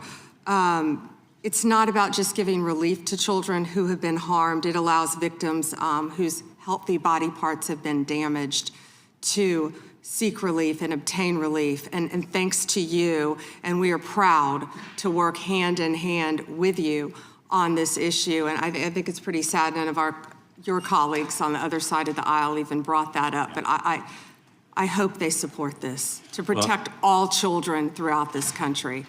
Well, General Bondi, thank you so much to you, to your department, to President Trump. I yield back. Gentleman yields back. I've just saved some UC requests for the end, Mr. Chairman. Okay, go right ahead. Thank you kindly. Record low crime during the Biden-Harris administration.